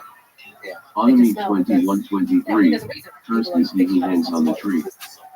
46 Rabbirothschild justifies the commandment to curse Haman on Purim, found in rabbinic literature, by arguing, contra the usual interpretation of the biblical verse, that because Haman was hanged, he must be cursed according to the biblical verse. The Babylonian Talmud, the author reminds his reader, makes this clear. Anyone who has not said cursed be Haman has not fulfilled the obligation of Deuteronomy 21:23. 47. Rabbirothschild then shifts his focus to Jesus. The Torah is teaching us that it is proper to curse a certain hanged man, who made himself into a god, for he was not hanged the way that most convicted criminals are hanged.